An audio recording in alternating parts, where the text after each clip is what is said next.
Mr. Murphy, Present. Ms. Priestley, Present. Ms. Winfrey Carter, Ms. Burns, Present. Ms. Hurkenroder. Present. I'm sorry. What was that? Shall I start all over? Okay. So there's technical difficulties with the recording. Sorry about that. Give us just a moment. Do we need to restart roll call? Yeah. Okay. We'll restart roll call just to make sure the recording As soon as is everything's going. plugged in. Okay. I'm sorry, Davina, I didn't check that's on me.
Let's see what we can do. Is it ready?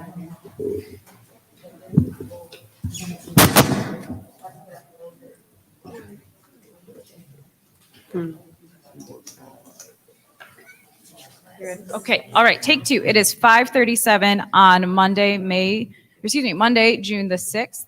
I hereby call this special city council meeting to order. Roll call, please, Madam Clerk. Mr. Mays. Mr. Mays, Present. Ms. Lewis, Present. Mr. Murphy, Present. Ms. Priestley, Present. Ms. Winfrey Carter, Present. Ms. Burns, Present. Ms. Hurkenroder, Present. Ms. Worthing. Present. Thank you. We have 8 present. Point of order. What's your point? Yeah, what would y'all do if I tried to preside and chair this meeting? Okay. What would happen? Do you know? Yep, so any person that persists in disrupting this meeting will be in violation of the Flint City Code Section 3110, disorderly conduct, assault, battery, and disorderly persons, and will be subject to arrest for a misdemeanor. Any person who prevents the peaceful and orderly conduct of any meeting will be given 1 warning. If they persist in disrupting the meeting, that individual will be subject to arrest, and violators shall be removed from the meetings. Ms. Madam Burns, Chair. would you like to give this Pledge of Allegiance? Point of order, Madam Chair. What's your point? Just so you know, there's a lawsuit going on. It was filed today for Okay, that's an injunctive. improper point of order. Ms. Burns, can you please lead with the Pledge of Allegiance?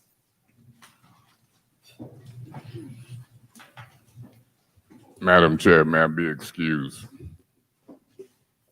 I pledge allegiance to the flag of the United States of America and to the republic for which it stands, one nation, under God, indivisible, with liberty and justice for all. Thank you. I've asked Ms. Priestley to give us the blessing today.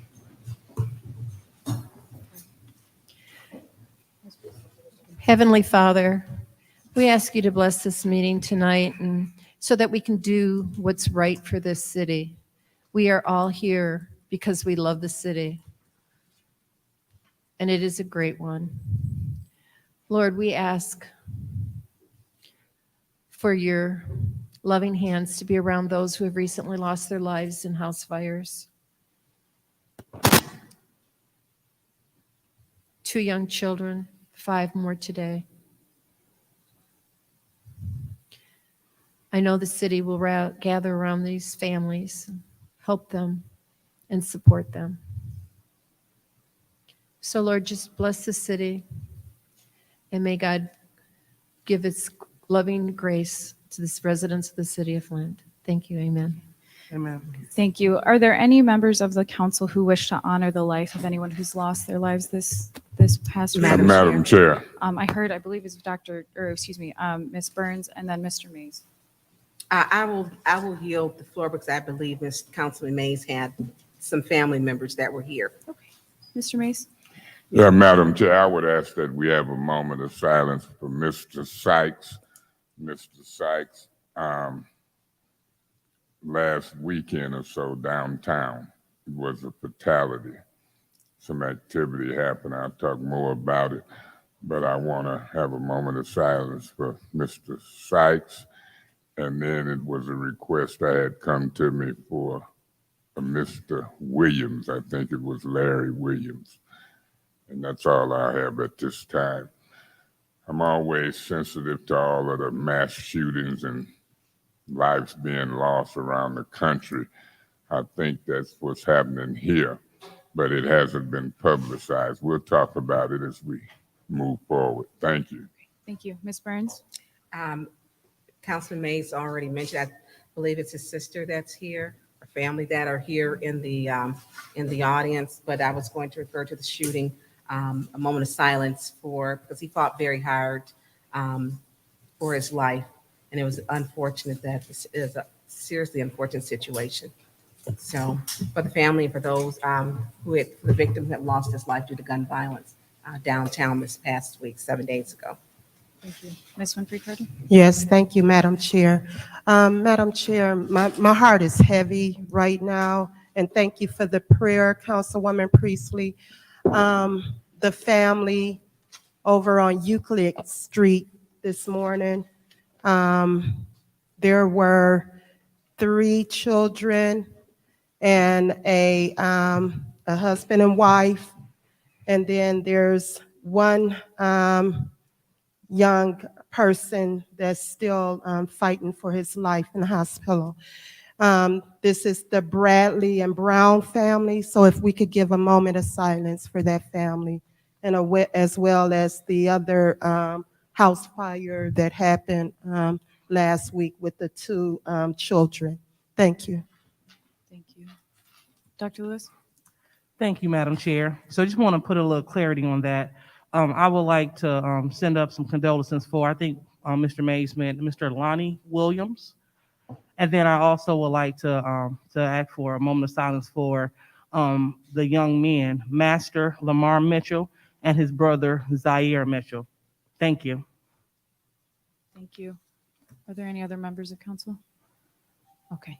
Let us stand for a moment of silence, please. Oh, I'm sorry. And I also wanted to uplift Mr. William Willie Kincaid, the father of former Councilman Scott Kincaid, and also Mr. Willie Artist.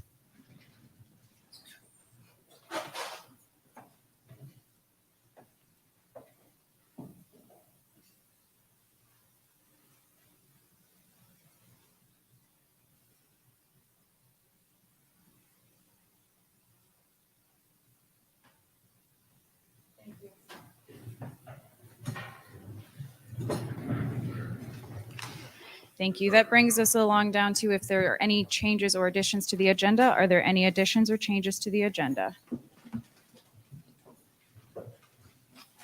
Are there any additions or changes? Okay. Yeah, Madam Chair, Yes, Mr. Mays. I don't know. That was a special meeting called by Ms. Burns and Ms.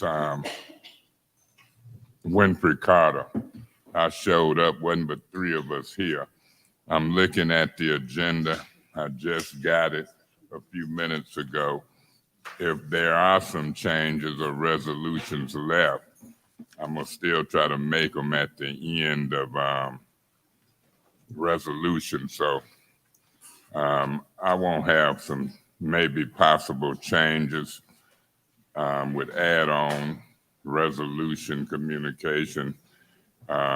Somewhere I want that discussion before or after resolutions. So you want, just for clarity, you want a discussion or you have additional resolutions? I'll see what the city attorney, right now I'm asking for a discussion before or after resolutions regarding budget amendments. And we can get into more discussion, but I'm requesting that at that location before or after resolution. It matters less to me. Mr. Mays, I believe that those resolutions are on the agenda already. No, you don't know what I'm thinking. I'm asking for an agenda change. So are you asking discuss to- it during discussion. Okay, I so know does Mr. some are on Mays, there. Mr. Mays, are you asking to add on resolutions or are you asking I'm for a asking discussion? for a discussion about resolutions before or after resolutions on the agenda. Okay, You got let's put council them- response, you got resolutions. The discussion could be Mays. there, Mr. or Mays. you got resolutions ending on Mr. page. Mays, let's put them at the end for the additional council discussion, okay? Beg your pardon? I said, let's put them at the end with the additional council discussion. That'll be, I guess, fine. Okay. Are there any other requested additions or changes to the agenda? Okay, hearing none, that'll bring us to the vote or to the first addition to the agenda, which is the resolution conversation as requested by Mr. Mays. Is there any discussion? Yeah, Madam Chair. Yes, Mr. Mays. As it relates to the amendments to the agenda through you to Attorney Kim, the one that we discussed regarding the payment of the police salaries, I never heard anything back other than the last time we talked. Did you get a chance to talk to Finance Director Whittigan and or Brian from Ernst & Young? Not about that in particular, no. Okay, through you, Madam Chair, to Ms. Burns, did we request Mr. Whittigan and Ernst & Young to be here today? I'm sorry, I was reading, Mike. Did I request for them to be here today? Yeah, I sent the email to Mr. Whittigan. He has not responded. okay, that's kind of problematic for me on one of the biggest days that this council will face, budget adoption and or amendment day. I'm very concerned about that. That's problematic. Now, I might not can do nothing about it today, and I might not can do anything about it tomorrow without 4 more council people supporting.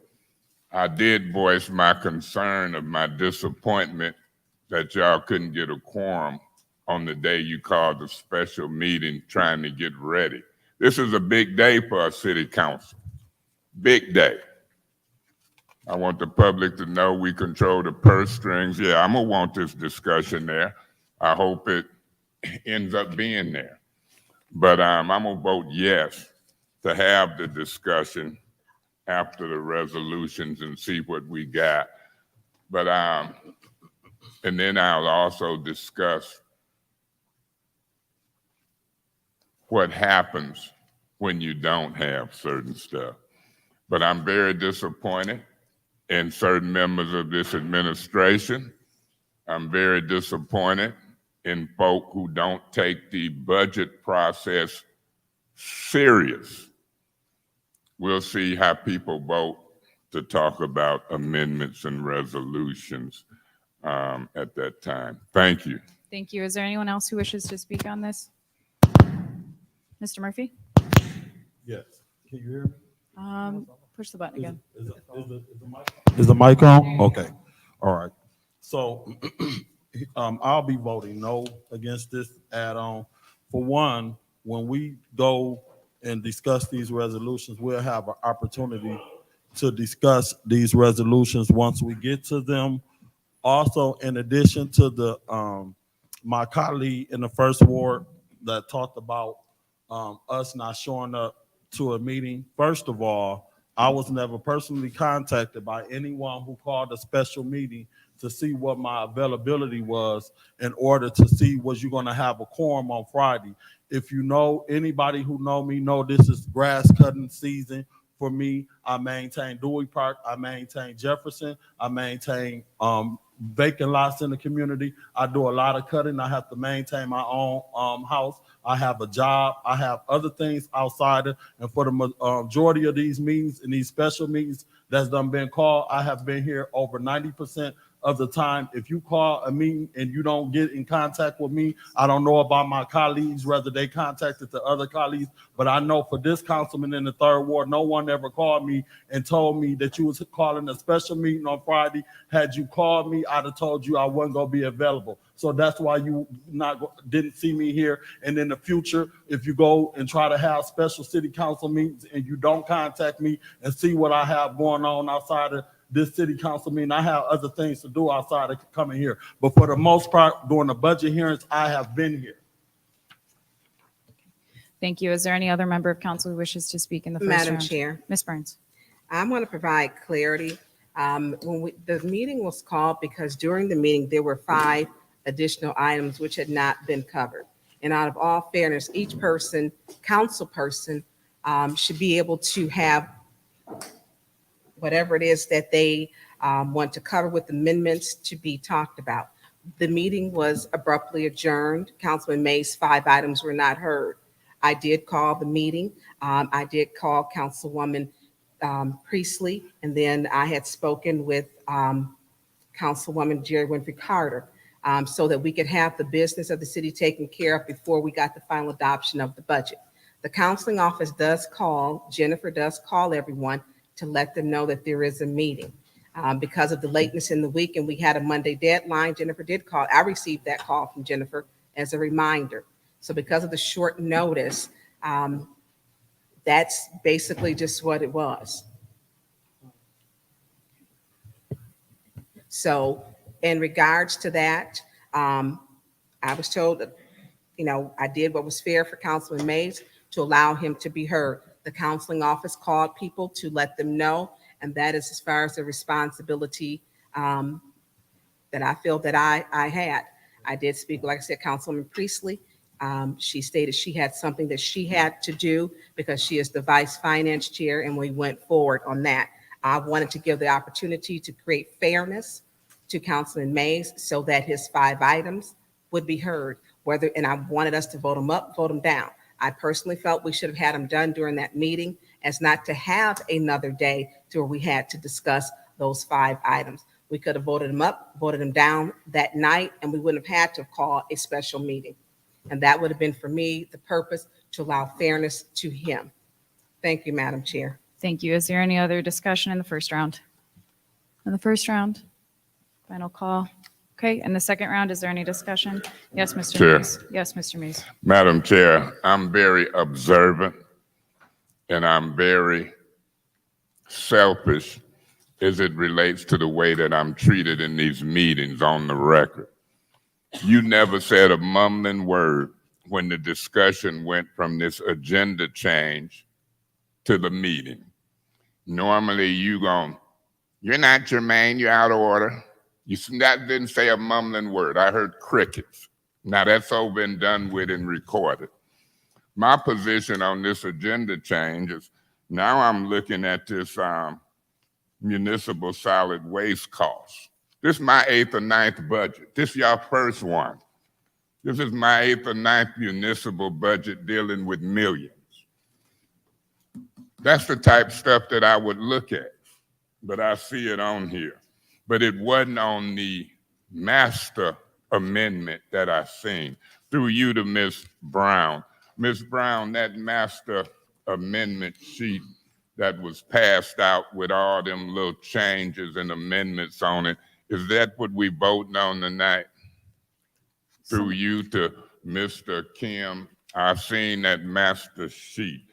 Is that what we voting on tonight? Are you asking for Clerk Brown to answer or Yeah, I for wanna Attorney see it. Kim? It ain't attached. It was passed out the other day. I had a copy of it. Is that what we voting on tonight? We're voting on some of the millages and so forth, but the particular resolution to which you are referring, I can't understand what's being the said. particular resolution to which you are referring to, we did receive it at the last minute also from the administration. And we did confer with the administration to determine if it's to be a part of the budget adoption and so forth, and that determination was made. Thus, it's included in this particular overall proposed budget. I honestly can't understand, but I know it was a a resolution passed out. It had millages on it, and it had one single line of amendments, a variety of them. And so that's the document that I figured was like a master resolution. Is that before us tonight, and is it on the agenda? And the reason I'm asking that is because I'm hearing Mr. Murphy say he'll vote no on the agenda change to discuss resolutions. Folks seem to get a little peeved about a special meeting. That ain't what this is. This is an agenda change to make sure we can discuss all of the necessary resolutions. I see the waste one is on here now. And then the one that I'm referring to, I want to make sure, because I'm not confident they'll vote no. Mr. Murphy seemed to allude to the fact that we can get it in through some of this discussion. As long as Madam Chair don't say you're not being germane and try to throw me out. Because I just listened to something Ms. Herkin wrote and you never said a mumbling word. So let's see if we can play this game fairly, non-discriminatorily, and right. You got three folks up here who done did a budget before. Ms. Winfrey Carter, Ms. Worthing, and myself. And I take it very seriously. And so I don't know, Mr. Murphy, why you would vote no on something that would make sure we're being thorough, but you and everybody else got your rights. I sleep well at night when I try to do it right. Did that rhyme? I sleep well at night when I try to do it right. I'll be voting yes. Thank you. Thank you. Is there any more discussion in the second round? Yes. Mr. Murphy. Just for the record to my colleagues, some of us is new. And here's what I think would be more appropriate if you want to call a special meeting. What would be, to me, in my opinion, would be appropriate is when you want to have a special meeting, you would call your colleagues and say, Dr. Lewis, Councilman Priestley, will you be available on Friday? I need to call a special meeting on Friday, and I need to make sure that I can get 5 people here at a meeting. You don't just call no meeting and just depend on the clerk to get 5 people here and then say, well, the clerk called 5 people here, and that's how you get your information. And if you don't come because the clerk, then you just absent and missing in action. That ain't how you do things. That's not the appropriate way to do things. Point of information. What's your point? Through you to Mr. Murphy, would it surprise you if that is one of the appropriate ways? Proceed, Mr. Murphy. Thank you very much. Why I was interrupted for whatever. Anyways, back to my opinion, my point. I think it's more appropriate that if we want to have a special city council meeting, here we got a meeting coming up on Monday, but you want us to come back on Friday when we just left on probably Wednesday or Tuesday or last Monday. We done been having meetings after meetings after meetings after meetings after meetings, and the meeting went abruptly. We had finished the agenda items of the amendments of the budget. What they wanted to talk about was the ARPA funds. The ARPA funds is not considered the general budget. So let's be clear when we want to talk about being transparent. I'm done. Is there any other discussion Madam in the Chair. second round? Yes, Ms. Burns. I'm just not going to let all that sit. I'm just not, because I want to be perfectly clear. We moved money from the ARPA funds. So not only did we talk about during our meeting the general budget and ARPA funds, the budget in the charter states, we talk about all funds. That's what it states. The clerk, Ms. Brown, has a staff. That is a way to contact all council members. That is a proper way. And that's not my job. But the disrespect and the emotions that fly high, it needs to stop. There was no ill intent. If you couldn't make it, you couldn't make it. That's understandable. But he was given the opportunity. Now, if y'all want me to get into further conversation, I can put it down on the floor on why that meeting wasn't called. So I would probably leave that right where it's at. He didn't have a quorum. He was given the opportunity, and it was fair. It was fair.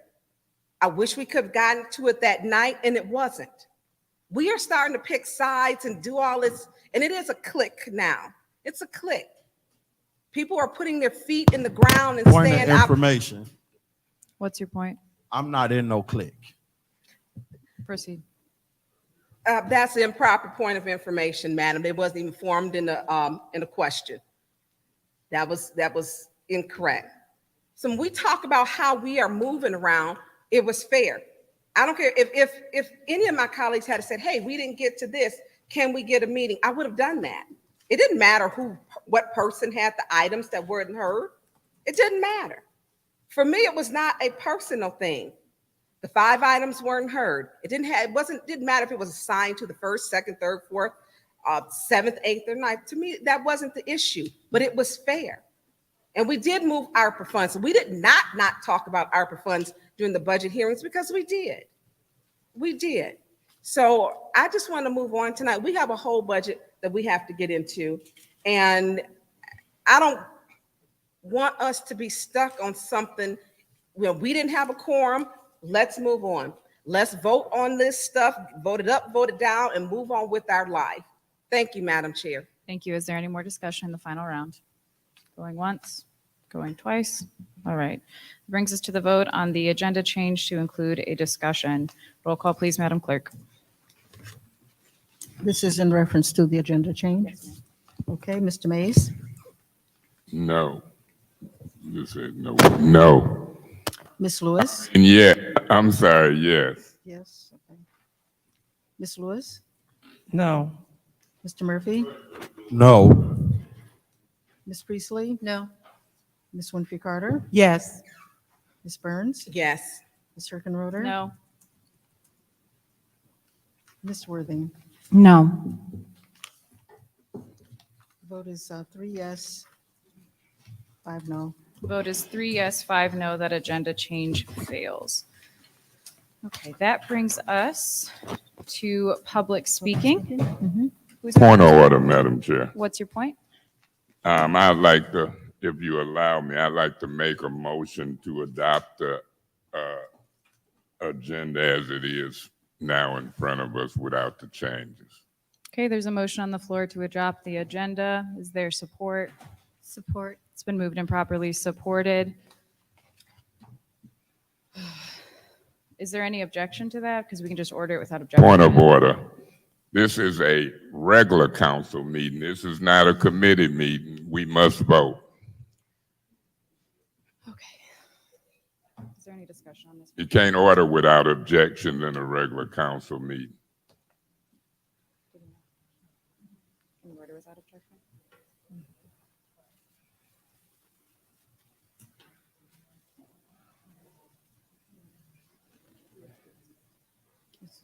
You might as well go ahead and vote on it. Yeah. Is there discussion on this now? Has everyone ever done it by consent? Okay. All right. On the motion to adopt the agenda as is, roll call, please, Madam Clerk. Ms. Lewis? Yes. Mr. Murphy? Yes. Ms. Priestley? Yes. Ms. Winfrey Carter? Yes. Ms. Burns? Yes. Ms. Herkenroder? Yes. Ms. Worthing? Yes. Mr. Mays? Yes. The vote is 8 yes, 0 no. Okay, thank you. That brings us to public speaking. Madam Clerk, who is our first? Our first speaker is Mr. R.L. Mitchell. Mr. Mitchell?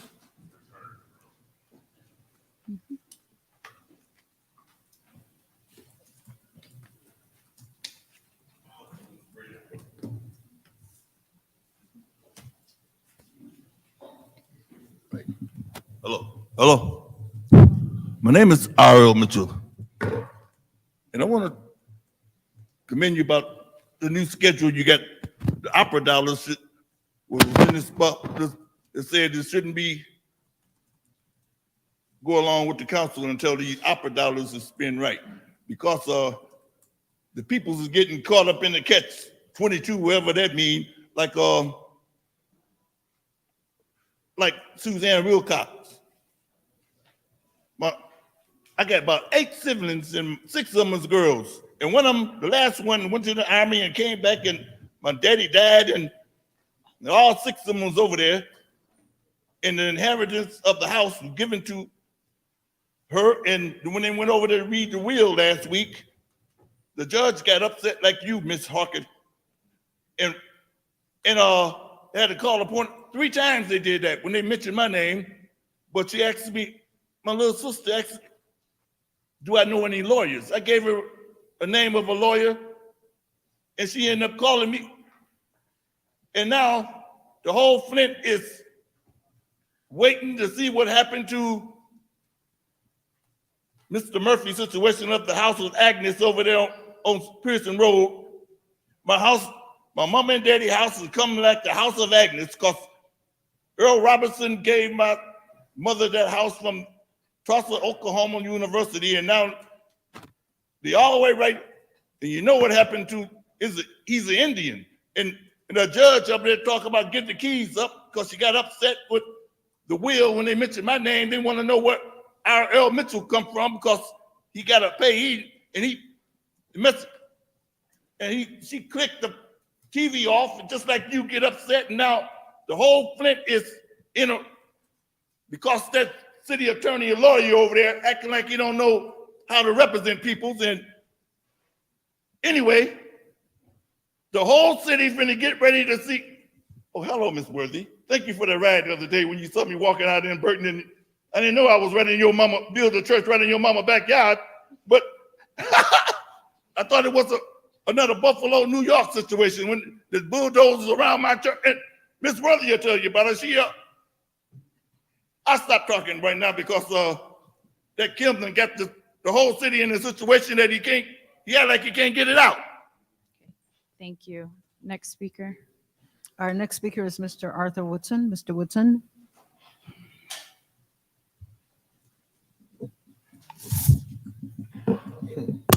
I still say, Councilwoman Worthing, you need to resign. Councilwoman Lewis, you are a second ward council person, and on Stewart and Proctor, we have a pothole over there by Devil's Lake that has grown, and they just put a cone over it in a bucket. You need to go speak to street maintenance and have them to do something about that. I don't know if you've seen it or not, because, I've seen you with a lot of pictures, but I ain't seen you with a picture of the pothole over there. The master fee schedule. Emphasize on them coming up here speaking about the master fee schedule. Right now is 100 per cubic feet, per 100 cubic feet, 748 gallons. The city of Flint pays GLEWA, I think, about $10.22 per 1,000 cubic feet, 10 times more than what they pay for the water. Emphasize on that. If you take it from 100 cubic feet to 500 cubic feet, you cut it in half. You cut our bill, not our bill, in half, because now you got the water service fees and the sewer service fees. Since we are not robbing Paul to pay Peter, why are we paying so high right now? Because they moved the taxes up so that they could rob the water fund and put it in the general fund. So why are we still paying those high water fees? Why are we still paying 100 cubic feet, which is equivalent to what, 748? 1,000 cubic feet is 7,480 gallons. We shouldn't have to be paying like that, man. The wind funds, they have not answered yet. How much money is total in the wind funds? They minimizing crime here. Oh, it happens everywhere. Okay, it happened one time there, but it happens every day here. Just because it happened there doesn't mean that it has to happen here. That's the case in point right there. So quit minimizing crime. And then y'all need to stop fighting, man, in front of people. People up in here mourning, man. And y'all up in here are going back and forth over a meeting. Quincy, Councilman Murphy, I said this to you before. You can't get too emotional over everything. Everything does not call for a response. And I know you're going to respond back to it. I know you over there guiding Councilwoman Lewis, but y'all need to quit clicking up. And you're my council person. Yes, you go to meetings talking about me, but I don't care because it's political. Yes, I am going to recall you. Yes, I am. And I'm gonna do it every day until I'm successful. Because everybody calling me saying they wish they wouldn't have voted for you because you're not doing your job. That's the point. I helped you. I voted for you because I thought you was gonna get in here and be your own person, not with a clique, not sitting over there whispering with everybody else. Whisper to yourself and figure out what you're gonna do. Thank you. Next Thank you. speaker. Our next speaker is Mr. A.C. Dumas. Mr. Dumas.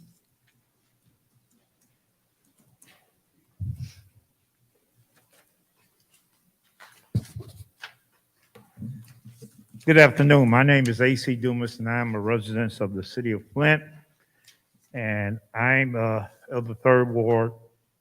I come this afternoon or this evening on behalf of thousands of residents and drivers of the city of Flint, which I live in. We're requesting that this Flint City Council immediately pass a resolution and send it to the Democratic Governor Gretchen Whitmer and the state legislators demanding that the state of Michigan's gas tax be temporarily suspended until December 31st, 2022, or at least during holidays or any other form of relief that we can get. As you know, this morning when I got up, gas was $4.99 a gallon. This afternoon is $5.05 a gallon, and that's regular. That's regular.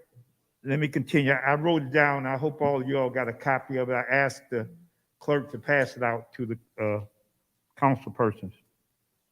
There are states across the country that have already suspended some of their gas taxes, and they are Connecticut, Georgia, Maryland, New York, and other states are in the process of deciding to suspend their gas tax, and that's Ohio, West Virginia, and New Jersey. Florida also has suspended its gas tax for 1 month. This is good legislation, and it's good legislation sent to suspend the gas tax in some form or another because of the daily rising cost of fuel in our country and in our city. Michigan, including Flint and other Genesee County residents, are experiencing uncontrollable and unpredictable rising gas prices daily. I said daily, which are impacting our quality of life, and we're already suffering because of the lack of quality of life. The residents of the city of Flint already pay high gas prices, the highest water and sewer bill in the state of Michigan, rising consumer energy costs, the highest property taxes in Genesee County for these substandard houses, and some of the highest insurance rates in the country, and I know in Michigan. I called my insurance company today. My insurance went up. I've never had an accident. I've never had a ticket. And I called my insurance company this morning, and she told me it's because the area you live in, because of the high crime you live in. Am I finished? Oh, That was the time. well, you all, they don't allow that here, but y'all got it. And so I would ask that a resolution be sent to Whitmer and the state legislature. Okay. Thank you. Next speaker. Our next speaker is Ms. Chalicia Brown. Ms. Brown. Chalicia Brown. Chelsea, I'm sorry. Can y'all hear me? Yes. Can you hear me now? There you go. Oh, the reason I'm Chelsea Brown. I live in the 3rd Ward. The reason why I come up here, I wanted to know what happened to our program when the fire department used to go around and give the residents fire smoke alarms. So what happened with that program? I think we need to try to bring that program back since we done had fires and children has been losing their lives. And that's pretty much it. I wanted to speak on that to see if we can do. Oh, and I do have one other thing. I have been going out in the community because everyone been talking about the racing of the kids.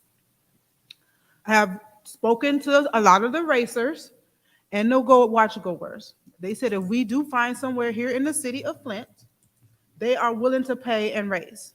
Now they go out to Lapeer and pay $35 a car for them to race, plus extra for them to get in the place, plus extra money for them to race their car. So I've been looking around the city, and I think the old AC lot would be perfect for us, and it bring revenue to the city because they want to. We're not going to stop them from racing and doing donuts in the city. That's not going to stop. That's not going to happen. So if we can give them a place for them to do it, that will give us revenue for the city, and we can charge them to do it also. And I also spoke to the ones that go to Clio. They say their cars get towed, and they take their cars out in Clio. And when they coming back from Lapeer actually pull them over and compensate their cars too when they coming back from racing from their area. So if we have it in Flint, I have talked to numerous of the kids and the racers from my age to I don't know how old it was. All colors and race, they are willing to pay to race and to watch. So that's another thing. Thanks. Thank you. Next speaker. Our next speaker is Mr. DeNicholas Hodge. Mr. Hodge? He's not there? Okay. Okay. Next speaker. Our last speaker is Tracy Frazier. Tracy Frazier.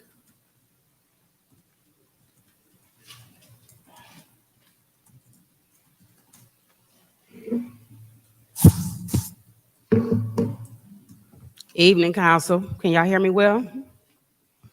Last time I was here, I told you guys that you guys got crowns on your head. Heavy is the head to wear the crown. How y'all feeling? Yeah, we feel it too. We do. I submitted an idea to you guys about a community center on the north side of Flint, which I don't think is going to get any traction whatsoever due to all the divisiveness. So I'm not even going to harp on that no more.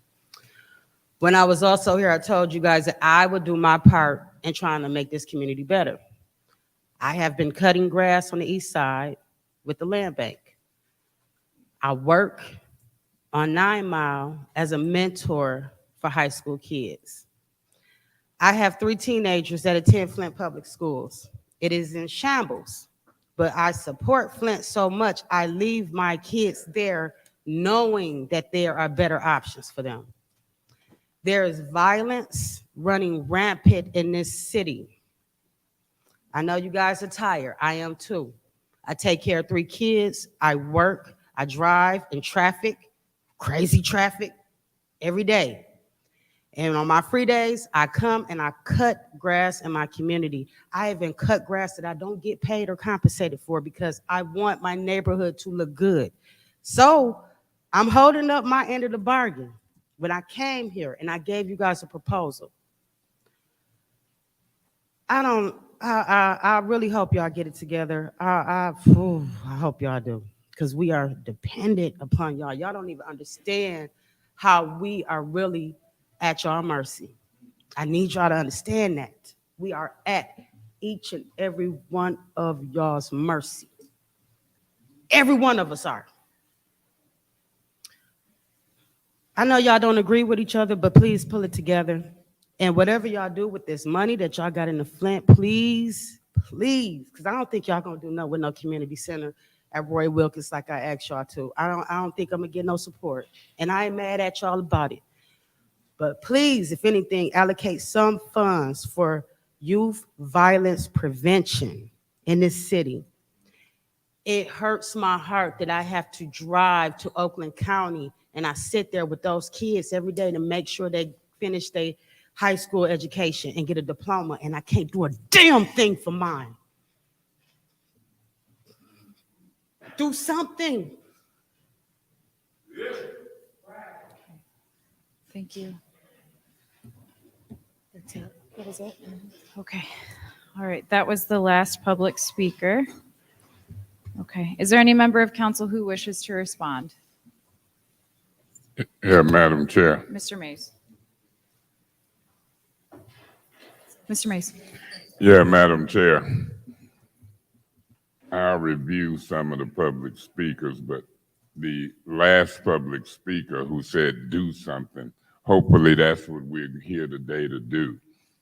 And as we get into the do something, this family, I'm going to use it as an example of what we need to do.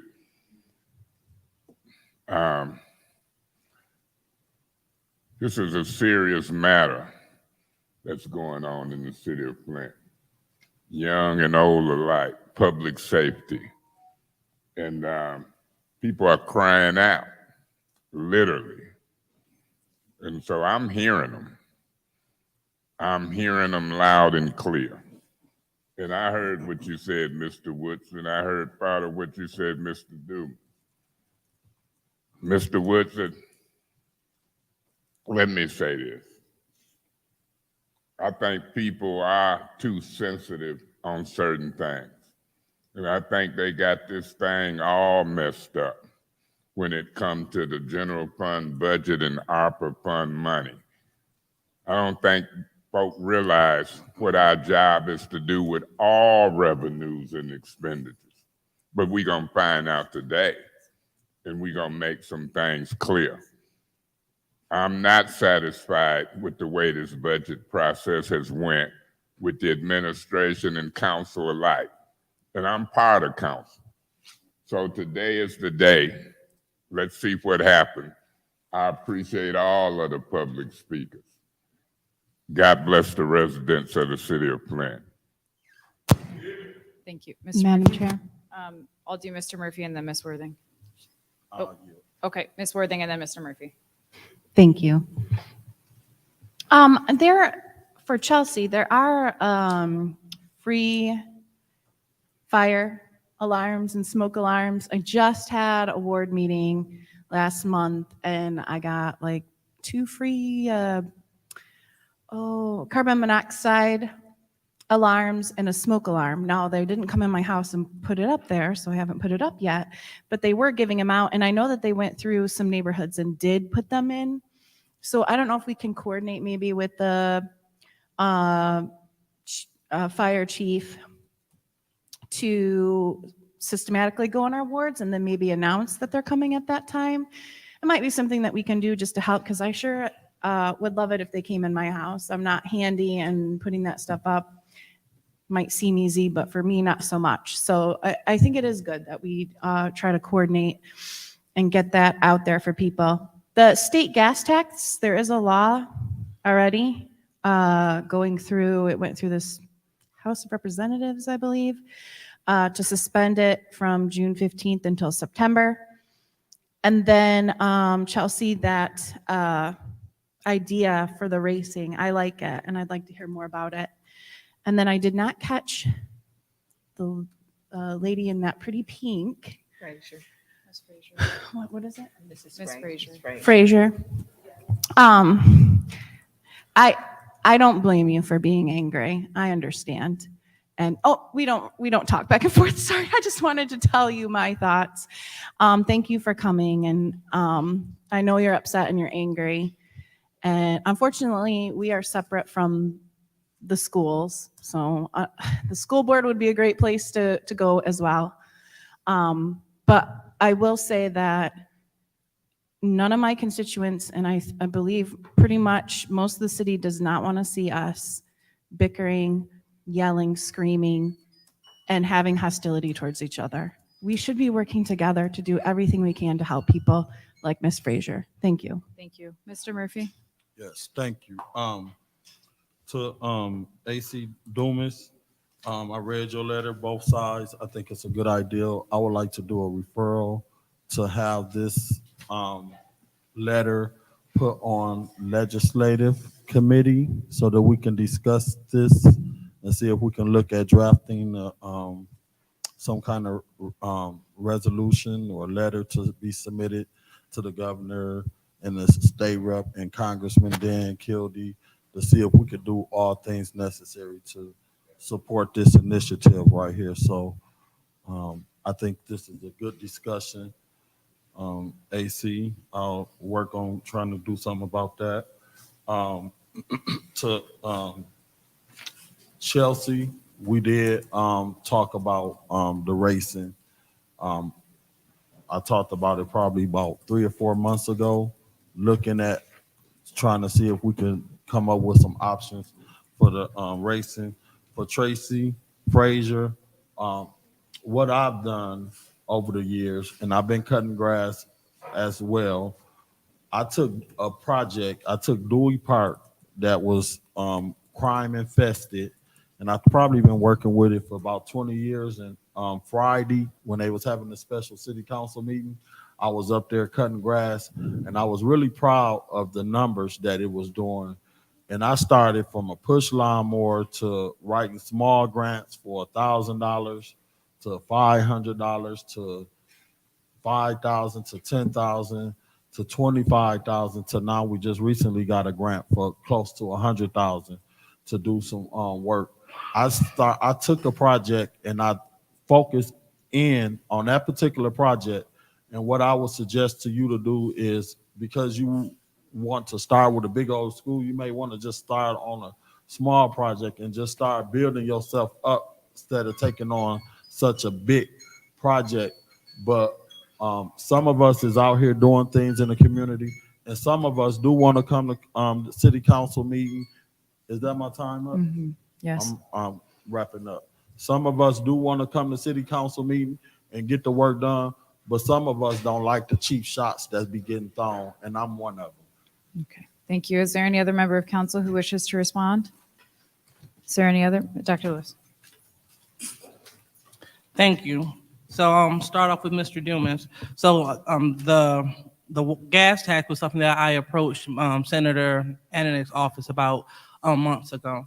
So that has been on my radar, and I have been working on that. So I will gladly work with Councilman Murphy to get that done, because other states that they're doing it. And so that's that. So I'm happy to hear per Councilwoman Worthing that it has gained traction. So again, might not speak about it, but a lot of council people are working behind the scenes diligently to get things done. Next, also, Arthur Woodson. I'm currently working with the street department because it's not a pothole, it's a sinkhole. So it's a little more complex than just going to fill it in. So I'm on top of that, and thank you. Next, I also want to talk about the pretty lady in the pink shirt. It's bigger than just doing something. We must do something good. We must do something right. Too often we just been doing something, and we've been getting this. So it's time to do something in favor of the people and benefit of the people for the people. So I'm totally with you.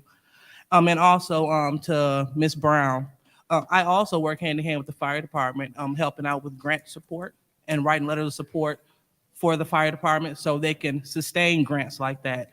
So I believe, like per Councilwoman Worthing, yes, they do have those things available, but we have to work on a method to equitably get them out there in the community. And it also sounds like the other hindrance is, like it is with Councilwoman Worthing, now that you get them off your table and get them hung up in your home. So we'll see what we can do to rise to that challenge, because as we have noticed past couple of days, losing someone to fire is losing someone period is horrible, but via fire, that's really horrible, especially if it could have been prevented. So thank you for your comments, and I will definitely look into that to see how we can fill that gap. Thank you. Okay, thank you. Are there any other members of council who wish to respond? Going once? Madam Chair, Ms. Burns? real quick, we only get 2 minutes. To Ira Mitchell, Woodson, Mr. Dumas, Ms. Brown, Ms. Frazier, and I think I have them all. We got some work to do, and this is about the residents and what you come up here for. Tracy, I call you Tracy. You you family to me, and I know you are a great mom, and I know everything that you do in this community. And when we talk about what we need to do for the schools, that is on everyone's radar. Schools are important, and we need to get our kids more involved. And so what's your idea about Roy Wilkins Center and providing for that side of town, so that children will have something to go to other than being in the streets? And that's important. I want to talk about we talked about violence. We have got to do something. If we don't work on anything else, we have got to work on the violence. Baltimore, Maryland has a program. It's a 3-part program which is a great program. And this program is a comprehensive three-part program. We should have a public safety plan. I've been asking for this for 2 years. For 2 years, and we have to do something. Also, we need to address the mental health. Oregon has a CAHOOTS program that deals with mental health, where they send the medics, a 3-part team. A lot of our violence and some of our shootings are due to mental health and not being able to receive mental health services. So we have our work to do. Hopefully we can come together on this council to move these dollars forward, to do something good for the community, because violence is a problem. I have not had a family member who has been shot or been a victim of violence, but I have dealt with the moms and the dads and the uncles and the families. We need to get a witness protection program. I spoke with the mom this past week. She has a target on her head. I had another one who came here who stated, I'm going to wrap up, who stated she couldn't get no help and spoke at that mic and put herself and her 4 children at risk. We have to work together to at least get some of these things solved for public safety. We need a public safety plan. Thank you, Davina. Thank you. Is there any other member of council who wishes to respond to the public? Going once, going twice. Okay, I will also, not to sound like a broken record, I'm really thankful for everybody who came and spoke this evening, especially regarding the gas tax and the youth violence prevention as spoke about by Ms. Frazier. I did also want to share an additional resource regarding smoke alarms. The American Red Cross also is able to provide smoke alarms. You do need to get to the Red Cross. They don't come out into the neighborhoods as much, but that is another resource for families who are in need of smoke alarms. And as a sidebar, you should replace your smoke alarm every 10 years and check the batteries every 6 months. So that's my public service announcement for the night. All right, that brings us down to resolutions. The chair will entertain a motion to approve resolution 220201. Madam Chair, Ms. Priestley. I make a motion to approve 220201, adoption 2022 operating millage rate of 19 and 10 hundredths mills, City of Flint, real and personal property. Okay, there's a motion to approve resolution 220201. Is there support? Madam Chair, Yes. I support. Support. It's been moved and properly supported. Is there any discussion? Yeah, Madam Chair. Mr. Mays. Madam Chair. Mr. Mays. Yeah. This is like a special, to me, a special city finance committee meeting. And, I'm not going to make a motion to approve all of the resolutions or the master resolutions with separations. I'm going to go through them one by one. And if anybody else do it, I still might separate them for certain reasons. This particular operating millage of 19 and 10 hundredths Flint real and personal property. This council has not done a good job. I don't care what my colleagues say. I care, but what can I do about it? When you join the city council, this is a real job. It's the leadership of the city of Flint. The Lord blessed me to be retired. I got all the time in the world to pay attention to my first responsibility is this city, to run this city. The job don't pay much. For 8, 9 years, 500 or so every 2 weeks. I ain't doing it because of the pay. I like the pay. I'm poor. I can use the pay. But it ain't the big bucks. You got to have the political will to come to meetings. You have to have the political will to ask the questions. You have to have the political will to know about every budgetary item and the purpose thereof. And you got to be able to respond sometime at the drop of the hat. My position is this. I'm going to stick with the budget a little bit, but when I hear side talk and a lot of talking mess, I'm going to get messy and talk about it too. I'm going to vote yes for this assessment, but it ain't been detailed. This council didn't show up for the hearings. The majority of council, I don't think, can tell you about this detailed operating millage rate. No more than they can tell you when we get to the garbage rate. I picked up on the garbage rate from Ms. Winfrey Carter the other day. So I'm gonna watch and listen to y'all vote. It shouldn't really be no discussion. Ain't nobody here from the administration. You would think if we control the purse strings, you're gonna have the chief financial officer here. I requested that he be here. I requested that Ernst & Young, the $1 million firm that we paying money, be here. Nobody's here. I got a high suspicion that 5 or 6 council members come here knowing how they gonna vote. I got a high suspicion that there's been some communications between certain council members, Mr. Neely and the administration in this political season. I can have high suspicions, and then I can watch votes. But what I watch closer than votes is the path to get to the votes. How you gonna do a multi-million-dollar budget and you ain't here? And then vote day come and you here. You work before you get to vote day. This is the day. I watched the whole budget process. I've listened to the whole budget conversation, been cut off of it throughout and removed in the middle of it wrongfully. But I'm gonna vote yes on this one. And I'm gonna deal with each one of them the same way and talk and see where this council move and how they do today. This is the day. Thank you. Thank you. Is there any other member of council who wishes to speak in the first round? Mr. Murphy. Yes. I agree with my colleague in the first ward on the behalf of the finance director should have been here today. I think it's very important that they be here, especially, and we just got elected as the new council, just in case we have some questions. For them not to be here, to me, is disheartening. Far as this millage, I'll be supporting it, but again, I just think it's very unfortunate that the administration don't have no one here to answer any of our questions in this crunch time.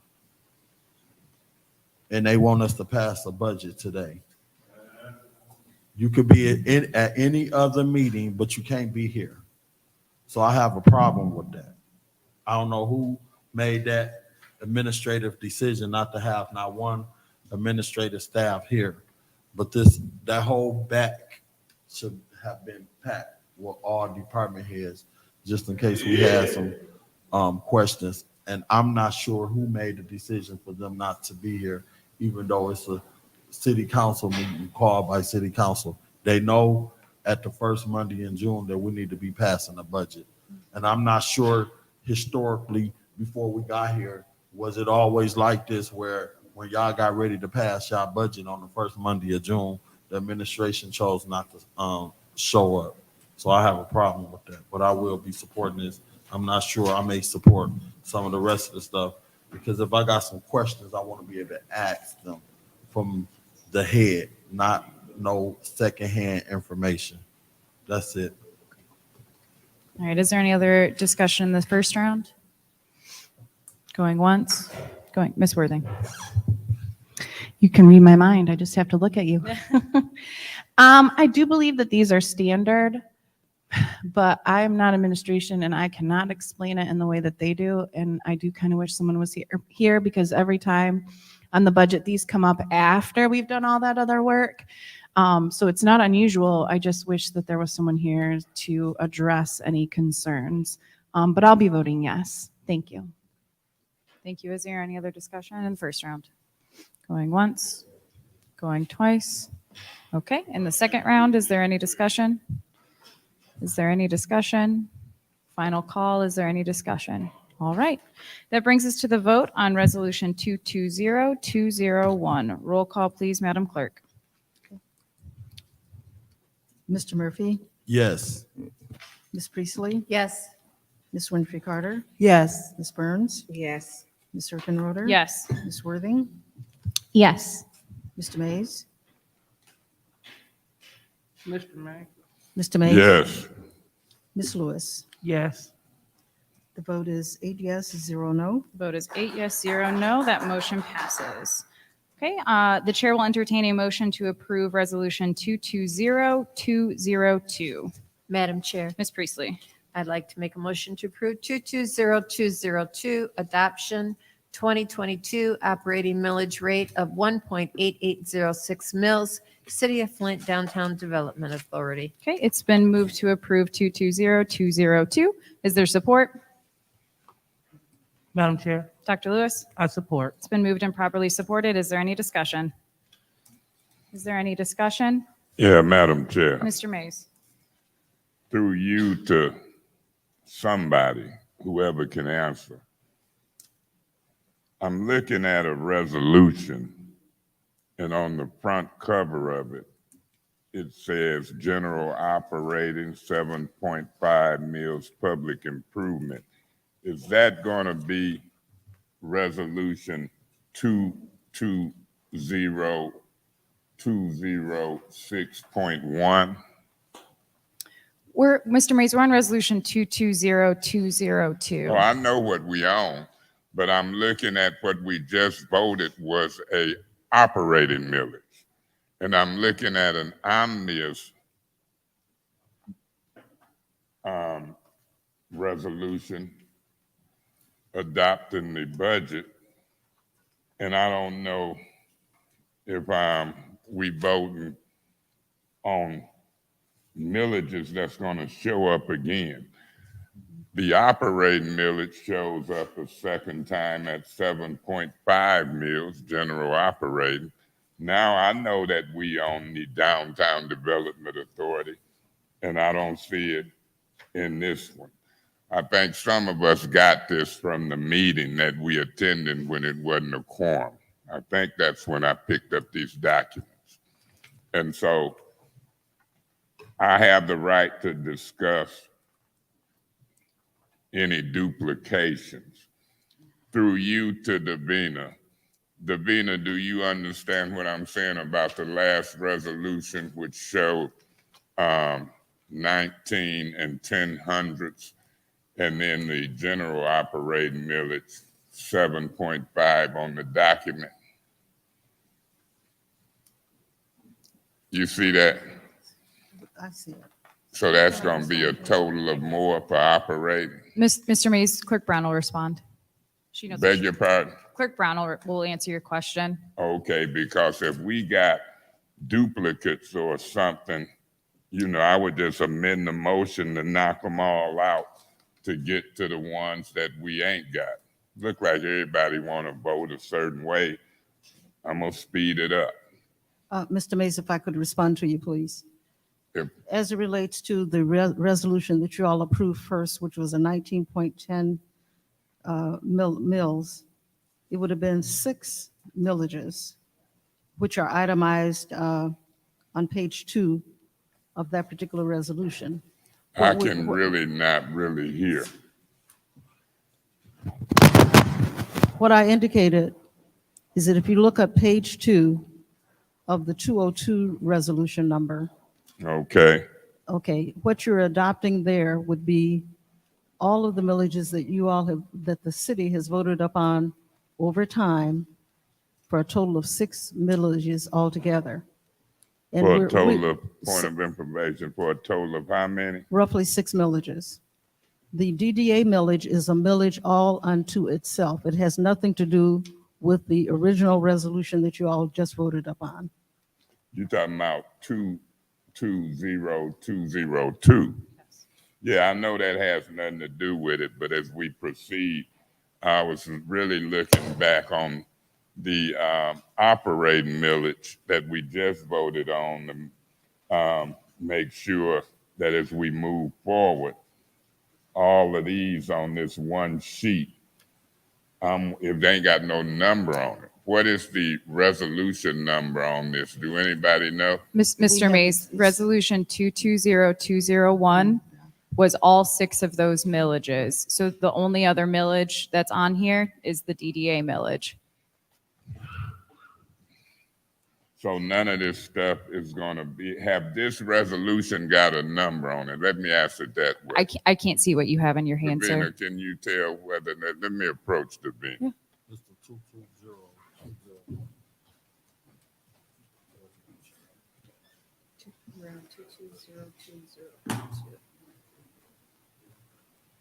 None of these are duplicates.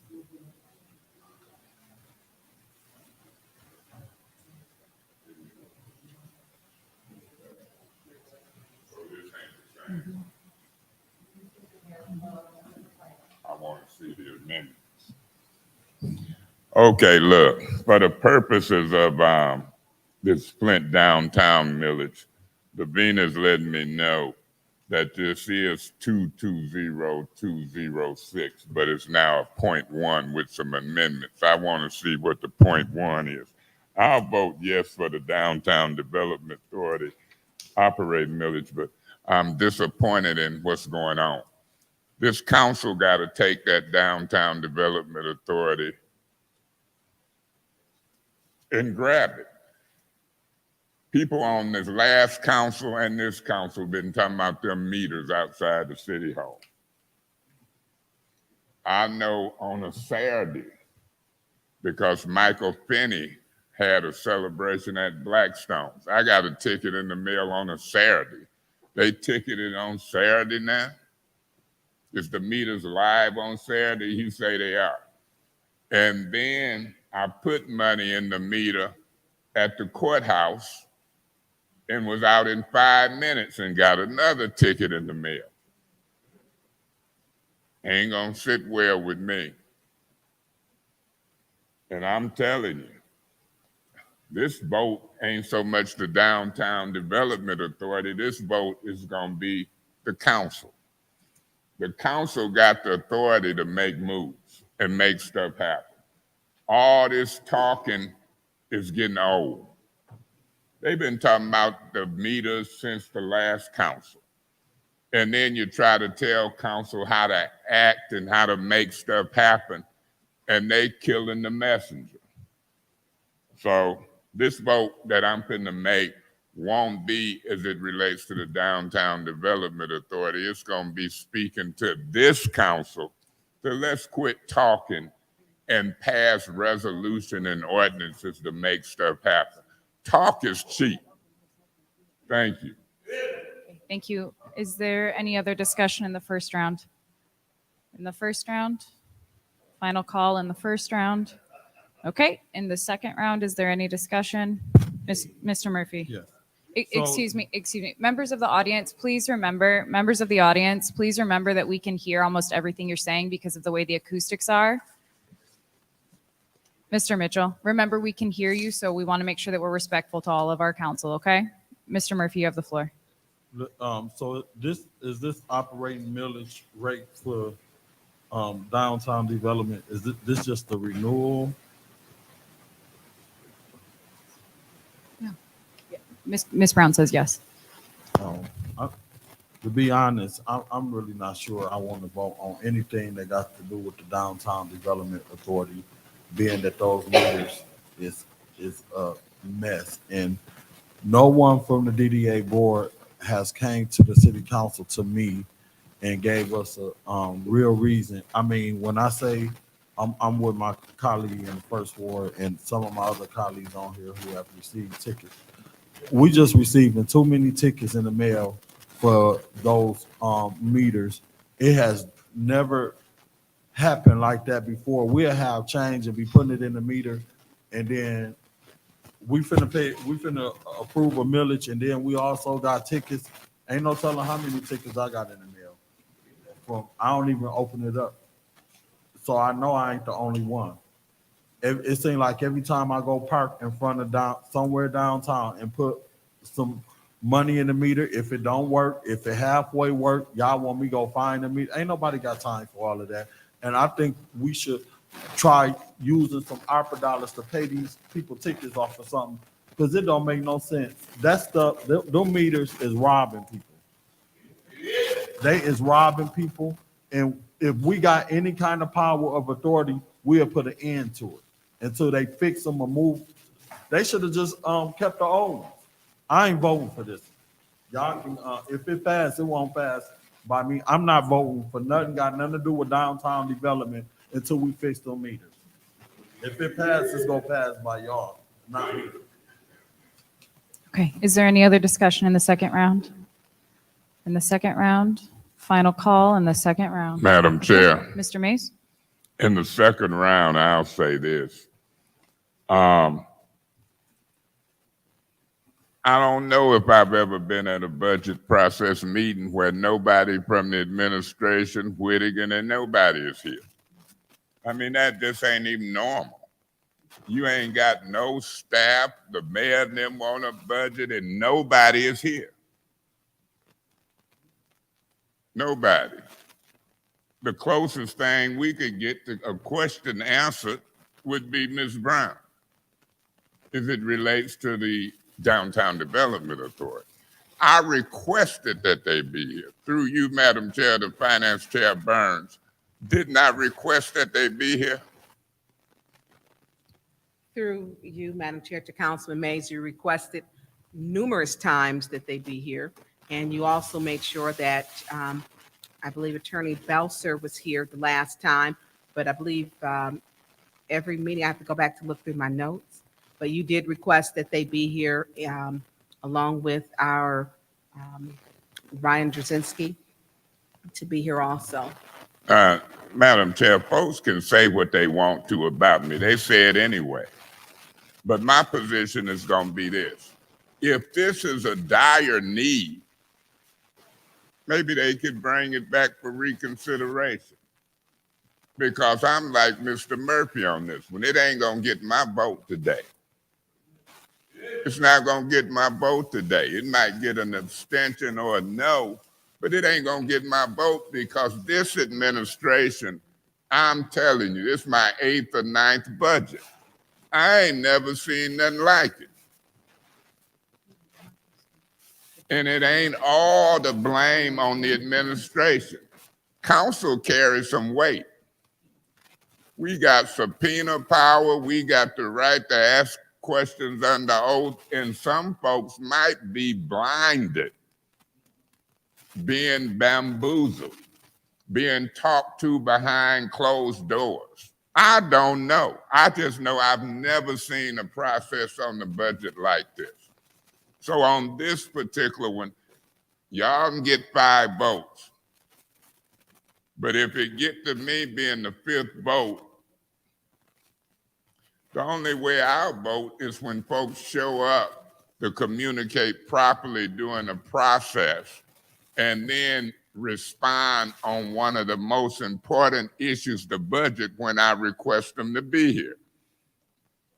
So I see 2 down, and with Pfeiffer missing, that leaves 6. 1, 2, 3, 4, 5, 6.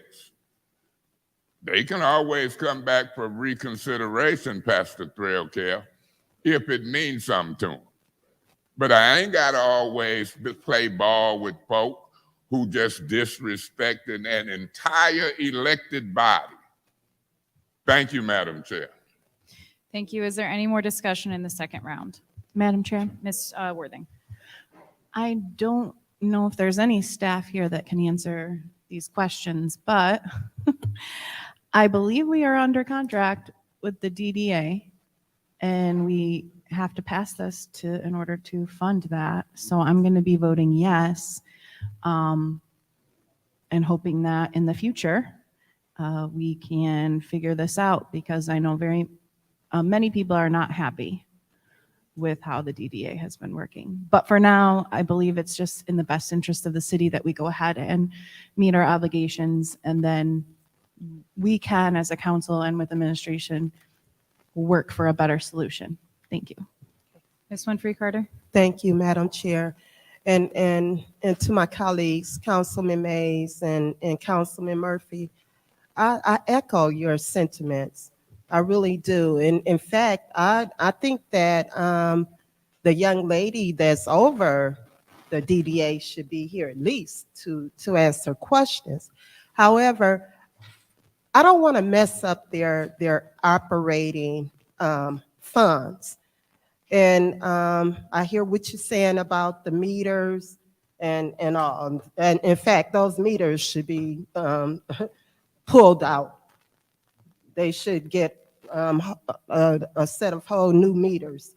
I mean, I didn't understand what was wrong with the old meters, but I'm going to vote yes to pass this. But I do think that the administration should be here. This is important, as well as the DDA. They should be here. If you want something passed and we have questions, you should be here. And that's all I have to say. Thank you. Thank you. Is there any other discussion in the second round? Dr. Lewis? Thank you, Madam Chair. So to my knowledge, and hence I'm not a part of administration, and so I'm not the professional, as the expert in that area. But to my knowledge, we're under contract with those meters. So if we pull them, we'd be violating contract. So, I mean, it's a lot of moving parts going on in the city that we're trying to put together. And we probably would have definitely been able to put some more together if we would have had administration support. So, but I just want to say to my colleagues, it seemed like a simple fix to just snatch up the meter, but I believe that we're under contract. Point of information. What's your point? Through you to the speaker, in the contract, does it say that we ought to have adequate working meters? Dr. Lewis? I'm not going to answer that. But yeah, so just hopefully we can get those answers because this is serious.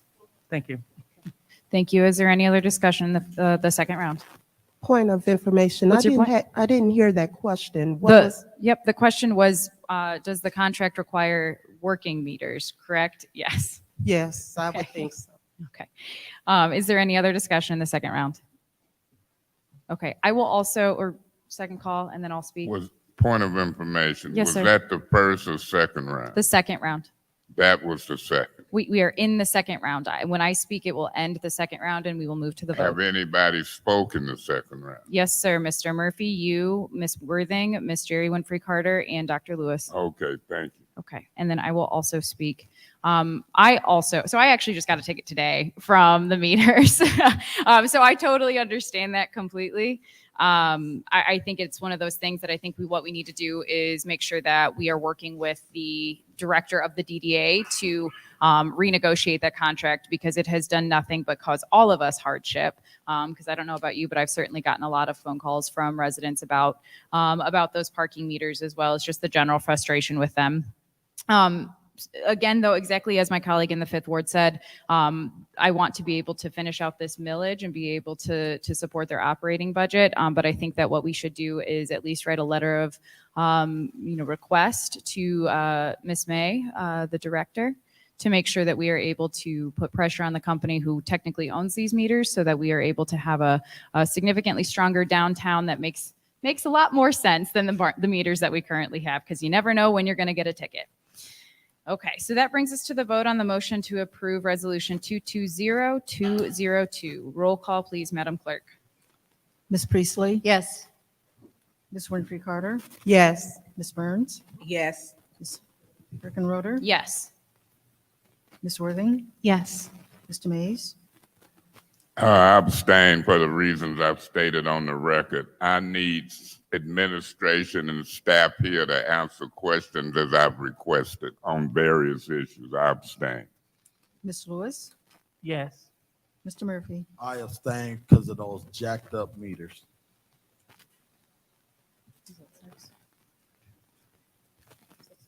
The vote is 6 yes with 2 abstentions. Vote is 6 yes, 0 no, and 2 abstentions. The resolution passes. The chair will entertain a motion to approve Resolution 220203.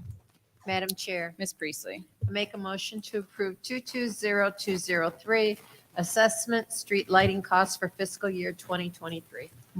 There's a motion to approve Resolution 220-203. Is there a second? Madam Chair, Ms. Worthing? I support. It's been moved and properly supported. Is there any discussion? Madam Chair. Mr. Mays? Yeah, Madam Chair, $72 per parcel, $72.18. Is this the same increase or decrease or the same as last year? Do anybody sitting up here know? Mr. Mays, it is a decrease, I believe. Beg your pardon? I believe it is a decrease. You believe? I don't want to know what people believe. This is the Sure. day. Yep, Mr. It Mays. should be staff here. Mr. Go Mays, ahead. it is a decrease of $28.82 from fiscal year 2021 and 2022. It is on the cover page of that resolution. So it was a decrease of $28. Yes. Okay, so that means the last year's street assessment, when I look at it, it should be 8 and 2 is 80. That means $100.18 or so. So we'll see. I'm gonna vote for the street light assessment, but I wish it was somebody here, through you to Davina, our staff. I want you to make a referral because I've talked to consumers twice. And on the corner of Holmes Street and Fleming Road. Holmes and Fleming Road. I've been on this council 8 or 9 years. I've never seen them take so long to get a light bulb in a light. I done talked to them twice.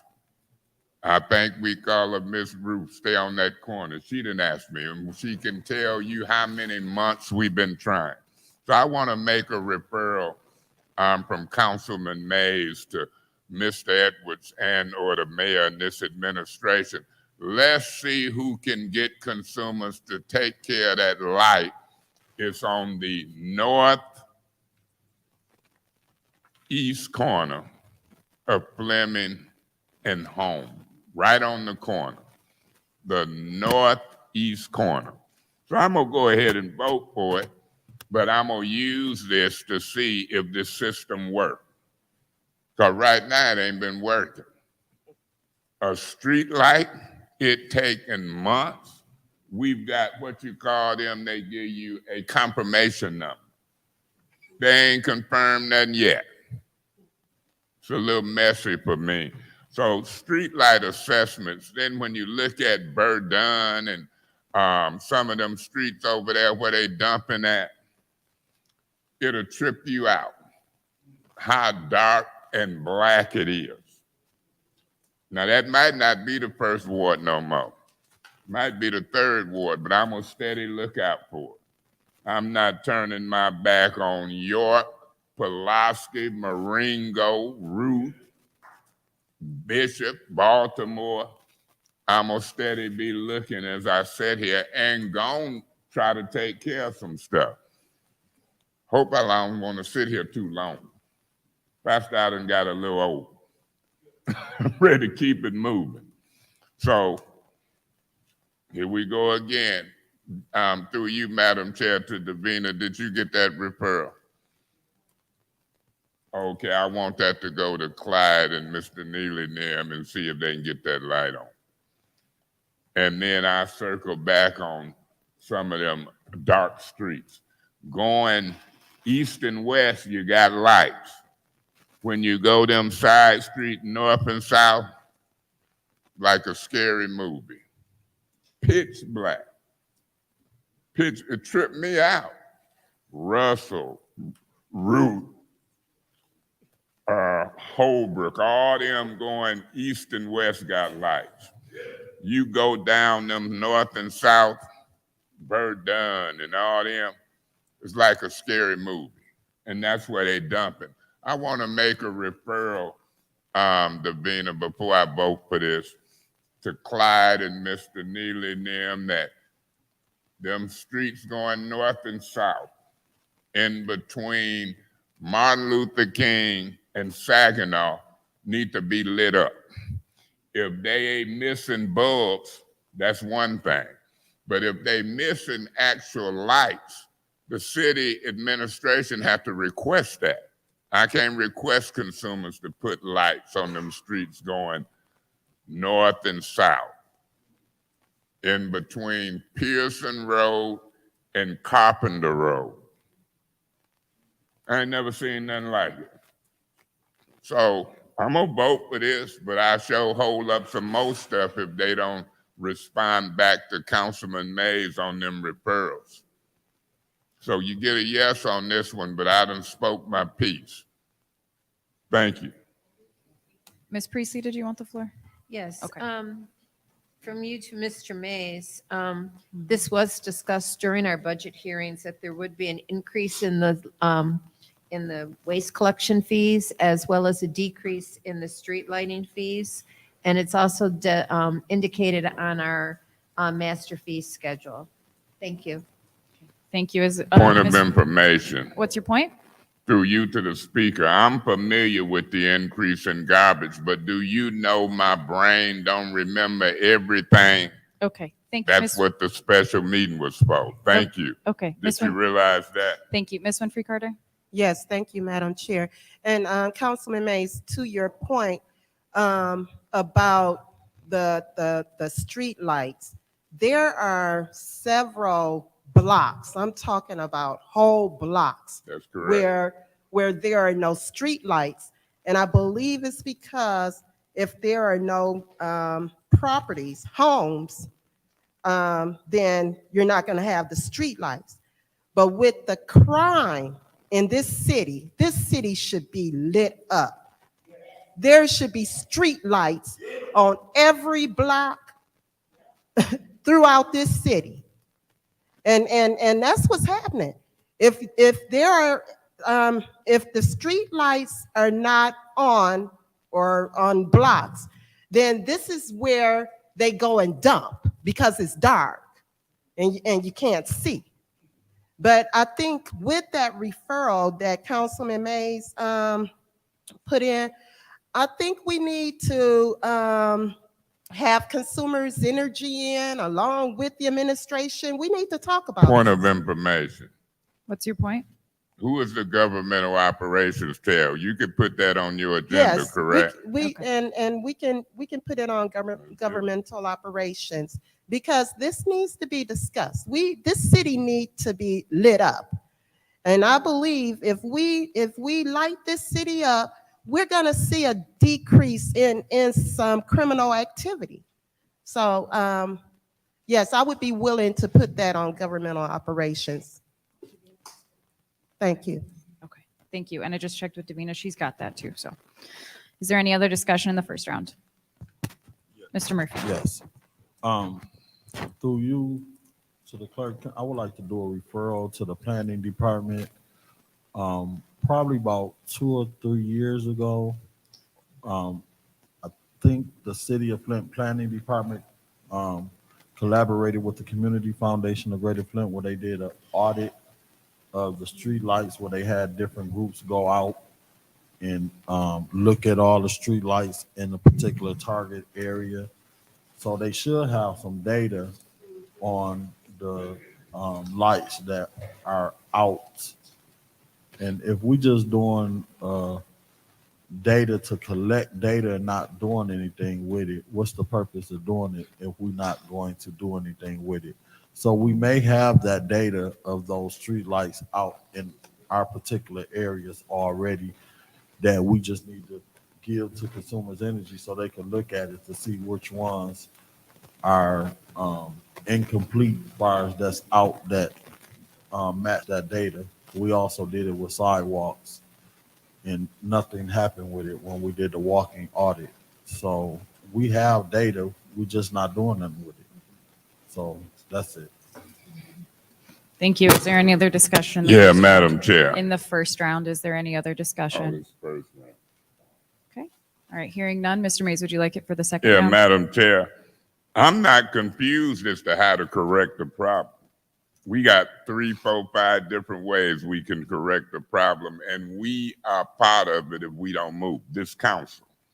Because the council can act by resolution and ordinances.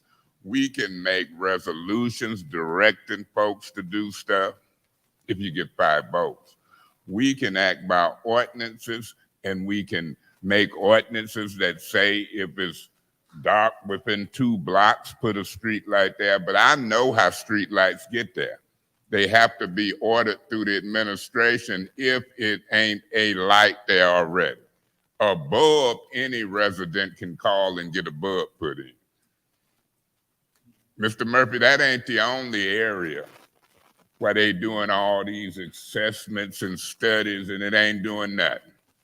Wait till we get to crime. If you think street lights is an issue, and Ms. Winfrey Carter, you're right, it's an easy fix. Wait till we get to public safety. So I'm gonna go and vote for the lower street light assessment, but will I vote for the higher garbage assessment? I don't know. We're almost there. But I'm ready to get to public safety because that's #1 for me. So I'm gonna speak on these issues because they mean something. Street lights, garbage assessment, all of this budget mean something. It means millions of dollars. And I'm not gonna miss meetings, didn't miss none. Got wrongfully put out of some, asking questions to department heads, requested they be here, they ain't here. Surprise council folk. Now, if y'all talking to them and I don't know it, tell me and tell the public. Because I operate honestly, openly, and transparent in the public eye. They should be here. And if y'all talking to them, Miss Priestley, believe me, I done seen a lot of them try to make their career off of what I know and what I don't know. Believe me, I want to hear you say something positive about what I know rather than do you know this was talked about in a hearing. I know what was and wasn't talked about, but you're right. I didn't remember that one. But that ain't no big thing. I'm going to see what you talk about when I do know. Thank you, Madam Chair. Okay, is there any other discussion in the second round? Going once, going twice. Okay, roll call please on the motion to approve resolution 220203. Roll call please, Madam Clerk. Ms. Winfrey Carter, Yes. Ms. Burns, Yes. Ms. Rickenroder. Yes. Ms. Worthing, Yes. Mr. Mays, Yes. Ms. Lewis, Yes. Mr. Murphy, Yes. Ms. Priestley. Yes. The vote is 8 yes, 0 no on 220203. The vote is 8 yes and 0 no. The chair will entertain a motion to approve resolution 220204. Ms. Priestley.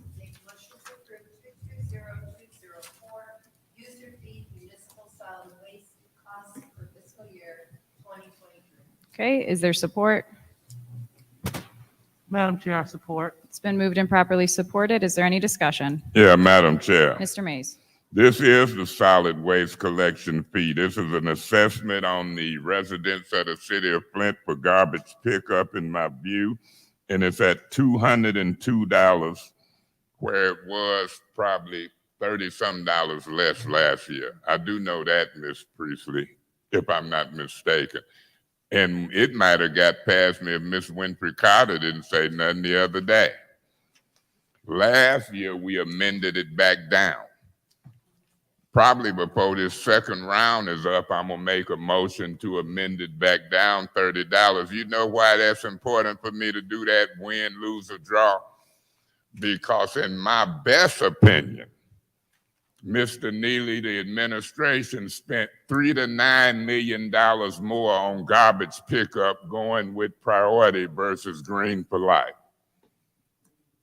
We had a same or similar service, might have been better, and they went $3 to $9 million more on the backs of the residents and went priority versus Green for Life. And then wouldn't come and talk about it. We had to issue subpoenas, go to court, put them under oath, and they came up here, and some of them to me still was a little flippant. A 6-member committee, and they won't want to tell you who on the committee. to recommend the garbage contract. So if they can think they can just spend, I'm gonna estimate with where we at in the investigative hearing, between 3 to 9 million more than what we had to. That's a problem for me to pass on to the residents an extra $30 just for garbage pickup. Why did they have to raise it $30? Because they spent $3 to $9 million more? Who know who? Why was this one more important than others? Or is trucks picking up stuff? Why did somebody have to lie on somebody and say they couldn't start October 1st and the executive come and say that's a lie, we can start October 1st? Was it a mistake? I don't know. Sometimes people make mistakes, sometimes they lie and don't tell the truth, and then I get to have investigative hearings and figure it out for myself. Guess what I'm about to figure out as we close that investigation out that some people didn't want to have. Some people won't show up. But I take my hat off to the attorney and to the council members of this one and that past council who voted for that investigative hearing. Every now and then you need to subpoena folks and put them under oath. Mother used to say, everybody's mouth ain't a prayer book. Sometimes you have to put them under oath and make folks scared to lie to you when you're spending millions of dollars, because if you put them under oath, they could go to the penitentiary. You shouldn't have to go through all that. You want honest, trustworthy folks. I'll wait to the second round and see if I make an amendment, or do I hear one from my colleagues to lower this back down. We'll see what happens with this, because some people don't know how serious these millions of dollars are. They just ready to vote and go home. I'm ready to detail the budget. Thank you so much. Is there any discussion, Ms. Winfrey Carter? Yes, thank you, Madam Chair. I voted no for the increase last year, and I'm going to vote no for this increase as well. I don't think we should be taxing the residents. $35? I can't. This community is struggling as it is, and I cannot vote to increase the garbage collection fee $35 when I know that we could have voted on a contractor. What was it, $3,000 less than the one that we have? So I will not be voting on this. I'm sorry. And I mean, I will make the amended motion to keep the garbage collection fee the same. As it currently is? Yes, Okay. but if it fails, I mean, and it really doesn't make a difference, because if it fails, it's going to be the same anyway. So, So I just want to make sure I repeat that back. The amended motion is to keep the garbage collection fee the same as fiscal year 21-22. yes, Okay. yeah, I'll make that motion. Okay. Is there support? Madam Chair, Mr. Mays? I second that motion. Okay. Is there any discussion on the amended motion? Yeah, Madam Chair, Mr. Mays? let me say this. I'm like Ms. Winfrey Carter. It might fail and it might pass. But when I listen to the leadership of this community, and then I have to get into the details and take responsibility for the details, I know Flint finances enough that I'm willing to vote to lower it back to the same price, that $30-something. I know about how many households it is in Flint. With active water accounts, that'd give me an idea of 30-some thousand. And I can do 30-some thousand times $30 almost in my head and come up with the figure that they're raising. So I'm gonna vote for the amendment. I don't care what others do, because when Priority called me, I got a call from a resident in the first ward, and his mother stayed in the fifth from Wellbone Route. Garbage hadn't been picked up for 2 weeks in that little section. I just did a 3-way call with him the other day, and it kind of tripped me out. Because what people don't understand about being a council person, we ain't got that big staff. The mayor got people to take calls. I have to take my own calls. And when I take my own calls, they dealing with potholes, missed garbage pickup, street lights. I don't mind it. Some days it's busier than others.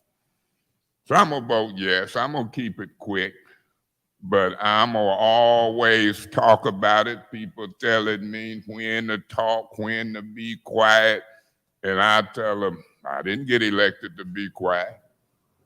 I got elected to talk. I got elected to try to make a difference every little nook and cranny. So they ain't gonna get their wish. I ain't gonna be quiet on garbage. I ain't gonna be quiet on crime. I ain't gonna be quiet on potholes, new bills, tear downs. And people can be mad. I ain't gotta be president, resident, mesident, vice, or nothing. I got a voice. And I'm sitting here in the first ward on my 8th or 9th year. And people, some of them must like the way I respond. I ain't gonna be a lifelong council person. Don't wanna be a lifelong council person. But while I'm here, I'm gonna try to make something happen.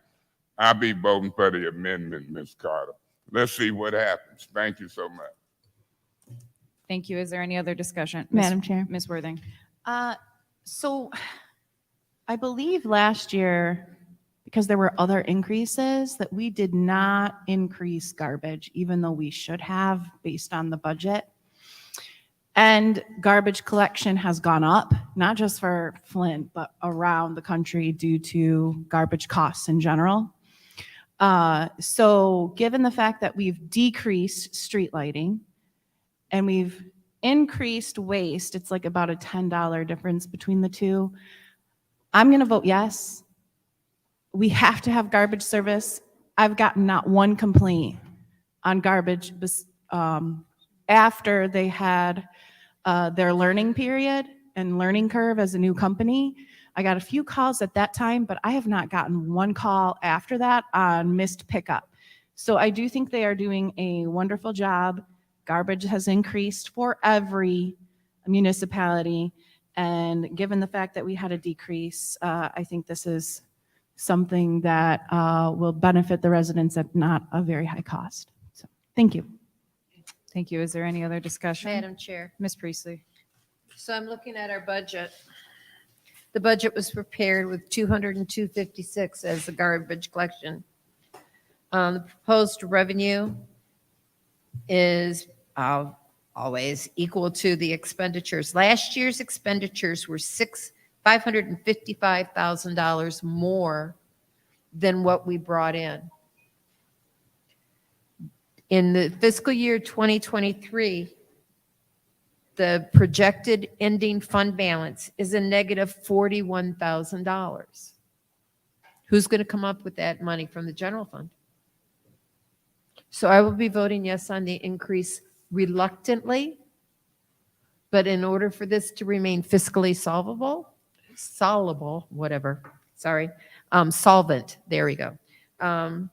I feel that we must vote yes on this. Point of information. What's your point? Through you to the speaker, do you realize or believe that I'm making this up where we paid $3 to $9 million more maybe than we had to? Thank you, Madam Chair. Thank you. Is there any other discussion in the first round? In the first round? Going twice? 3 times? Okay. In the second round, is there any discussion? Yeah, Madam Chair. Yes, Mr. Mays. See, Ms. Priestley, it's easy to quote numbers. And you can quote numbers, but then you got to tell the whole story.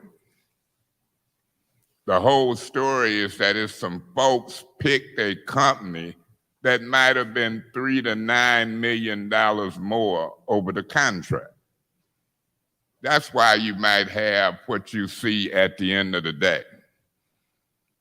And the service was just as good or better from what I gauged during that process. Bids was threw away, shredded. Folks was getting let go for doing jobs they had been in purchasing for years. It was some strange stuff going on during that garbage contract. And I don't know whose campaign or who might benefit, but it's legal ways to do folks' business and they can do stuff for you.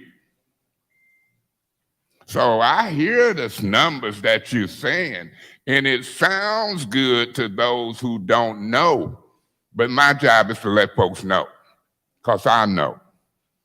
So when you do all them number readings that you just read, I want you to then factor in, if Mays is right, that 3 to 9 million extra would make my numbers I just read look like peanuts, if Mays is right.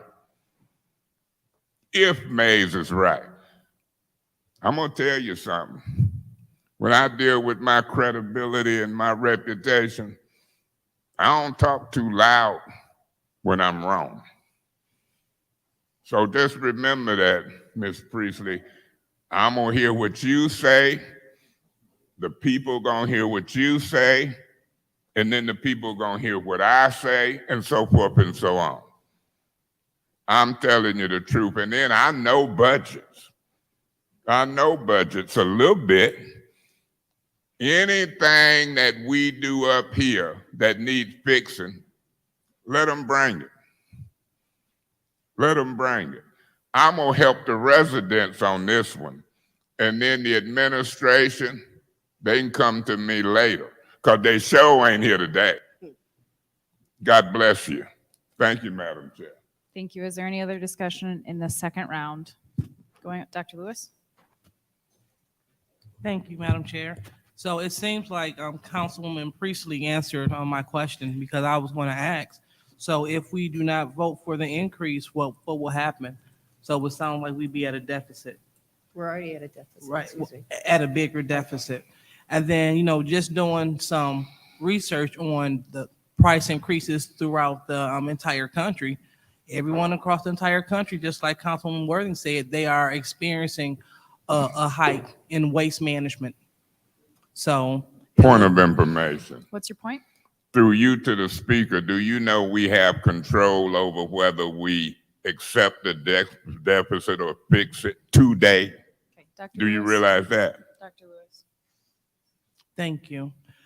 So just looking at the Waste Business Journal and their findings, I say everyone is facing this. So this is something that we must think about. This isn't unique to Flint. So thank you, Councilwoman Priestley, for that information, and also Councilwoman Worthing. So I definitely will be reluctantly voting in favor of it. So hopefully we can save costs in other areas. And but I have definitely received great reviews from Priority. You put it on the curb, and 9 times out of 10 they will pick it up, or at least attempt to. So thank you.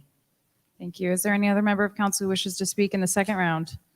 I only spoke once, but You only spoke in the first round. Would you like the floor? Yeah. Madam Chair. I just wanted to confirm. So I did look it up, and it's been 3 years since we've increased garbage and waste. Priority, again, I just want to emphasize, we can put so much trash in the front, and they pick it up. And to me, it's an amazing service, because not every community gets that benefit. But also to Ms. Priestley's point, there's nowhere else to make that up. It may be an increase in taxes, but given the streetlights have decreased, it's a really good deal for the residents of the city to have their garbage picked up every week without worries that it might not get picked up, because that was a legitimate concern not long ago. And I would get phone calls constantly. This is worth it to me and my residents. Thank you. Thank you. Is there any other discussion in the second round? Yes, Mr. Murphy? thank you. Because gas prices is going up, I mean, I'm sure the garbage trucks have to pay more on their gas. And then I was thinking about the population of the city of Flint now at 81,000. So if we have a population loss and residents is not paying, we don't have that many residents because people done moved out, then we still have to pay a cost. And just due to the increase in inflation as far as the gas prices, just the waste company got to put it on to someone. But here's where I'm at with the contracts. And I just remember when we had let me remind the public, we had two garbage companies out here at one time. We had Rizzo and Republic. On one side of the street, you had Rizzo picking up the garbage. On the other side, you had Republican. You had two garbage companies out there that you had to pay. And they ended up in court because one person, the mayor, wanted this company, and the city council voted for somebody else, and it was just a mess. Somebody had to pay for it. When Rizzo hit the streets, somebody had to pay. When Republic hit the streets, somebody had to pay. So if we didn't have to pay for two garbage contracts, maybe we would have had some extra money to spend to cover some costs. But I ain't even gonna go there. But I think we need to, we in a deficit. We need to cover our costs. I don't think we need to just go back into a new contract or a new fiscal year. Thank you for spelling that out, Priestley. Looking at the numbers, that's very informational to the public, so that we can understand that if we just stay the same, it's going to be a possibility that we are going to not be able to pay the cost of the waste collection. I know in my ward coming up on the 25th of this month, we're doing this big, massive cleanup where we using the garbage companies to go by and pick up trash, and everybody's, the residents that want to, and that's in addition to, the regular pickup, because the third ward is a mess and some. So I'll be supporting the increase.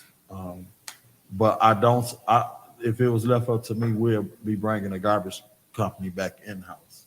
And that's what I would like to see within the next 3 years. Bring back the garbage company in-house. Let us own our own waste collection. Let us take some of those opera dollars and buy our own trucks and bring back our own waste collection from when the emergency manager stripped us from this. Point of So that's where I'm at. information. What's your point? Point of information. Through you to Mr. Murphy, do you know it is up to us? Okay. Is there anybody else who wishes to speak in the Bring second it in. round? In the second round, Madam Chair, Ms. Burns. yes. We had an opportunity, I think, when we entered into the contract, which we had two bidding processes for trash. And we did not, I believe it was said that we're not going to take the lowest company because we want to take the lowest company may not be the best company. I don't think it's a rocket science you put your trash to the curb, your recyclables, your compost, and your trash, and they pick it up and they drive away. And when we did have the trash companies here, there was a question that it could be anywhere from $4 million to $9 million cheaper. The residents of 6th Ward, they do not want an increase, not of $1. So if we have to figure it out for some other place, We're going to have to figure it out from some other place. We had an opportunity to get a trash company that was cheaper. That didn't happen. And that wasn't with us. But now we have to deal with it. Yes, everyone wants their trash out. Did Priority have a difficult time at first keeping up and putting many hauls that I took? They were putting the trash, the compost, and the recyclables in the same truck. So we were paying for different services, but they were only giving one service. So I will not be voting for an increase in the trash. I won't be doing that. I won't. I will not. I cannot do that when I know in other parts of our budget, people are asking for additional secretaries, receptionists, their budgets, that they're adding more people, and we're facing a deficit. I can't, and I won't do it. I will not. I won't do that when we're saying add another job for someone in a department that they're already functioning. I just don't think trash, the 6 Ward residents don't want to pay more. We had our we didn't have it. There was a missed opportunity. And we still don't have clarity with what happened with that contract. I mean, when we had them here, the department head stated he was instructed under oath to take the garbage contract and take it from off of the finance chair's desk and shred it.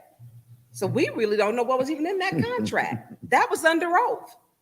Under oath. And then he said he was threatened with his job.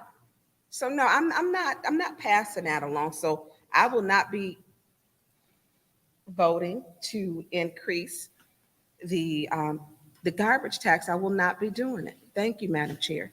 Thank you. Is there any other discussion in the second round? Going once, going twice. Okay, I will take this time to speak my piece as well. So I did the math on the difference between the increase in garbage and the decrease in the lighting assessment. It comes out to $6.27. I further did the math because we get garbage once a week. That's 12 cents a trip. I have gotten tremendous praise from Priority from a number of constituents, including one elderly woman who was so thankful because they actually brought her bins back up to the house for her to save her a trip.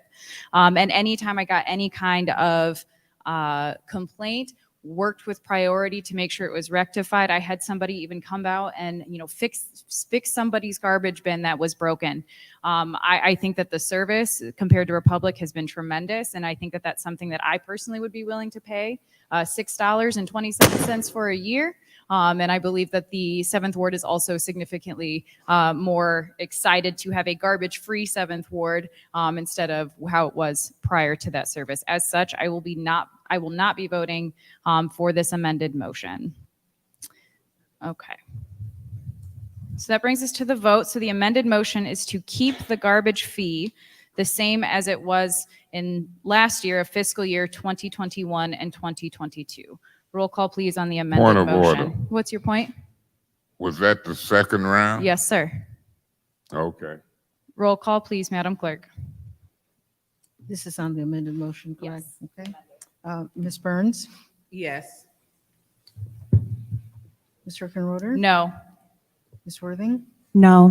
Mr. Mays? Yes. Ms. Lewis? No. Mr. Murphy? No. Ms. Priestley? No. Ms. Winfrey Carter? Yes. The vote is 3 yes, 5 no. Vote is 3 yes, 5 no. That amended motion fails. That brings us back to our original motion to approve 220204. We were in the first round. Is there anybody else who wishes to speak in the first round? In the first round? Okay, in the second round, is there any Madam member? Chair. Yes, Mr. Mays. Yeah, Madam Chair, I'm eager to speak in the second round. I'm gonna tell the council person, some who just voted no to keep the level the same. I like McDonald's, but you let a Big Mac go up to $12. I ain't buying it. I like them fish because I ain't got no teeth in my old age. They soft. But let them go up to $9. I ain't buying it.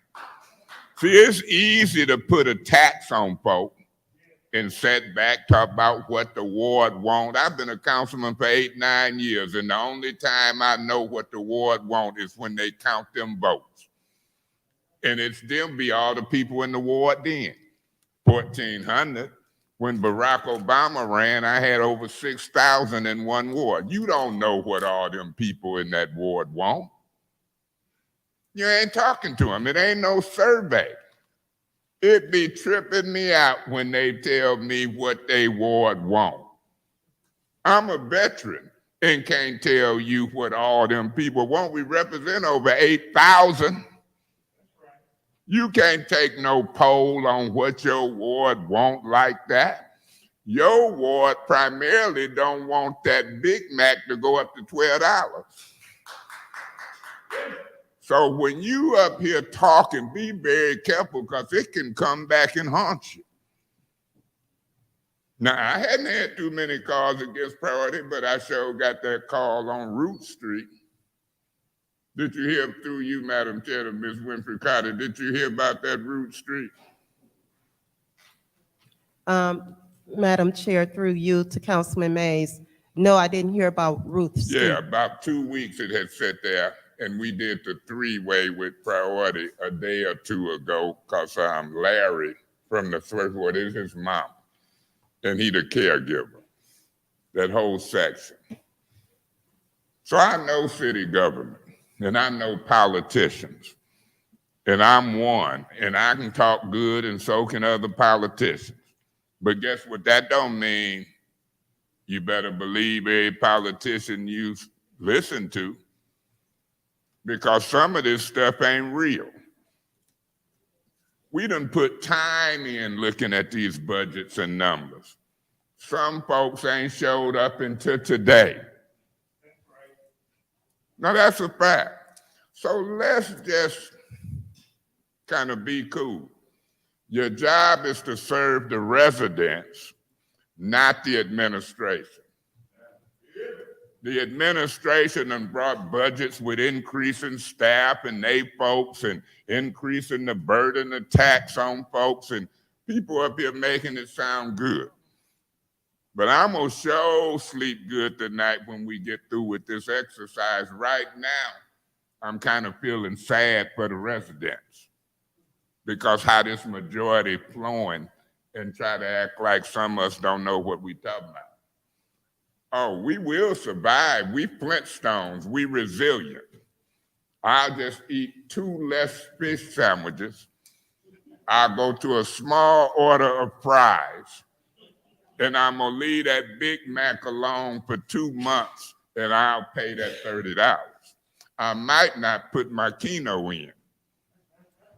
4 digits I don't usually do. So we can make it. That's the principle. We got discretionary income, but in one hand, you're talking about gas going up. And in the other hand, you want to raise the garbage when folks can trick you and put 3 to 9 million more. And here you talking about what we should do. No, they shouldn't have gave the bid to the company that was 3 to 9 million more. And I'm gonna do this every time y'all talk good. I'm gonna talk, if it's such a word, gooder. Thank you. Is there any other discussion in the second round? Going once, going twice. Okay. That brings us to the motion or to the vote on the motion to approve resolution 220204. Roll call, please, Madam Clerk. Ms. Herkenroder, Yes. Ms. Worthing, Yes. Mr. Mays, No. Ms. Lewis, Yes. Mr. Murphy, Yes. Ms. Priestley, Yes. Ms. Winfrey Carter, No. Ms. Burns. No. The vote is 5 yes, 3 no. Okay. The vote is 5 yes, 3 no. The motion passes. The chair will entertain a motion to adopt resolution 220205. Madam Chair, Ms. Priestley. make a motion to approve 220205, adoption in implementation 2022 to 2023 master fee schedule. Okay. Is there support? Support. Mr. Madam Murphy, was Chair? that you? Okay. It's been moved and properly supported. Madam Is there Chair. any discussion? Yeah, Madam Chair. Mr. Mays? I got some serious folks in the audience that I'm trying to get to on public safety and gonna get there.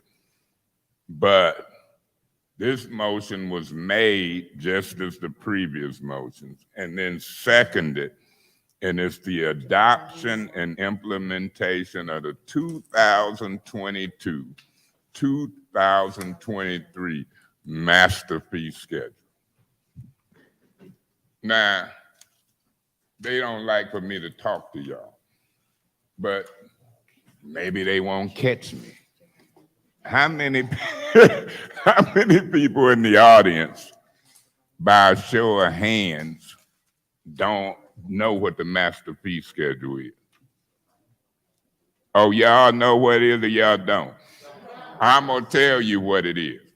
It's the master sheet of paper with all of the fees that you get charged by the city of Flint.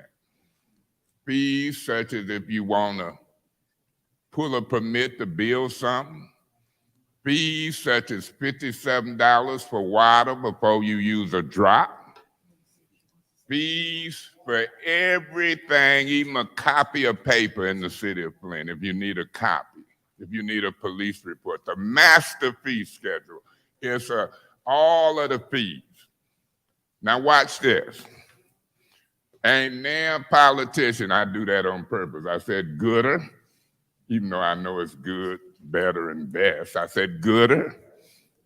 Now I'm saying now. Ain't now politician want to stand before you and say, hey, we need higher water rates in the city of Flint. But you'll hear a bunch of them say, we need lower water rate. Well, it's in these folks' hands. This is the master fee schedule.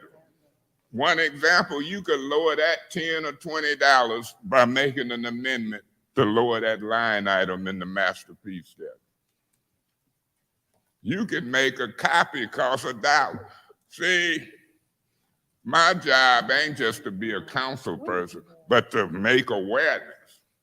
I sat on the council with a guy, did a march once from down there by the riverfront all the way in front of City Hall in the middle of the water crisis. And he was marching against the water rates. Tripped me out because he had just voted differently up here. Some of these folks don't be knowing what this stuff is. Y'all ready? That's what the master fee schedule is. Now you tell me no fees on that schedule need amended. Let's see if we hearing it. I'll wait till my second round. We spending millions of dollars. Guess what the goofy rules say? You get 5 minutes to discuss millions of dollars.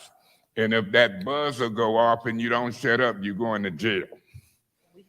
I didn't get elected to talk 5 minutes and go to jail. I got elected to add, subtract, and deal with millions of dollars and take care of folks' business.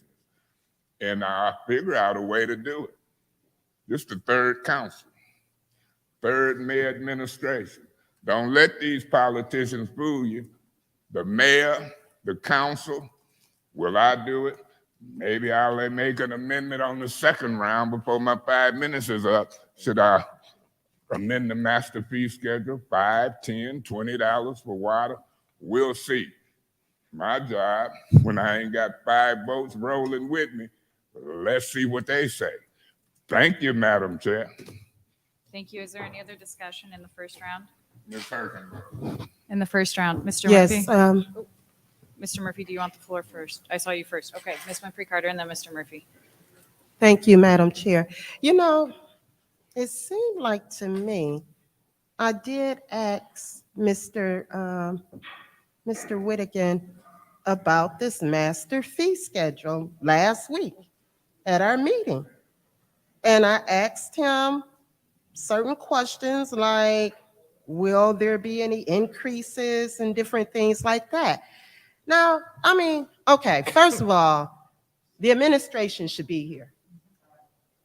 Our chief financial officer should be here to discuss these different fees. There's some increases in fees on this schedule here. And I'm sorry, I couldn't vote for the increase for the garbage, the waste collection fees, and I certainly cannot vote for this master fee schedule.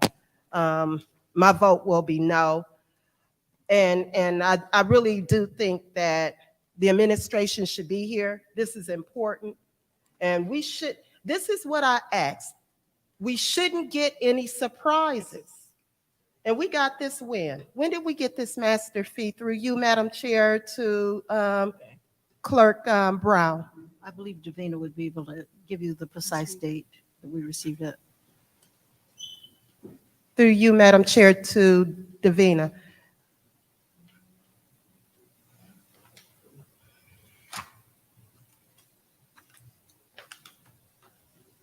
I think I got this. I have the email that was sent out to all of us. It was dated on June 3rd. Okay, which was Friday. Friday. Okay, but I asked this question, I believe, last Tuesday. That meeting last Tuesday that we had, I asked the question about the master fee schedule. So I would think that, there would be some transparency here, So I'll be voting no for the master fee schedule. Thank you. Is there any other discussion in the first round? Madam Chair. Hang on, I promised Mr. Murphy after Ms. Winfrey Carter. Mr. Murphy, do you want the floor? Because I was going to go Ms. Winfrey Carter and then, Go to her first. okay, I'm well, looking for she's already said her piece. Oh, okay. Well, I have some questions on the master fee schedule. I guess I wanted to know the difference between what was the regular versus the. No, You can hear me now? there you go. All right. I have some questions on where's the increases versus what was just the same. I'm not showing where the increases is at. And then I am concerned about the master fee prices in the water and sewer department.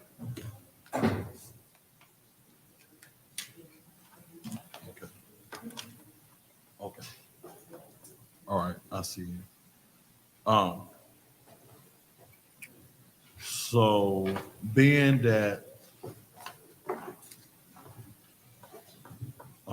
she just clarified where the increases is at, I'll wait and look at that my second round. But I'm concerned about the water and sewer rates. Point of information. What's your point? You said an increase was pointed out? If so. No, I'm saying that part of my concern is the water and sewer costs. Okay. And that's where, when you look at the water bills, our water rates may be $20-something, but our service charges is way more than and we paying more towards service charges versus our water bill in general. So I would like to look at that and look at trying to make some amendments in just that particular area. But I also have to be conscious of the deficit that we're facing. And if we get to cutting in our master fee schedule, it's going to mess with how do we pay this deficit and the legacy costs that we're dealing with in the city of Flint. And we don't need to be going towards bankruptcies or another emergency manager based on us wanting to cut ourselves out of a particular legacy cost that we been dealing with. So I got to think about this, and then when I come back the second round, I'll see where I stand on this. Once I review the little notes that Davina just showed me on the side to see where the increases is at. Let me look at that, and then I'll decide what I want to do. Okay. Um, Yep, Ms. Burns? Thank you, Madam Chair. My constituents are texting me now. Miss Carolyn Marshall says she don't want to pay for nothing more that's higher. She does not, and she will not be in my ward. She will be left over to the second ward when the boundary, she'll be moved over once the boundaries. And so has a resident on Concord Street who has been calling. People don't want to pay more. Getting this at what I consider to be last minute. I have, I'm just really kind of, I'm over it, so done with it. Councilwoman Jerry Winfrey Carter asked specific questions, and then there is no one here that we can ask from the administration. I mean, there's zero clarity to be provided. It's disrespectful, it's co-equal branches, it's unprofessional, it's people who hold department heads.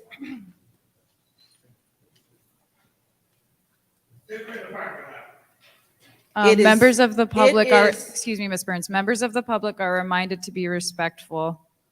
Ms. Burns? It is disrespectful because people have a right to ask questions, to either vote it up, vote it down, and to be well-informed. How can we be well-informed when we don't have anyone here from the administration, not even Mr. Edwards? So they're saying, hey, in your face, council, or I'm gonna say for Tanya Burns, in your face, Sixth Ward, you don't matter. We're going to do whatever we want. I'm counting these votes. I'm counting it. I'm seeing it. I'm texting, or my people are texting me from my ward. You can take my phone and look at it and see. I don't have any secret covert conversations. I don't do it. These people do not want to pay anymore. And if we have to cut, we need to. Now, this is the thing. When we're talking about increasing the mayor's budget, but we want to charge the residents more? No. I'm not doing that.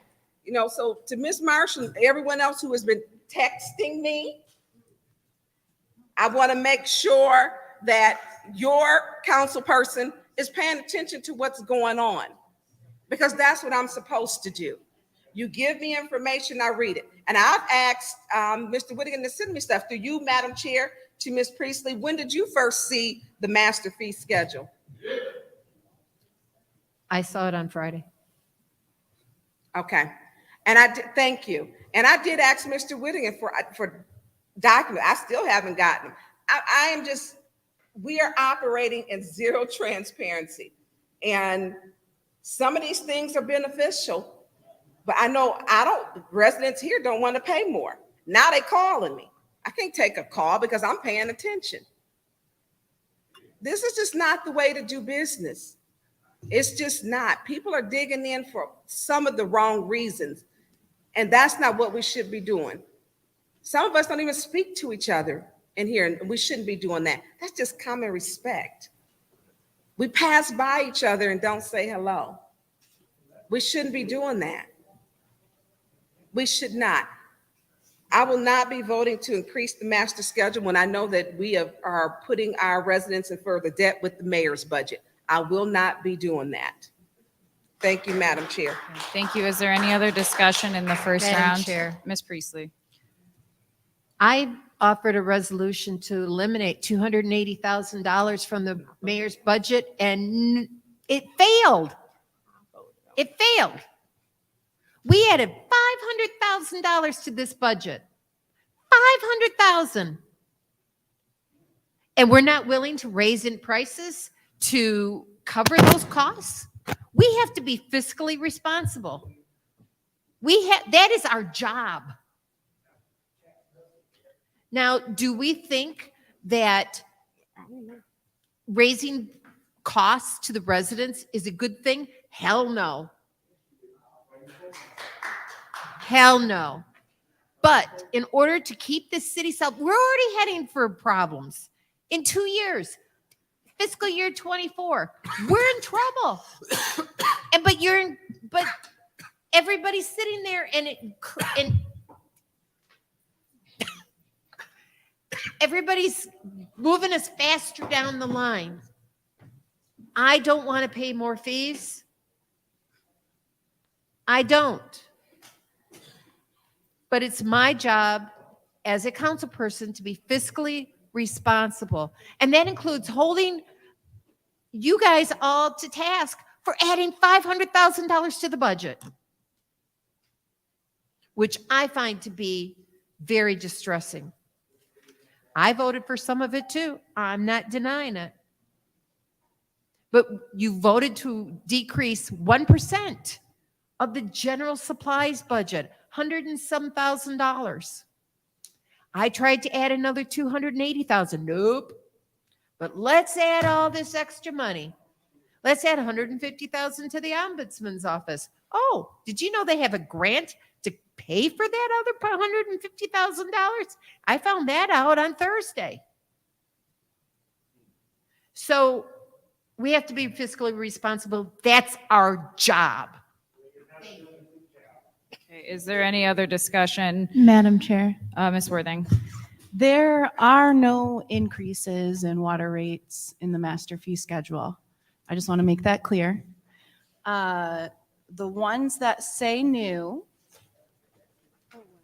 and I will read those off, are rental license and registration fees, a one-time fee for rentals, a vacant property registration fee,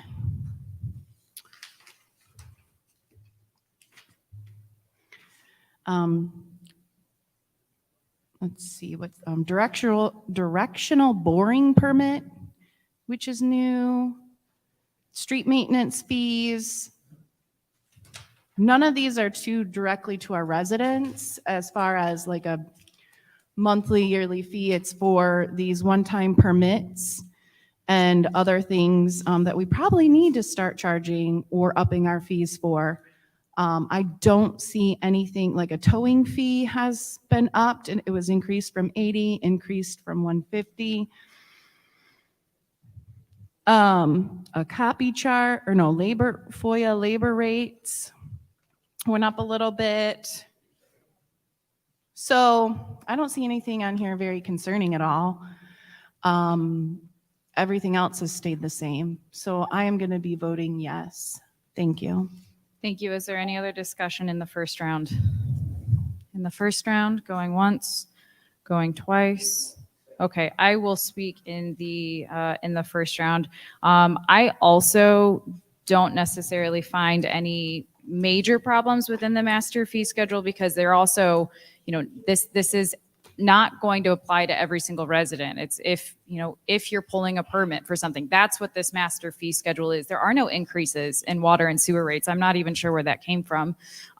These are just basic labor costs to be able to help support the clerk's office with pulling business licenses, with being able to help process FOIA documents.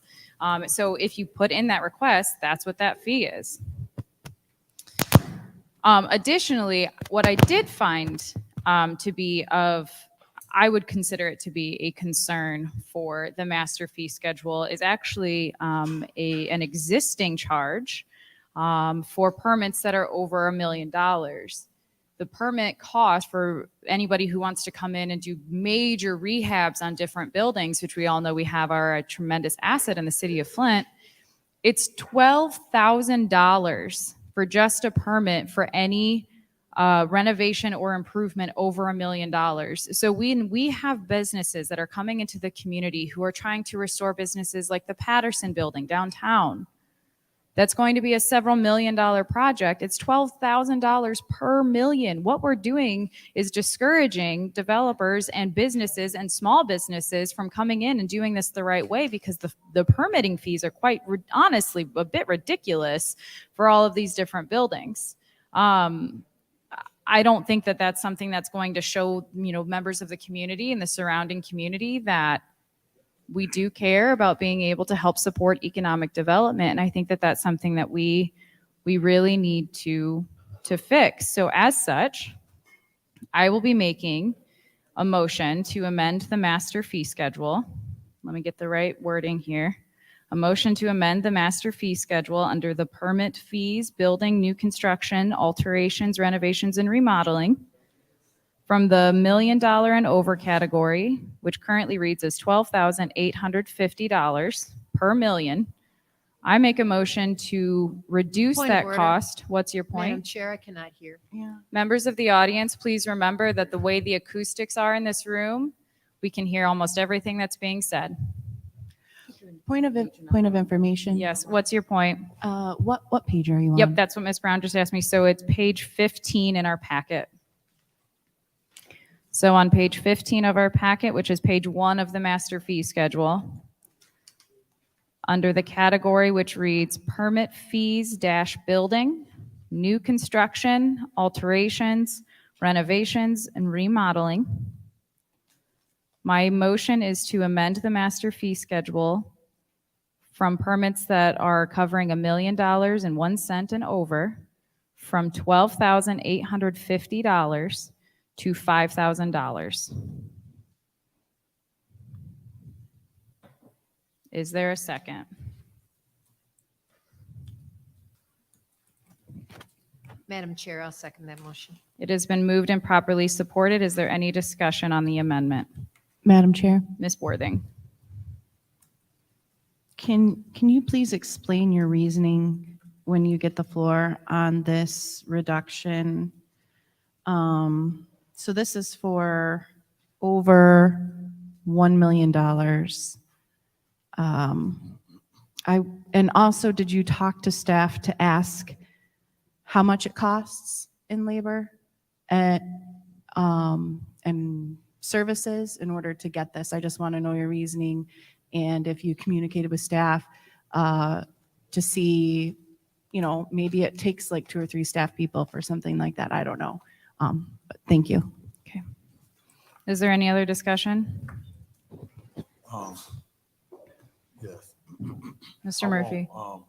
I won't be supporting reducing this 12,000 to 5,000 because if they got over $1 million in investment, they could pay the 12,000.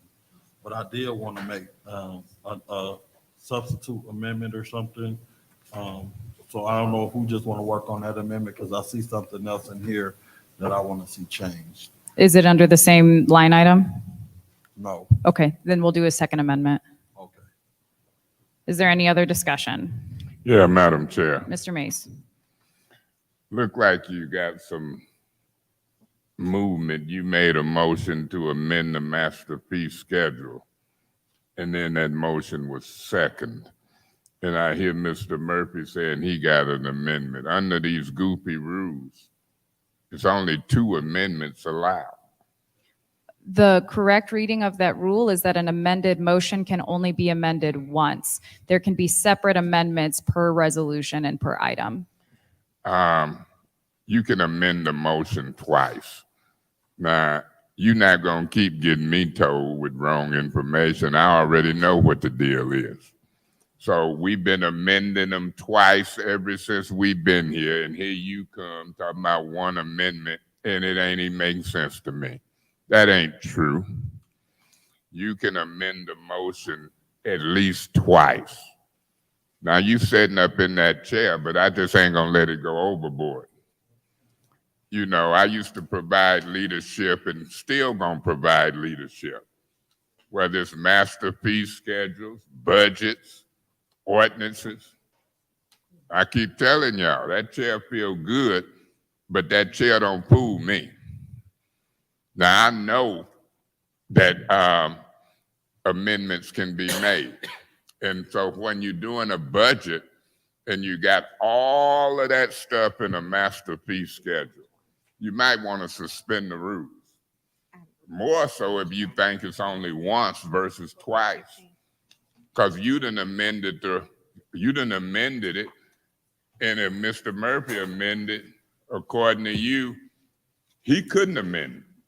According to you, you'll try to rule me out of order if I try to amend it a second time and knock the water bills down $20 or $30. So I ain't buying what you're talking about. Now, if you want to get technical, we can. But I know for 8, 9 years, 1 amendment ain't all we've been doing. through you to Davina or Ms. Brown. Have we been a council with one amendment for years?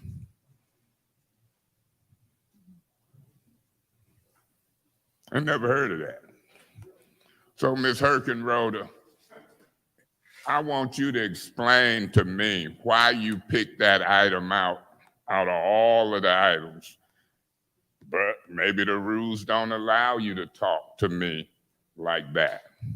That's why when you're doing budgets, you might better suspend the rules.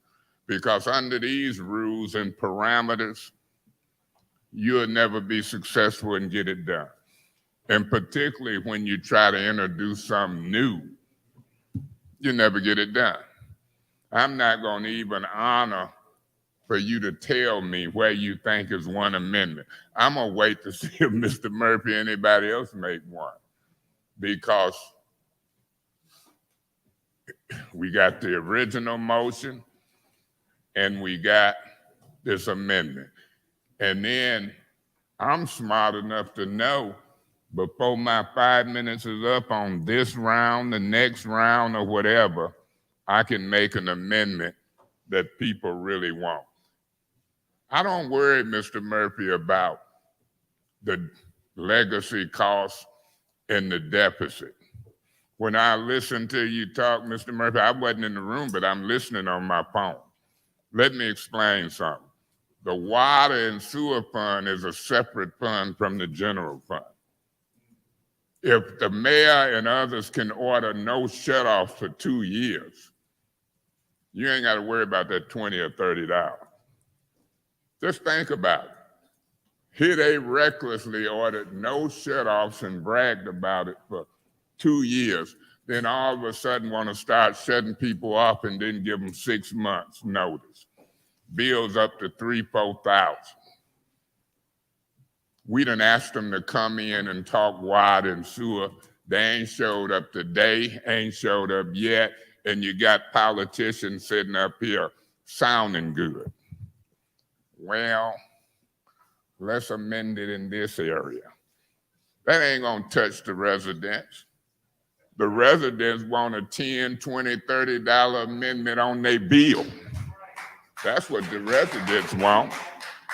And if we ain't smart enough how to use amendments and use $94 million and take care of people, that what you're referring to don't amount to a hill of beans. Ms. Herkin, Ms. Priestley, I heard you talking about folks voted. Is that bill? Yes, it is. There go that bill, y'all. Is there any other I member of reserve. council who wishes to speak in the first round? In the first round? Final call? Okay, to answer Ms. Priestley, or excuse me, to answer Ms. Winfrey's, Ms. Worthing, started with a W, it's all, I'm tired today. Ms. Worthing's questions. The reason why I made that amendment in particular is because when we have especially huge capital projects, capital improvement projects that nonprofits and small businesses are putting forth, we know that the number, that this $1 million in general is already going to be an incredibly undue, financial burden on different agencies and different small business owners. Adding an additional almost $13,000 to that per million, it not only disincentivizes improvement in the building, it also disincentivizes any kind of proper protocol and proper channels for the development that we all know we really need in this community. So by being able to reduce that down to $5,000, it'll be able to help support more businesses who are looking to be able to invest into the community, who are able to invest into their own building and be able to help make it a significantly more financial decision for them. And it's one less thing that they have to budget for. So it's just good fiscal sense for good economic development. I hope that answered your questions. In the Madam Chair. in the second round, is there any discussion? Yeah, Madam Chair. Mr. Mays. I'm gonna get Ms. Winfrey Carter and or Ms. Burns or Mr. Murphy or somebody to ask me some questions. and that'll get around these rules. That ain't really how that's supposed to work. Now, however it work, I'm telling y'all to relax because we dealing with budgets. And all these stringent rules is going to handicap y'all. And when you deal in this arena, you know, y'all didn't even put the rules in place. It was the council before y'all trying to shut me down. You're dealing with budgets. You're dealing with monies. Now, I don't know if your motion or your amendment gonna pass or fail. But if your amendment fail, I'm gonna make an amendment to lower them water rates. Now, I could do it right now because Mr. Dumas, you say do it now because the way they talking, one more amendment, you can't do it. Okay, let's see what happens. I move to amend the master fee schedule on the line item for the service fee. Last I know, I think it was on there for $57. I want to amend it down to 27, and I so move. Mr. Mays, that amendment is not germane to this main amendment, which is the motion to amend the 12,850. That is a separate amendment. As such, we will follow I any appeal the separate. ruling of the chair. As such, we will continue to go through any I other. appeal the ruling of the chair. Well, the chair is trying to explain the rationale that you've already appealed. Okay, well, let me explain my rationale. Well, Mr. Mays, I must finish mine first before you have finished your appeal. You have to finish all of the different amendments. Mr. Murphy already discussed an amendment that he wanted to bring forth. These are separate motions. Totally separate. Ms. Herkenroth, are you making that rule up? May I dialogue with you before we have to appeal? You may not, because as you said Okay, that I appeal the ruling of the you chair. have already. Point of information. What's your point of information? Did councilperson from the 9th Ward ask to leave her seat? If she did, I did not see her. Okay, so there's an appeal on the ruling of the chair. Although I did hear 2 appeals, so just for clarity purposes and for the record, which decision are you appealing? I'm appealing your ruling that you can't make a second amendment to the as it relates to the master resolution. I'm appealing that because you're dead wrong. Okay, so I appeal the ruling of the chair. Okay. Is there a second? Going once. I'll going support twice. his appeal. It has been moved, appealed, and properly supported. As a reminder, during the appeal process, the chair speaks first and last. Each member of council only has one opportunity to speak in the appeal. The motion was not to, the motion was to amend the master fee schedule. The motion that was raised by Mr. Mays was for a completely separate part of the master fee schedule that we weren't talking about. That's not an amended motion. The amended motion must be germane to the main motion. We can make multiple amendments to change things. We did it for the budget, and that's what it turns into. It turns into a point 1. Mr. Murphy explained how he also had concerns and wanted to amend part of the master fee schedule. We can make multiple motions amending different aspects of each resolution. We don't have to do, there's not a limit of 2 amendments per every single resolution. That's not factual. And I will not let you gaslight the rest of the community based off of something that you are interpreting incorrectly.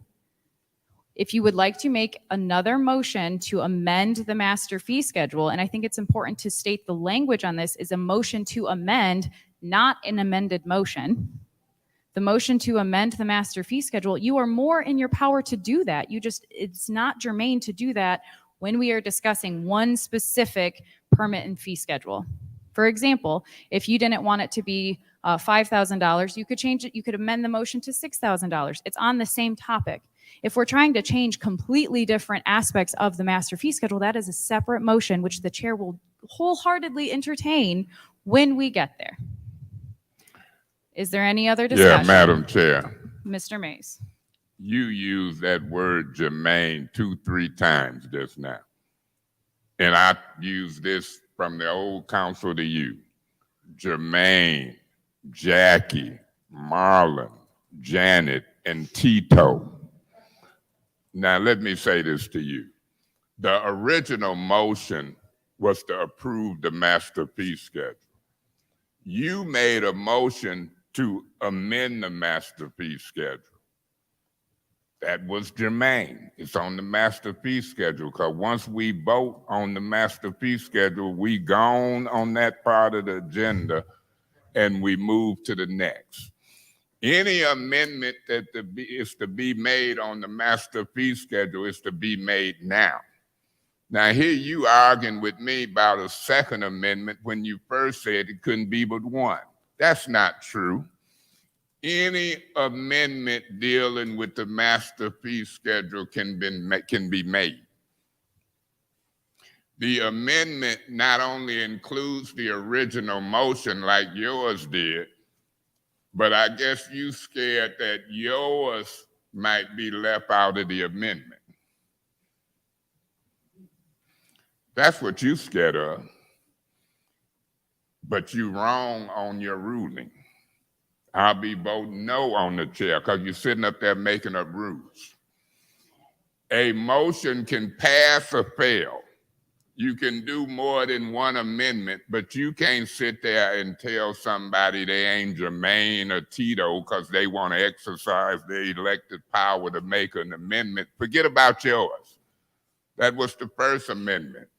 If the second one fails, it goes back to yours, and then if that fails, it goes back to the original motion. As long as the amendment is dealing with the master fee schedule, it's Jermaine, Tito, Jackie, Marlon, and Janet. So quit making up rules. Quit trying to be smarter than this Michigan State grad. Just quit doing it. Every meeting you do it. In every meeting, I'm gonna make fun of it because you do it too regularly.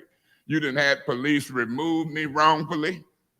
You done told me to wrap up because I went over 30 seconds, and I done heard you tell people and others it ain't no wrap up, and even today we heard wrap up. I'm tired of the discriminatory treatment. And when I feel discriminated against and somebody trying to tell me something different than what I know, that's a problem. I can make an amendment to lower the water rates in the master fee schedule. That's what we own. And I don't have to wait for somebody else to make an amendment when I get the floor. And if my resolution or amendment pass, it passed. And the master fee schedule is amended to that effect. If it fails, then it go back to yours. If yours pass, it pass. If yours fail, then it go back to the original motion. But don't tell me it ain't Jermaine, because it's Jermaine, Tito, Jackie, and Marlon. Any amount of money in that master fee schedule. I could make a amended motion to amend it to decrease the water service fee, what you talking about, and 3 more things. And that could be my amendment. And it's Jermaine. So quit making up stuff because you're dead wrong and you're barking up the wrong senior councilman's tree. Now you've been here 4, 5, 6, 7 months and think you know more than me in 8, 9 years. And you're wasting my time and pulling my string way wrong. So I'll be voting no against your ruling that amendments is out of order as they relate to the master fee schedule. Thank you for the second on the appeal for the discussion, Ms. Winfrey Carter. Okay, is there any other discussion in the appeal? Yes. Mr. Murphy? I'll be supporting the chair. This, even when I wanted to make my amended change, I see how we should vote for them individually, because I may not support, like I just told you, you want to bring it down from 12,000 to 5,000. When we get ready to vote, I'm not voting to support your amendment. So if we put all of them together, and then try to vote for all of them together as a group, then it's gonna be hard for me to vote. So I'd rather just vote for them individually, versus me trying to make an amendment motion. Point of to vote for information. all of- What's your point? Have you ever thought about suspending the rules, Mr. Murphy? Mr. Murphy, continue. I wouldn't suspend no rules up under these circumstances if it was the last thing I did. But anyways, back to what I was saying. I would say vote for them individual. Then if someone else wants to make some changes on the master resolution on a particular line item, I could see us doing it that way, because if you try to put them all together, because I'm not getting ready to vote with you to bring down 12,000 to 5,000. So I want to group that with the rest of them. Even though I hear what you're saying, I'm just, I don't want to put it together. So I'll be supporting you to vote for them individually. Thank you. Thank you. Is there any other discussion in the appeal? Yes, Madam Chair. Ms. Winfrey Carter. I guess I'm confused here a little bit. I thought when Councilman Mays made his amendment, that his amendment would also be separate. We would vote on all of them separately. Through you, Madam Chair, to Councilman Mays. Councilman Mays, what was your amendment? What did you try? My amendment was to lower the service fee on water before you use a drop from, if it's 57 down to 27 or 37. I was knocking $20 to $30 off them bills. Okay. And then Councilwoman in the 7th Ward, you had an amendment as well, right? Yes, which is not relating to water at all. No, but it's still on the master fee schedule, right? It's still on the master fee schedule. We're dealing with the master fee schedule, right? Yeah, as a whole. So if people see that they want to make any type of amendment with this, in fact, I'm just going to say, this master fee schedule, as it stands right now, it should be sent back to committee. We shouldn't even be voting on this tonight, because I asked Mr. Whittakin about this master fee schedule. And we just got this master fee schedule on Friday. Did that give us enough time to even look this over? I looked at mine and I saw some things, but this is wrong. And they should be here. He should be here. Point of order. Thank you, Madam Chair. What's your point? I addressed and asked the question. You didn't respond to it, because if we're going to be fair across the board, you said you did not give the council member from Ward 9 permission to go to the restroom. And if we're going to be fair, when people are all getting put out then of this meeting without getting attention, I guess we can all get up and leave. You stated that you did not know that she had asked to go to the restroom, and then you let it drop. So according to our council rules, we have to get permission from the chair to leave. Permission was not granted by you. We had a conversation. She went to the restroom. Okay, so let me read that rule that's in question. Thank you. So this is Rule 27.1. No persons shall leave their seat while a motion is on the floor. No council person shall leave a meeting of the council with having first obtained leave to do so from the president, presiding officer, or committee chair. If a council person leaves the meeting without having obtained this permission, the presiding officer is to assume the council person has left the meeting and cannot return without the presiding officer's permission. A council member who has left the meeting may not vote without having first obtained the presiding officer's permission to return to the meeting. Any member can return if they ask permission. So she got up and left. You did not give her permission to leave. And I she do may be welcomed back per Rule 27.1. Oh, yeah. A council, excuse me, Okay, excuse me. yeah. Would you let me please read the rule? A council person who has left a meeting may not vote without having first obtained the presiding officer's permission to return to the meeting. Okay. I give Ms. Worthing permission to return to the meeting. As such, She didn't get permission to leave the meeting. That's not When how the- Councilwoman Lewis left, she was not able to. and that was the choice of the chair at the Okay, at well, that time to not let her back. There is so- a separate chair. Okay, so it's a double, there's different, I just wanted to. Point I of wanted that to point of be on the order, record. Madam Thank you, Chair. Madam Chair. What's your point? So when I get up and leave, you gonna give me permission to return? Yep. Okay, so now I ain't gotta worry about asking. All right. Thank you. Is there any other discussion on the appeal? Is there any other discussion on the appeal? Is there any other discussion on the appeal? Okay, I will now speak for my final round on the appeal. Councilman Murphy is exactly correct. We vote on we do each amendment separately. That's exactly how we do it. We just did this on Tuesday with the budget. We had put forth several different amendments. We voted on each of them. If you don't want to vote per amendment, you don't have to vote per amendment. But if we are changing if we are changing the complete opposite thing, if we're not even anywhere even the same category, that is not a valid amendment. We can make several amendments as we keep going.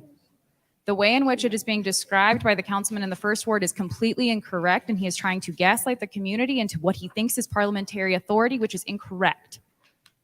Point of information. What's your point? Madam Chair, didn't you the one holler out it's only one amendment and I said two, now you say it can be several? What is it? Mr. Mays, you are again confusing the words that have been spoken. I will not argue with you on this concept because you will continue to twist those words and manipulate the truth.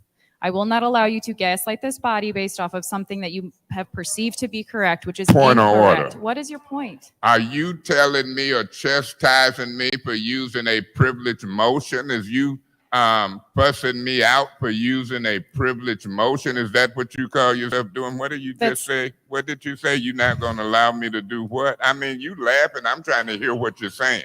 Okay, I think that you can hear me just fine, but for the record, I said I will not allow you to gaslight this community. Gaslight? Yes, sir. I suggest you look it up. We will Watch continue with this yourself. appeal. We'll deal with this after the appeal. Watch yourself. As a reminder on the Because appeal. I can use adjectives. Excuse me, Mr. Mays, you are out of order. We are now on the vote for the appeal. As a reminder, yes sustains the ruling of the chair, no overturns the vote of the chair. Roll call, please, Madam Clerk. This is on the appeal. Yes, ma'am. Ms. Worthing? Point of order. What's your point? Mr. May stated that it's about to get funky in here, and I don't know what he's referring to. Point of information. What's your point? Do you want me to tell you? Gaslighting and adjectives, it's finna get funky in here because I'm finna use a bunch of adjectives. Okay. That's what I mean. Okay. Roll call, please, Madam Clerk. Ms. Worthing? Yes. Mr. Mays?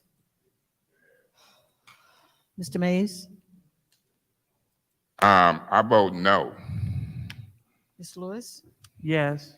Mr. Murphy? Yes. Ms. Priestley? Yes. Ms. Winfrey Carter? No. Ms. Burns? No. Ms. Hickenroder? Yes. The vote is 5 yes, 3 no. The vote is 5 yes, 3 no. The ruling of the chair stands. We're in the second round of discussion on the motion to So amend point the of master fee information. schedule. What's your point? So they just voted that my amendment on the master fee schedule can be made. Was not valid at that time. At that time is the key emphasis, Mr. Mays. Is there any other discussion in the second round? Yeah, Madam Chair. Mr. Mays, you've already spoken in the second round. Beg your pardon? You have already spoken in the second round. On On your amendment. On the motion to amend, which is the motion that we have on the floor right And now. I've already spoke the second round. Yes, sir. Point of order through you to Davina. If you got that recorded? I don't trust her keeping it. Okay, I'll wait. Is there any other discussion in the second round? As a reminder, the motion on the floor is to amend the master fee schedule, specifically in the permit and fees portion from $12,850 for any permit over $1 million, or excuse me, any project over $1 million, down to $5,000. Is there any other discussion? Is there any other discussion? Final call, is there any other discussion? Okay. Hearing none, that brings us to the vote. Roll call, please, Madam Clerk. Mr. Mays? No. Ms. Lewis? Yes. Mr. Murphy? No. Ms. Priestley? No. Ms. Winfrey Carter? No. Ms. Burns? No. Ms. Hickenroder? Yes. Ms. Worthing? No. The vote is 2 yes, 6 no. Point of order. The vote is 2 yes, 6 no. What's your point? Yeah, where are we at on the original motion and what round? Sure. So we just finished the motion to amend resolution, excuse me, the master fee schedule. That was 2 yes and 6 no. I My believe that you have an amendment that you'd like to bring My forth. Is that question to correct? you is where are we at in the first or second round on the original motion? The motion originally was to approve, The second round of discussion. and we in discussion in what round? I just said the second round of discussion. We just ended, We are about to, we just ended. we're the- about to enter. We are about to enter the second round of discussion. May I have the floor in the second Absolutely. round? Absolutely. Yeah. You done gaslighted me. I'm sitting here burnt to a crisp, and you think it's funny. You think it's cavalier. You wasted all that time to get 2 votes, and you talking about me gaslighting something. I don't like the adjectives, because I got a bunch of adjectives. I'm a serious practitioner. Gaslighting. Those are catchwords to call me a fool or to say something about somebody black if you sit up in that seat. I ain't buying it. I don't appreciate it. Now, you talked about decorum, but you want to fire me up talking about gaslighting, and we on a master fee schedule. I don't gaslight. I come here to take care of business. I got a son older than you. Who do you think you disrespecting talking about gaslight? Now, if I start using adjectives toward you and the rest of these council people, you're going to be the first to try to rule me out of order. I demand respect. But I have no problem politicking with you. Because when you say gaslighting to me and you ain't inside my brain. Point of order. What's your point? Where are we at on the agenda? We are in the second round of discussion on the approval of Resolution 220205. What Councilman Mays is talking about is not germane to the motion and agenda. That is correct. Mr. Mays, please remain germane to the I'm agenda. going to tell item. you it's germane. When you use adjectives toward me in the middle of motions, it's germane. And what Mr. Murphy was talking about a little while back when you sat up there and was like crickets, discrimination and treating folks differently ain't germane. Mr. Murphy got a lot of nerve talking about somebody ain't germane, and he be all over the map. See, I done tried to be nice to y'all, but sometimes you take folks' kindness for weakness. I know how to talk. And I'm not going to let you tell me I'm gaslighting and he going to tell me I ain't germane. And he was all over the place on a previous motion and you didn't say a word. I wouldn't care how y'all look and talk. I ain't buying it. I ain't buying it. The first ward going to demand respect. I'm going to demand respect, and I ain't going to tolerate no discriminatory treatment. Enough is enough. I come in here in good moods, ready to take care of business. Here y'all gaslight, he ain't germane. Mr. Murphy, you were way over the map a little while back on the motion. We sat and listened to you. And Ms. Hickenroder didn't say a word, but she's an expert on motions and amendments and ain't. Now just stay off of my back and I'll stay off of yours. But now you done jumped on mine. I might jump on yours twice. Watch me come up with an adjective to describe your behavior. Talking about gaslighting. I don't even use that on the north side. I'm gonna look it up. It sounds negative to me. You're gaslighting. Maybe I'm charcoal-like. You think it's funny, but you shouldn't mess with folks. I dang near cuss because you're sitting up there leaning back in a chair that you ain't got nothing to do with. Now I'm gonna make the amendment to the motion now. I move that we drop the service fee down $30. Not so moved. Which service fee, sir? Mr. Mays, which service fee? It's the water service fee, going from $57 down to $30. Could you, what page is that on? You smarter than me, you find it. You done got on my nerve. Oh, okay. That was for Clerk Brown as a point of reference. Beg your pardon? The question was asked on behalf of Clerk Brown. I heard your voice. Okay, because she didn't have her microphone on. Your Could job you is please to ask share- is it a second to the motion. Could you please share which page you're referring to? I'm gonna move to amend the master fee schedule, the service fee down from water from $50-some to $30, and I so move.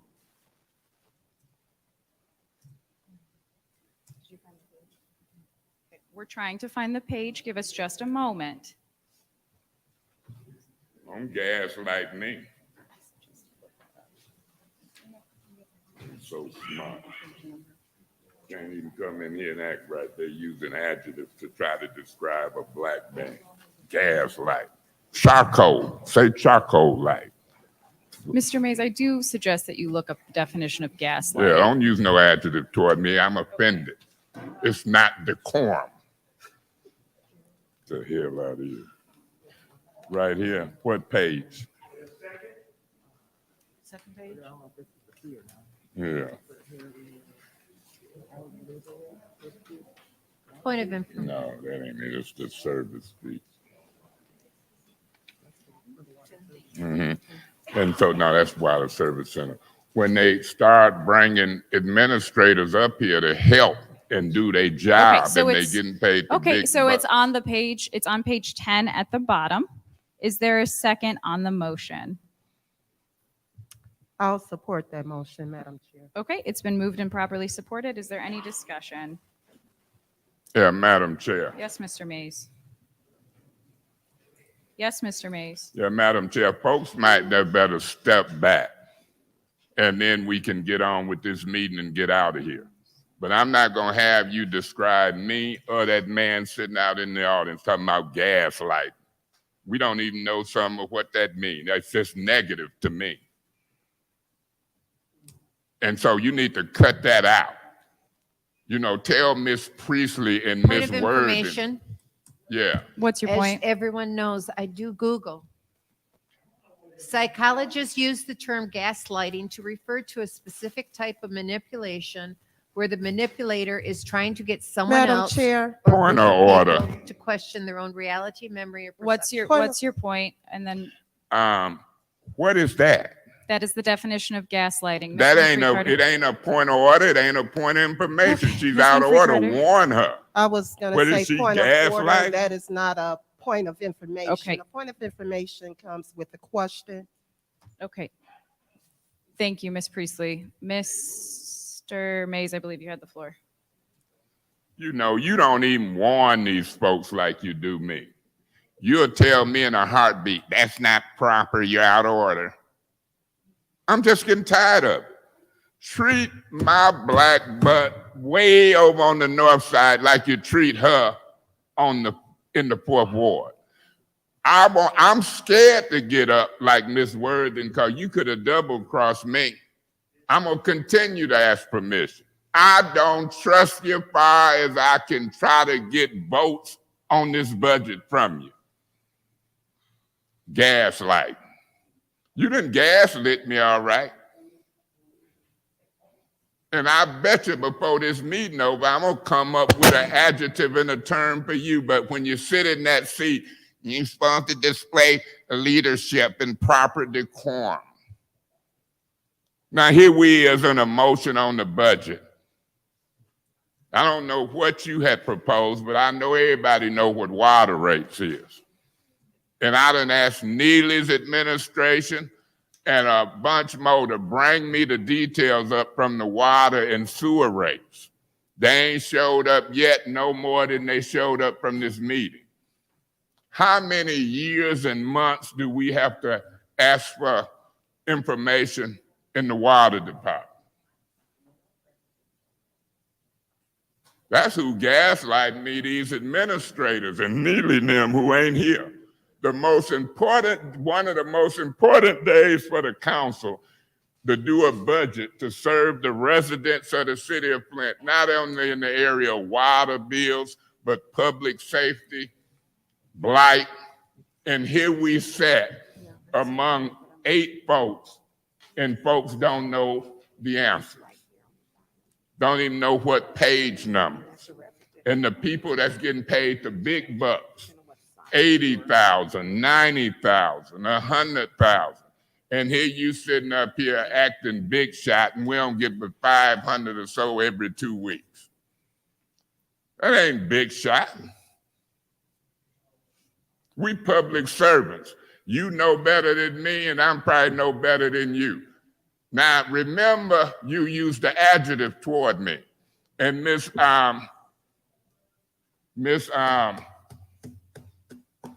Second Ward, they hate when they say your name. Here you tried to check me and get me in trouble with her. And sometimes y'all just be quiet. It be tripping me out. You the same one say I call you B's and MFs, and I didn't. So why would you try to dog me out like that and then get in the middle of that with me and her, Madam Chair? Point of order. What's your point? Are we on a motion? Yes, we are. So we on the motion. I'm just trying to figure out where we at because it don't seem like he germane to the motion. Let me ask this question. Was she germane when she said gaslighting and you didn't say a mumbling word? I thought you were Jesus hanging on the cross. Didn't say a mumbling word. I'm tired of black folks taking up for white folks who jumping on black folks. You didn't say a mumbling word. What's your That's point? who started it. What's your point? Mr. Mays is not germane to the motion on the floor, and we're trying to get some business done. That is correct. Mr. Maine, please. Okay, I'm going to be germane. When gaslighting came up, it was the middle of amended and a motion. And if white folks can say gaslighting and be off subject, then I hate to see black folks take up for them because you didn't say she was germane. Point of information. And it was in the middle of a motion. So Point of information. Beg your pardon? I said point of information. Yeah. That's actually misleading. Did you know that that was brought up during an appeal? Yeah, in the middle of a motion. So if you can bring up adjectives in the middle of the motion, I just want to know why these two black folks sitting to my left think I can't do it.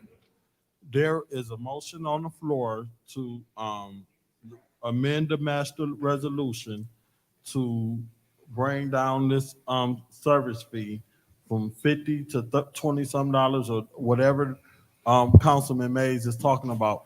He is not germane to the motion. The motion was seconded by Councilman Winfrey, and he are not talking specifically to, and we need to get the business. Point of order. Have he used the privilege motion to take the floor?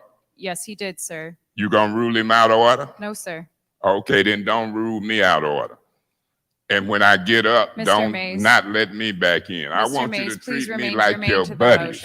Please remain germane to the motion. Okay, and if I don't tell me I'm out of order because you was out of order. Whenever you use an adjective toward me in the middle of a motion and appeal, you done took a swipe. You out of order. I'm a long-time serving councilman and in the running for mayor, and you not gonna dog me out in front of the public talking about these adjectives. And Mr. Murphy, no matter who he support, he can chime in, but I'm gonna deal with that too. What's your point? We cannot use our personal ward seats as a platform to run for office. That is correct. And But Mr. we Mays, can talk facts. Mr. Mays, your time We is can talk facts. You Mr. don't Mays, support me. Mr. You Mays, don't your support time me, is and up. you ain't gonna dog me and get away from it. Mr. Mays, your time is up. Is there any other discussion in the Beg your restraint? pardon? I said your Is time. my 5 minutes up? Because if my 5 minutes up, I'll wait for the second round. Yes, sir. Your 5 minutes are up. Okay, Mr. then Murphy, I'll you wait have for the the floor. second round. Y'all stay germane, Excuse Tito me, and Mr. Jackie. Mays, your Thank you time so is much. up. What? Your time is up. Mr. Murphy, I you just have the shut up. floor. Don't holler at me. Don't buck your eyes. Mr. Murphy, you have the floor. I'm concerned that the price decrease in the service charges may be fiscal irresponsible to the water and sewer funds.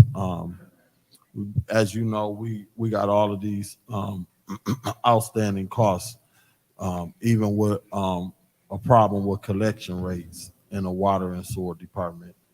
So I could see a little increase, but $20 is a lot when you're going across the board. If you go $20 across the board throughout this whole entire city of Flint, ain't no telling how devastating that will be in our water and sewer funds. So I can't support a $20 decrease. Is there any other discussion? Is there any other discussion? Chair. Ms. Burns. This is why I think it would be important. A lot of residents don't understand, and I'm looking at this.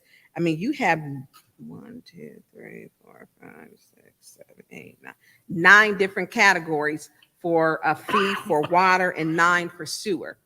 So when we look at this, it would be nice to have the staff here to ask, to be able to ask questions, because this would help to explain for residents, because some can be paying $28.99, $28.69, and then you have some can pay $85.02.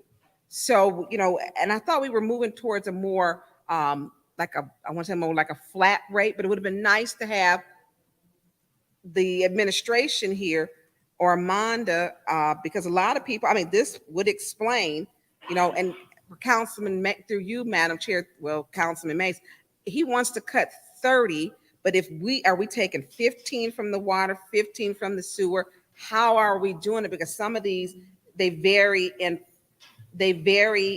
price from $28.69 to $85.02, and then So are we doing a half and half, or how would that split be? Because and it all goes on meter sizes for residential. That doesn't even include commercial. Commercial is astronomical. It is high. And did he specify for residential only, or did he even mention commercial?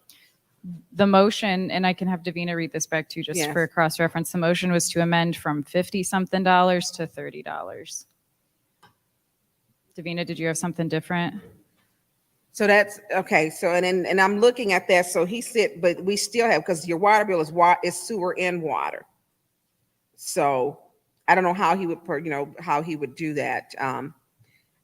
And I would have liked to ask questions from the administration, especially since the lateness that we received these. Thank you, Madam Chair. Okay, thank you. Is there any other discussion in this Madam first Chair. round? Ms. Priestley. I keep going back to the numbers. Sewer fund for a fiscal year of 2023 is in the red for $7 million.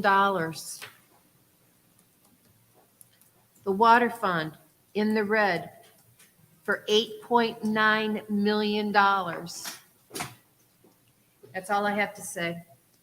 Okay, thank you. Is there any other discussion in the first round? Going once, going twice. Okay, in the second round, is there any discussion? Is there any discussion? Final call, is there any discussion? Okay, that brings us to the vote on the motion to amend the master fee schedule for the water from 58 something to $30. Roll call, please, Madam Clerk.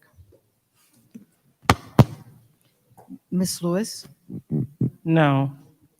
Mr. Murphy, No. Ms. Priestley, No. Ms. Winfrey Carter, I abstain. I need more information. Ms. Burns, I abstain. Ms. Herkenroder. No. Ms. Worthing, No. and Mr. Mays is not here. Okay, the vote is 5 no and 2 abstentions. Vote is 5 no and 2 abstention. That amendment fails.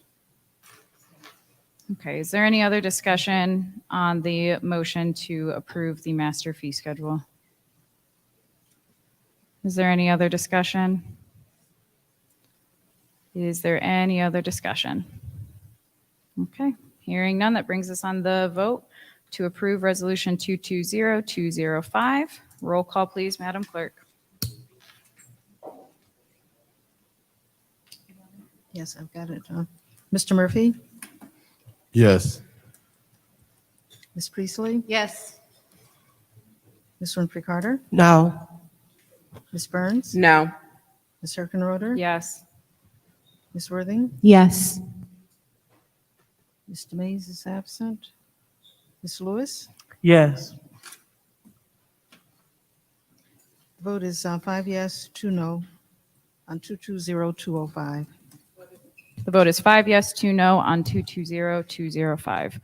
The chair will entertain a motion to approve Resolution 220206.1. Madam Chair, Ms. Priestley. I make a motion to approve 220206.1, adoption City of Flint fiscal year 2023 budget as amended. Is there support? Support. Okay, it's been moved and properly supported. Is there any discussion? Yes, Madam Chair. Ms. Priestley. I would like to make an amended motion. Okay. Let me get to that item on my computer. I would like to remove from the mayor's budget an external affairs director, $80,000, 11 cents, and replace that with a grant writer. What was the title on that? External Affairs External affairs director. with a grant writer? Yes. For the same cost? Yes. Okay.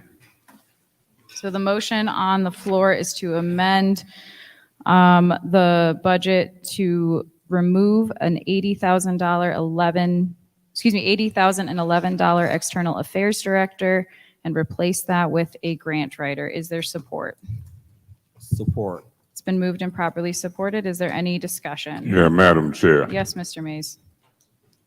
Madam Chair. Yes, Mr. Mays. Yeah, let me say it this way.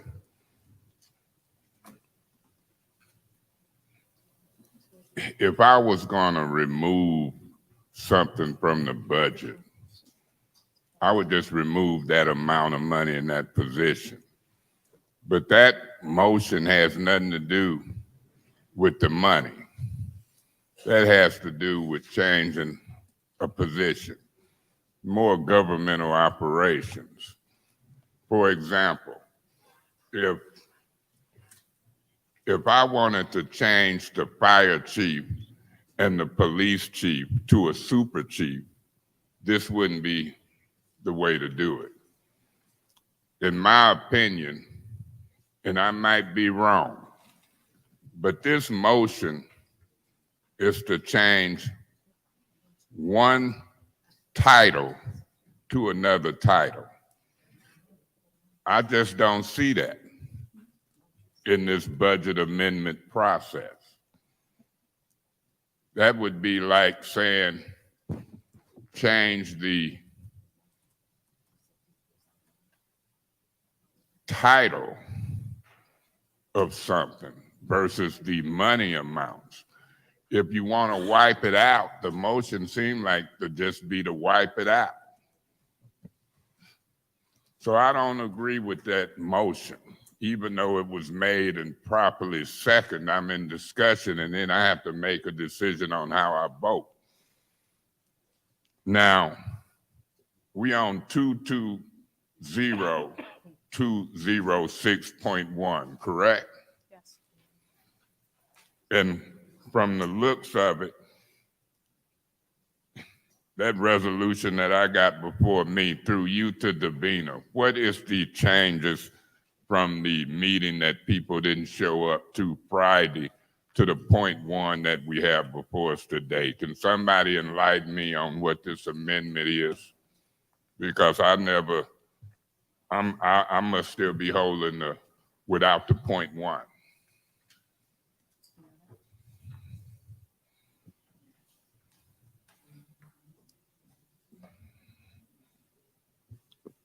I entered that one as a .1 because the mayor's proposed budget would be considered the original number.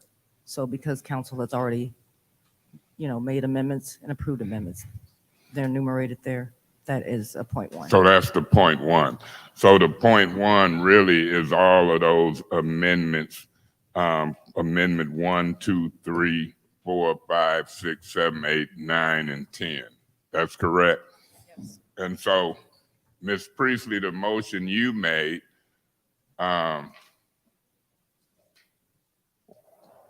where is that specifically in the budget?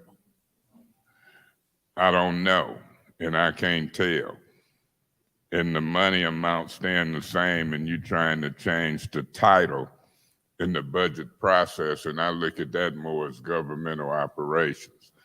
Right now, I can't support that. I'll listen and see if somebody make it clear, but I just don't see it, don't feel it. I don't think that's how we do that. Okay, is there any other discussion in the first round? Yes. Mr. Murphy? I supported that motion. I supported that motion. I'm not sure if I support it either, but I just support it so we can have discussion on the motion. I don't know if we have the power as a council to make changes in how the mayor's office is operated, as far as however the mayor make up, because we're not eliminating the funds. We just changing the job classification. That's up to the mayor, how they want to organize and have the mayor's office ran. So I don't think we have the authority as council to change position. So I support my colleague in the first ward with I don't think I'm probably for sure that we can't change the how the mayor run a office, whoever the mayor is, as far as that organizational chart on who they have in there as the operation. So I won't be supporting this motion, even though I did support it, but it's not changing any financial differences. But I hear where you're going, as far as needing a grant writer to go out and lobby additional dollars. That's why we got the compliancy firm here to lobby additional dollars. That's what we paid them $1 million for. So in addition to the $94 million, their role and responsibility should be to lobby additional dollars. And they should be our grant writer to go and find additional dollars for the city of Flint. Thank you. Is there any other discussion? Madam Chair. Wow, you guys both sounded exactly the same. I'll yield to the. I'll do Ms. Burns and then Ms. Thank Priestley. you. Through you to Councilwoman Priestley, I did support you when you cut the mayor's budget. I do get where you're stating there should be a dedicated grant writer. If that's what I'm getting, that it should be a dedicated grant writer. You'd like to swap out the position name and title. If that's the consensus of what I'm getting with that, because the money stay the same, but to have when we do need a dedicated grant writer, we need probably a team of grant writers when we look at how much, the deficit that the city is facing. And I wish we could have had that, maybe that conversation, but, and I'm not a mind reader, but is that what you're trying to do through you, Madam Chair, to Ms. Councilwoman Priestley? What I was going to discuss was technically, I'm eliminating the External Affairs Director for $80,000.11 and adding a position for a grant writer for $80,000.11, which would come out of the same account number. So it doesn't change the dollars. And I did mention during our discussion of the $280,000 reduction in the mayor's budget that we needed a grant writer. Okay. But I did not add it at that time. I agree, we need a grant writer, but the part where my issue is, we get so many, and I agree with you. that we do. But my issue is that often we are not seeing them doing what they're supposed to be doing. That it would still be that person would be hired under the same title and it would not be used properly. Because I've looked at all these professional service contracts come through and they fall right underneath that $74,999. But we do need a grant writer because I believe the police department lost theirs, which was they had a grant writer was there, and he's gone. He left it right after COVID, I believe. So to have that for the city, I just don't have. I think that title would not be used as you intended. I just don't. But I agree with what you're saying, and I'm disappointed we don't have the administration here. Administration is not here to where we can ask questions because that's a question that not only I need to ask you, but I need to talk to someone in the administration. And we don't have anyone here to ask that. And that is a problem because I agree with you, we need a grant writer. We do, but I guess our budget meeting wasn't that important. So thank you, Madam Chair. Thank you, Ms. Priestley. Yes, Mr. Murphy, from you to Mr. Murphy, or to everyone else.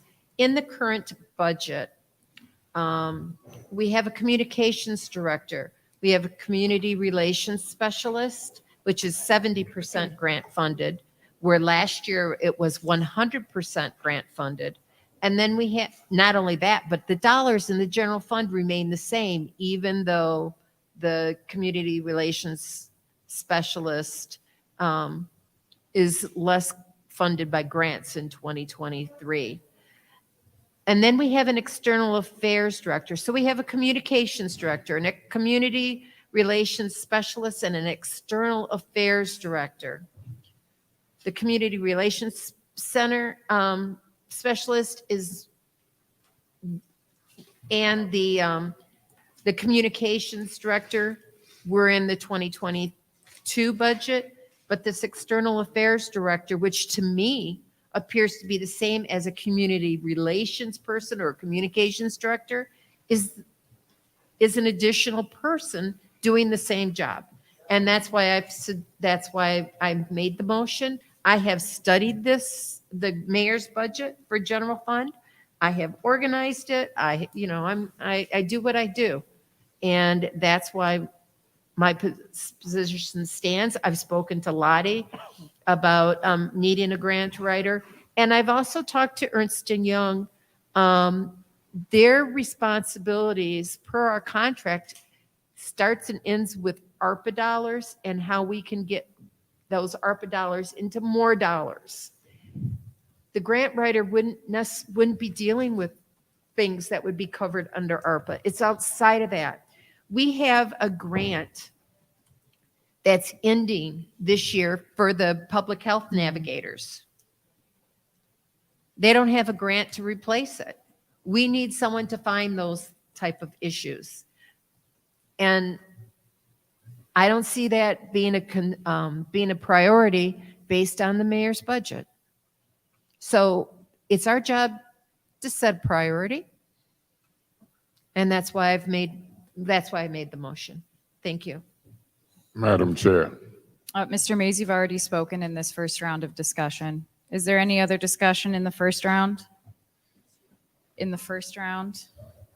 Okay, I want to speak in the first round too. So I think that it's a really interesting point that you bring up too, Ms. Priestley, about setting the priorities and how we do that. And that's not even something that even had crossed my mind with that.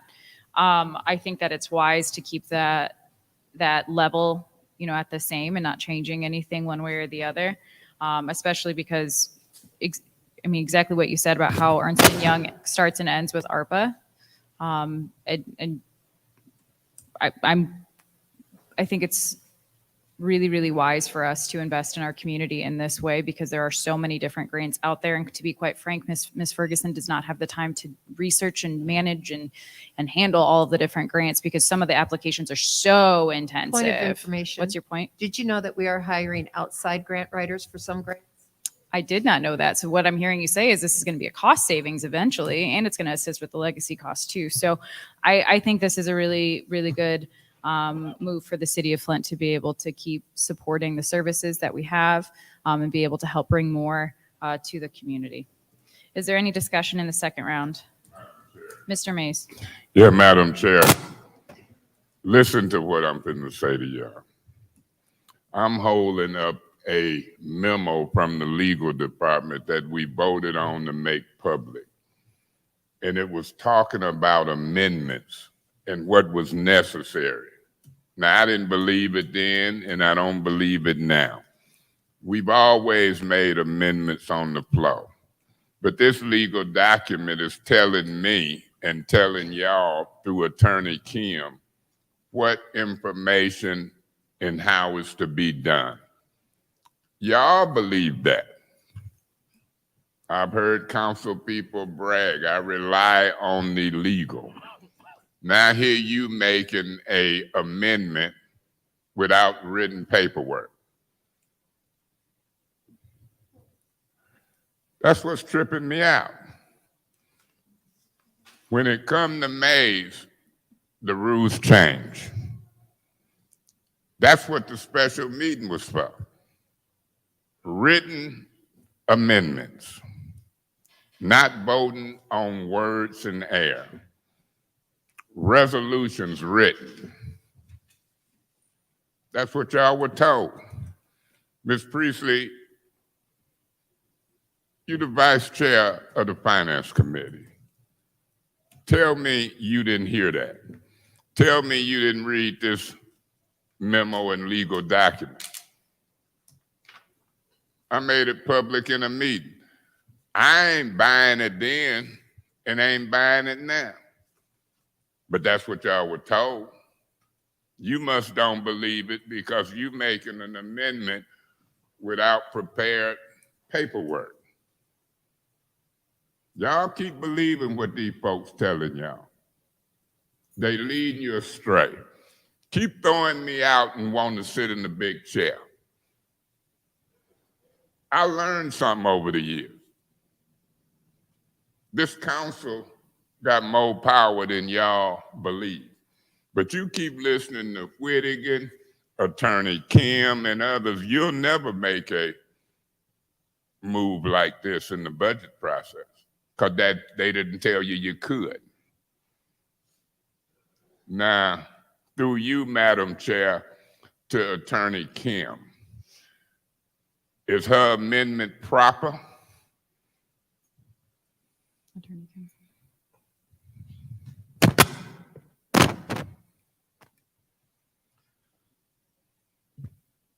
I believe, as she stated, that she has specified where the money's coming from, where the money's going to, in this case, that it's going to be in the same place. She specified the purpose and what was going to be done, given that this is the final budget meeting and that the council is by charter supposed to enact a budget by the end of the meeting tonight. I'm prepared to write stuff if necessary or, provide the council with a written resolution that incorporates all the amendments that the body's voted on.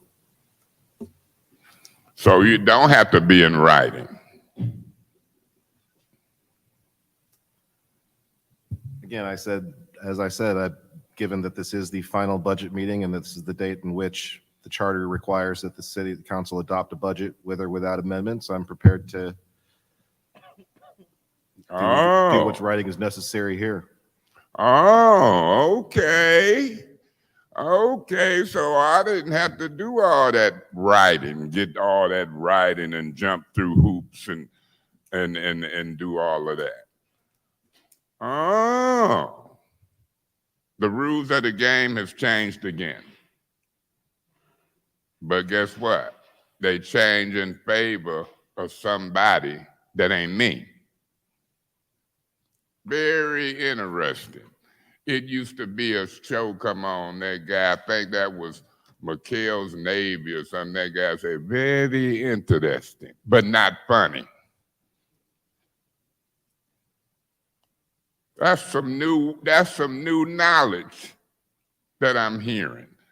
All that time I spent fooling with the legal department, trying to get information from Whittigan there.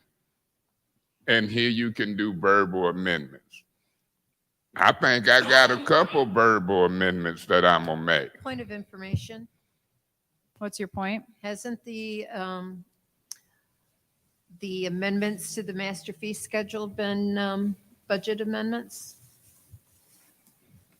Yeah, you'd be amending the master fee schedule. You can do it. You can do it. I've been trying to tell y'all you could do it. Maybe you believe now you can do it. But I'm telling you, all action of council, the charter will tell you, is about ordinance or resolution. And then we had a city attorney do a memo on me. And I would have been requesting resolutions for months and weeks and still didn't get the one for the salaries from the police and replacing it with ARPA funds. So we can do it verbally. I've been knowing you could do it. But if you listen to these folks and these administrators who come and go when they please, if Mr. Kim was that smart, he'd have been here. So my position is this. Y'all better be careful who and what you listen to. And that's why Ms. Burns called that meeting, because we had been told amendments needed to be prepared, voted upon. And so Mr. Mays, your time is up. my time gonna continue to be up with this crowd. Okay, is there any other discussion And in the some- second round? Yes, Madam Chair. Ms. Winfrey Carter. I'll be voting no on this. We did have a meeting on Friday to further discuss amendments of, of the budget. And I think that would have been a good place to discuss this. I just can't, I don't understand what you're trying to do with your amendment. And I'm just not, I'm not going to vote on it because we could have taken care of this on Friday. We should have taken care of all the amendments on Friday as far as the budget.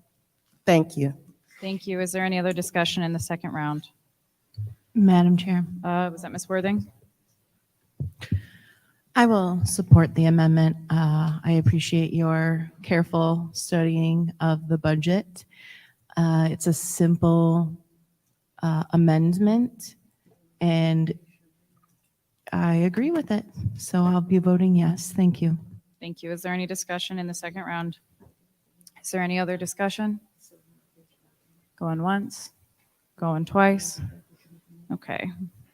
That brings us to the vote on the motion to amend. You're okay. Okay. That brings us to the vote on the motion to remove $80,000.11 of an external affairs director and replace it with an $80,000.11 grant writer. Roll call, please, Madam Clerk. Ms. Priestley, Yes. Ms. Winfrey Carter, No. Ms. Burns, No. Ms. Hickenroder. Yes. Ms. Worthing, Yes. Mr. Mays, I abstain. I would have liked to did this work previously. Ms. Lewis, No. Mr. Murphy. No. The vote is 6 yes, 4 no, and 1 abstention. I don't think that's right. No? Is it 6 yes, 4 no? I'm sorry. I think there's not 3 no, I'm sorry. I got too many things going here. You're 3 all right. no, 3 yes, 4 no, and 1 abstention. Okay, there we go. The vote is 3 yes, 4 no, and 1 abstention. That amendment fails. That brings us back to the original motion to approve Resolution 220206.1. Is there any discussion? Yeah, Madam Chair. Yes, Mr. Mays. Madam Chair, what round is this? The first. Okay, this is the first round on 220206.1. That's my understanding. This is the main resolution of the budget that will allow the Neely administration to spend $14 million more than we're taking in. You're taking in about 50 million in revenue, and he's proposing spending 64 million. And that's got us facing a projected $15 million deficit in the next coming fiscal year. We went on the emergency manager for a $12 million deficit. Now, the way that I'm boxed in with this council, and I'm gonna say why I'm boxed in, because every meeting that was called for the budget, I made it my business to be here. I ran for this seat. The Lord then blessed me to be at meetings for 8, 9 years because I value what I've been elected to do. I don't think I can vote for this deficit type budget. I'm sure you got 5 intelligent colleagues who might do it, Mr. Moore. But I just don't think I'm gonna do it. You know why I don't think I'm gonna do it? Because this council didn't put the time in. You had lack of a quorum, folks arguing, fussing, getting up, and this is the budget. You got the public crying out for public safety and blight. Crying out, some folks dying. And here we face work half done, no administration here. I got removed, Ms. Priestley, for asking questions about the mayor's budget. And now you saying in this meeting, I think I heard, I tried to take 200 and some thousand out and couldn't get the votes. I couldn't get the votes from y'all to provide leadership because y'all was worried about my decorum, and here's somebody telling me I'm a gaslighter. It's a lot of hypocritism go on around here. People telling me I can't say black and white, and one of the colleagues made national news talking about ghetto and national news, and the headlines, Ron Fongo, white council female, white councilwoman. Ain't nobody in America can tell me how to talk. I'm a nice guy, but I ain't for no nonsense. Folks lying on me. Madam Chair, point of order. What's your point? He's not Tito, Jermaine, or Randy to the to what we're talking about. It's Okay. not about what people Please. think of him. We're on a motion. Thank you. Please stay germane to the motion at hand. Oh, I am. The meetings leading up to the motion is germane. I'm trying to think of the name of the second ward council person, Ms. Lewis. Anytime you got meetings that people ain't making and trying to get prepared to vote on an ominous budget of 64 million, the preparation in the meetings missed by you and others is germane, because now we're here. That's called laying a foundation for my vote. You might not think it's germane because I'm squealing on you, as they used to say on Leave It to Beaver. Madam You Chair. weren't here. Do you have a point? Thank you. Just point of order. What's your Again, point? yeah, we are wasting time, him gaslighting other colleagues, and this is not what we're here for. We're here to talk about this specific motion. Mr. Mays, please stay germane to the motion at hand, which is the approval of the Flint City I'm budget. germane. This is a body. You work as a body of 9, 5 or more. I'm not going to just gaslight some absent members who didn't do the work. Now that we here to vote, I'm going to torture. If I'm gaslighting, I'm torching. I'm torching you. Because guess what? You wasn't here. Miss Lewis, your attendance have been caught up with Miss Worthing's. Miss Worthing's was here Mr. for Mays. none of the meetings. Point of What's your point? order. What's your point? Mr. Mays is gaslighting again, and if he does not know what that means, it means that he's trying to Point of order. That set ain't the no tone. proper point of order. Well, Mr. point of order, he's out of order. And Madam Chair, please give him a warning. It's too Miss- many points of order. That is correct. Mr. Mays, the motion at hand is to approve the city's budget. It does not have anything to do with anyone's attendance record. This is your first warning. The motion ain't just to approve. I'm gonna appeal your warning, but the motion ain't just to approve. I can talk about disapproving, and I appeal your warning. Okay, there's a motion to appeal the warning for not being germane. Is there support?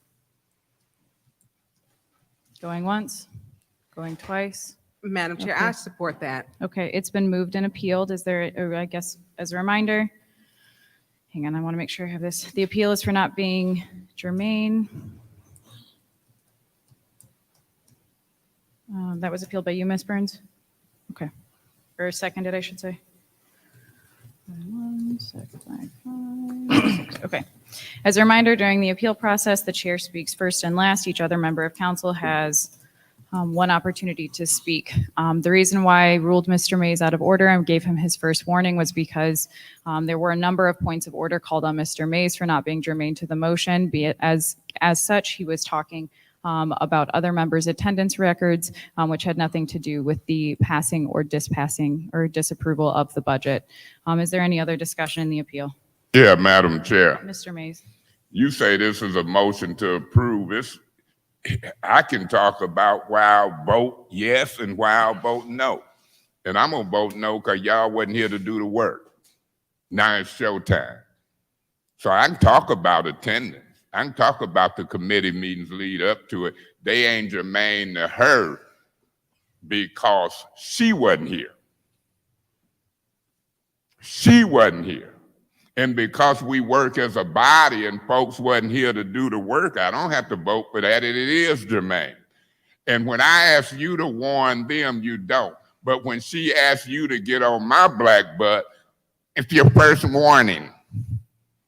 It's getting ridiculous. But see, the budget is important to me. And the next resolutions or proposed resolutions got my name on it. And I know y'all want me to be gone by the time we get to public safety, personnel, black cameras. I've experienced it before. You wanted me out that presidency chair when my politics changed, not just you. Ms. Lewis, you and everybody else, this ain't a rocket science. Everybody across the city seeing the different treatment toward me from you and others. Now here she done told you, you need to give him his first, and you did it. I done told you 2, 3 times in this meeting what you need to do. Ms. Burns raised an issue and you don't do it. You're very discriminatory. Very discriminatory. And that ain't good. People across the city see it. Now, you can't tell me that I don't have the right to discuss preparation to vote on an ominous bill. 14 million more than we taking in. Facing a $15 million deficit, and some absent colleagues is mad because I'm saying they didn't prepare to get to this point as I decide to vote yes or no. Oh yeah, I can discuss it, and not only can I discuss it, I can make a motion to amend it while I got the flow, and that's germane. But the folks who ain't here with chronic absenteeism, they want to block that. Oh, my reputation is more important. He's gaslighting. No, I'm torching you. You know what a torch do? To try to make you bring your butts to council meeting that you got elected to just a few months ago. I thought that was the most embarrassing thing when Miss Winfrey Carter and Miss Burns was here, and then I'm hearing y'all talk about how to let me know when it's a special meeting or a meeting call. Hell, we signed up to be here to take care of the people's business. Millions of dollars. I don't know if she was in Baltimore or in the 2nd Ward or where, but she wasn't here. And she pointing the order at me, talking about Jermaine, because she wasn't here. Miss Worthy never made a public a budget hearing meeting. Oh yeah, it's Jermaine on who here and who know what they voting on. Or you can fool these people and just go through the motions, Miss Lewis. But you ain't fooling me. And I ain't backing down from telling the truth. You wasn't here. And we couldn't get the work done. That is Jermaine. Come to your job or let your check go. We tired of seeing empty seats. I'll be voting no that I need a warning to talk about who wasn't here to do the work, because under the law, we have to work as a body. When it ain't a quorum, you can't do the work. So you can go on with that. Get a doctorate degree in attendance. I'll be voting no. All right, is there any And other that ain't discussion? no gaslighting. That's torching you, telling the truth. If the torch burn you, then let it burn you where it need to. Get in your seat. Okay, is there any other discussion in the appeal? Is there any other discussion, Dr. Lewis? Thank you, Madam Chair. You know, we would be a lot further ahead in this process if our senior council person would just lead instead of gaslight. And gaslight, as I was trying to give the definition, is trying to get others to believe something that is not true. Because as stated again, the more you continue to say stuff, the more people believe that it's true. And unfortunately, this is what we continue to deal with over here in the first ward. What's your point? Through you to Ms. Lewis, are you saying it's not true that you was here? Continue, Dr. Lewis. Thank you so much. I mean, and just for the record, Point of information. What's your point? Through you to Ms. Lewis, didn't you just say you want me to leave, disappear? What you want me to do? Continue, Dr. Lewis. I know what I thought I heard you say. Didn't you say Mr. that? Mays, you do not have the floor. Continue, Dr. Lewis. Beg your pardon? I said, Mr. Mays, you did not have the floor. Continue, Dr. Lewis. Point of order. What did you say? For the third time, I said that you did not have the floor. Continue, Dr. Lewis. Point of order.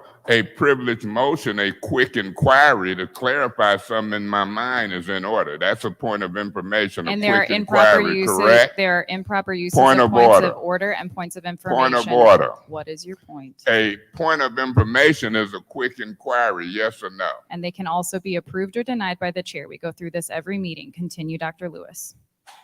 Continue, Dr. Lewis. I'll appeal you if I have to. Continue, Dr. Lewis. Thank you.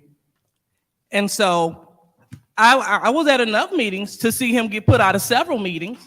Because the point is, we're wasting time. I shouldn't even be speaking. I shouldn't even have to defend my attendance. I should not. But I am. The point is, I'm here to do the business of the city.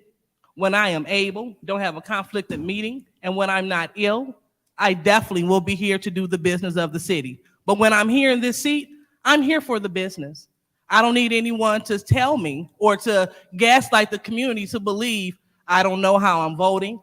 I'm not here. This is not what we're here for. We're here to do this. So all this time that we're wasting appealing and point of ordering one another, we could have been through with this budget and probably on our way home. So I'm just ready to stop the games. I really don't understand why we're always here. And I really don't understand. What's your point? Maybe you understand that she gaslighted this when she used the term and you furthering it on? That is an improper point of information. Continue, Dr. Lewis. So no one has to put you out, Councilman Mays, because you show yourself the door quite often due to your behavior. So please, if we could just move on with the meeting, we'll be fine. I'll just leave it there because I'm sorry for even wasting your time even commenting. Thank you. Okay, thank you. Is there any other discussion on the appeal? Yes. Mr. Murphy. We is on resolution 220206.1, adoption of the City of Flint fiscal year 2023 budget as amended. That is what I thought that we was going to be talking specifically about, not what happened last week, 2 weeks, 3 weeks ago. I feel we wasting too much time on pointing fingers at why somebody chose not to come, why somebody left, why somebody wasn't here. You just don't know what situations the council people have. When I looked in the charter, Of information. Six of them? What's your point? That's an Six of them, that's Mr. an Murphy? improper point of information. Continue, Mr. Murphy. thank you so much. When I look in, and I was looking in the charter, and I was talking about, I was looking at meetings. I didn't see in the charter where it say that each city council shall be at every call meeting whatsoever, regardless of whatever they have going on. There's nowhere in the charter. It does talk about Point of special order. meeting. What is your point? Are you gonna tell him that ain't germane to the appeal? Or is it in your mind? It is germane to the appeal because you are appealing what was said regarding attendance, and Mr. Murphy is providing legal factual information. Continue, Mr. So Murphy. as I was listening to my colleague point blank at individuals for not being here, not knowing whatever situation that they had going on, and when I look in the charter, it do says that two members can call a special meeting, but it also go down to section 3-203 to talk about a quorum.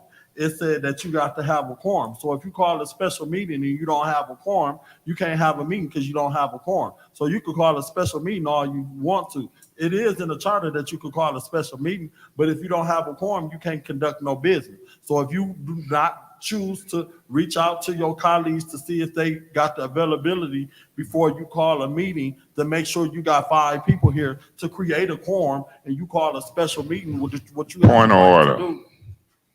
What's your point? So, Ms. Herkenrode, you ruling that the attendance discussion is germane, or he's arguing that it is germane?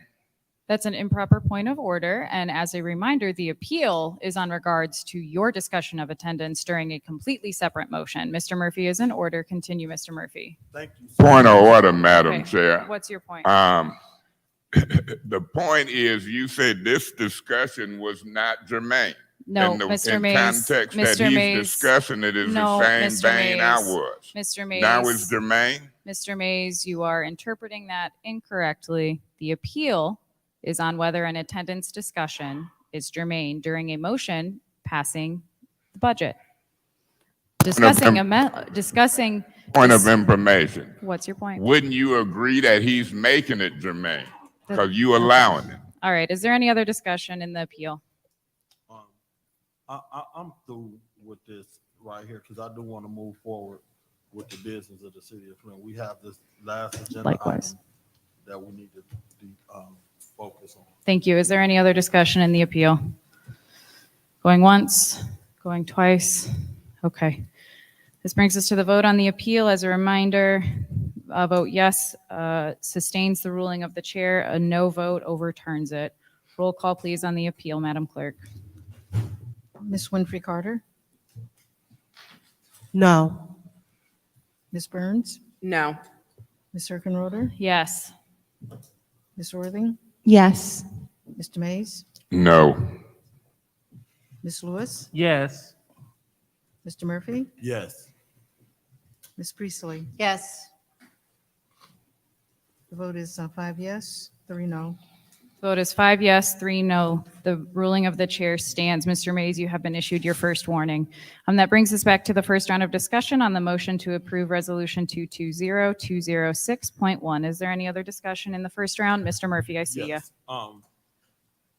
My colleague in the first ward talked about the deficit being 14 million, but in the adoption of this budget, we did approve 8.1, I believe, $1 million to bring the deficit down. And then to you through the attorney, did we, I believe we created a letter to come up with a deficit elimination plan that we submitted to the state. Are you aware of that? Only in very, very vague terms. And through you to the attorney, in your opinion, if we adopt this budget, will we be operating in without a balanced budget? Sorry, can you repeat that again? If we approve this budget today, will we be operating, approving an unbalanced budget?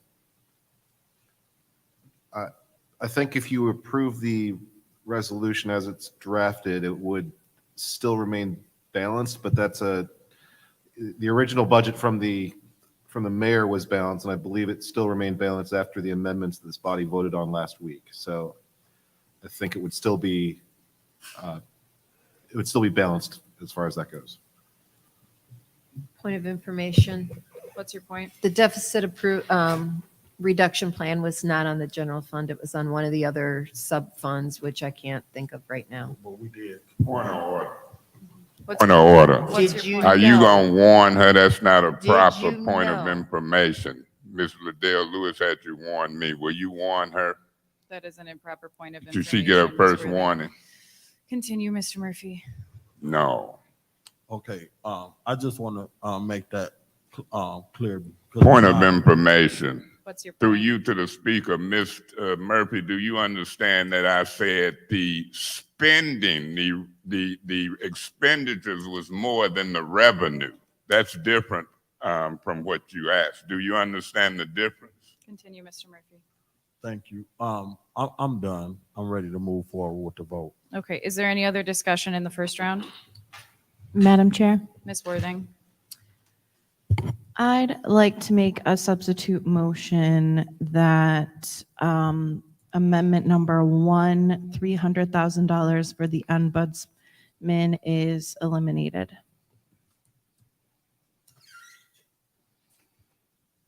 Completely eliminated? Yeah, amendment number 1 completely eliminated. Is there support? Support. It's been moved and properly supported. Is there any discussion? Madam Chair, Ms. Worthing? correct me if I'm wrong, but I believe the office already gets how much? 500,000? 250,000. 200,000. 250,000. 250,000. We'll get it right. So I don't understand why this amendment came about. It's plenty enough to do business and their job. So I would not go into the general funds to add more to the office when it's plenty enough to do their job. Thank you. Okay, is there any other discussion? Yeah, Madam Chair. Mr. Mays? Yeah, Madam Chair, whoever wrote this, it say increase the FY 223 general fund expenditure budget for the Ombudsman Department by 300,000. In fact, what was voted on was an additional 150,000. That's what was voted upon, specifically with 50,000 going to the Human Relations Department, 50,000 going to the Ethics and Accountability Board, and 50,000 to the Ombudsman. The increase of 300,000 is something that come out the legal department, I guess, because I was here and I know what the motion was, I know what the detail was, I know what discussed was, and when I seen that, I said, oh, I wish they'd get 300,000 anyway, they could use it. But that ain't what was talked about and that ain't what was voted upon. And I'm not gonna lose my right to fight for public safety, Mr. Moore, and Blight, fooling around with one warning with some folks who is clearly discriminatory. And one of them sitting in the big chair. So you have to be here to know the details of that. Thank you. Madam Chair, Ms. Burns? there does need to be some clarity. Per charter, we have to fund the ombudsman's office. That office gets a standard amount of 250,000. There was a vote to give the Human Relations Committee and the E&A Board another 50, and then another 50 for the ombudsman person. So there would have been an additional 150,000. Eliminating the entire 300,000 would mean we are in complete violation if we're taking away we'll be taking away the ombudsman's office, period. And I think the goal was for us, the consensus when we voted was to make sure we were doing what we're supposed to do, funding these departments per the charter. And the Human Rights Commission did not have money to operate with. There weren't any operating costs. So that additional 50 would be spread out across the ombudsman's office so these offices could properly function so that we could be in compliance with the city charter. Eliminating the 300 means we eliminate the ombudsman's office. And I'm not going to do that. I'm not going to do that. And when we talk about it, it states they get a minimum of 250, and whoever the ombudsperson, ombudswoman, ombudsman, that office is supposed to have a minimum that goes to them from our general fund of $250,000. So that means we'll be meeting our requirement for the charter, but we voted for those of us who were here, we voted for that, and there was an explanation. We spent time during the budget hearings, why that was important, why we were doing it. We even got into operating costs and how they haven't been able to function outside legal or investigative services was discussed. So these things were discussed during that meeting, which were vital.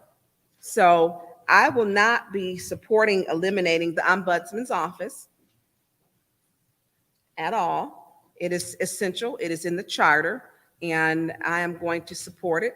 And I don't want to take anyone's voice away who may feel that they may not, they may have an issue with a certain department. They can go to the ombudsman, if it's police or fire or water department. That's what that is for. So any issues you have, you go to the ombudsman's office, where it's supposed to be a neutral office to where they resolve issues. And we've had it operating for, well, we didn't have it during emergency management, but we've had it operating. I'm not willing to unfund, or that's defunding. I'm sorry. That'd be to defund the ombudsman's office. I will not be supporting that. Thank you, Madam Chair. Point of information. What's your point? As it reads here, it says plus 300,000. It doesn't say plus 50,000. It says an additional 300,000. Can we please get clarifying from the clerk on that, or anyone else? This is actually a really good point. That is a typographical error. Yes. At this point, I would defer to Mr. Kim, the attorney, because I think he can answer the question more directly. Yes. First, the 300,000, I guess, was an error. I misread the information that I received, I believe, from Councilmember Priestley. And so it was mistakenly added in twice. So I believe the correct amount based on what this body voted on last Wednesday should have been, as has been mentioned, a total of 150,000. It's all assigned to the ombudsperson because the ombudsperson basically serves obviously her own office plus the Human Relations Commission and the Ethics and Accountability Board. But that 150,000 and in that amendment is added to their currently allocated budget under the mayor's proposed budget, which was at the $250,000 level that I believe Councilmember Burns mentioned. So that regardless of what this body decides to do with the way that's drafted, if that would be the amount that's specified in the resolution would be in addition to the 250,000 that's currently budgeted for the ombudsperson's office. Does that answer your question, ma'am? Thank you. Yes. Point of information. What's your point? Or do you want the floor? Okay, I'll take the floor. I'm sorry, actually, Ms. Burns, were you finished before, I assume? Sorry. If you're not. No, I'm done because, I mean, and I think we need to have clear before we, they right. I got it. And I think that. Okay, Paul, sorry, I apologize. Attorney Kim did explain it. I am good. Okay. Thank you, Madam Chair. Okay, I just didn't want to cut you off. Ms. Priestley, did you want the floor? So through you to the attorney, Kim, do we need to make a point one and change that amendment 1 to 150, which was the, I know that right now we're voting on to eliminate that 300,000, but do we need to make a .1? If I may, Or from point two? procedurally, we would need to amend it to a .2, if I'm correct. No? Okay. Davina's saying no because it's just a clerical thing. But in order, there's two options that we have. We can either go through the discussion process and vote on this, or the maker of the motion can withdraw their motion at any time as well, just procedurally, now that there's a bit more clarity. Procedurally. Well, I was against the additional, the $150,000 to the start to begin with. And with discussions with Lottie, she did tell me that there was a $150,000 grant that would have covered the $150,000. So I am going to vote yes on this motion. Okay. Is there any other discussion on this motion? Yes, so are we voting on the 150,000 or the 300,000? The motion, Go ahead. the motion on the floor is to eliminate $300,000, which was it's all based off of an improper, it's an incorrect resolution. There was a typo. So if we vote to eliminate 300,000, that will only leave the Brunswick with With 100,000. correct. Well, 100 Originally, with the $150,000, it would have brought it up to 400,000. And if we take away the 300,000 that she's making a motion to take away from the Brunswick, would that leave us with 100,000 if we vote for this? Right. We just need to switch the resolutions to the proper .1 so it doesn't get too confusing right now. Because then if we switch it and change it, so what are you still trying to eliminate 300,000 or are you trying to eliminate the 150 additional thousand? It is just an error. So it would be the 150,000 instead of the 300,000 extra. All right, so I want to talk on 150,000. Okay. I'm not gonna vote to take away $150,000 because me serving. Point of child- information. What's your point? It's not taking away from the $250,000 budget. It's just not, the motion is to not approve $150,000 more to that office. So, can I finish? Oh. Thank you very much. My point exactly. I'm not going to vote to take away $150,000 out of the $250,000 minimum. When we served on the charter and we put 200,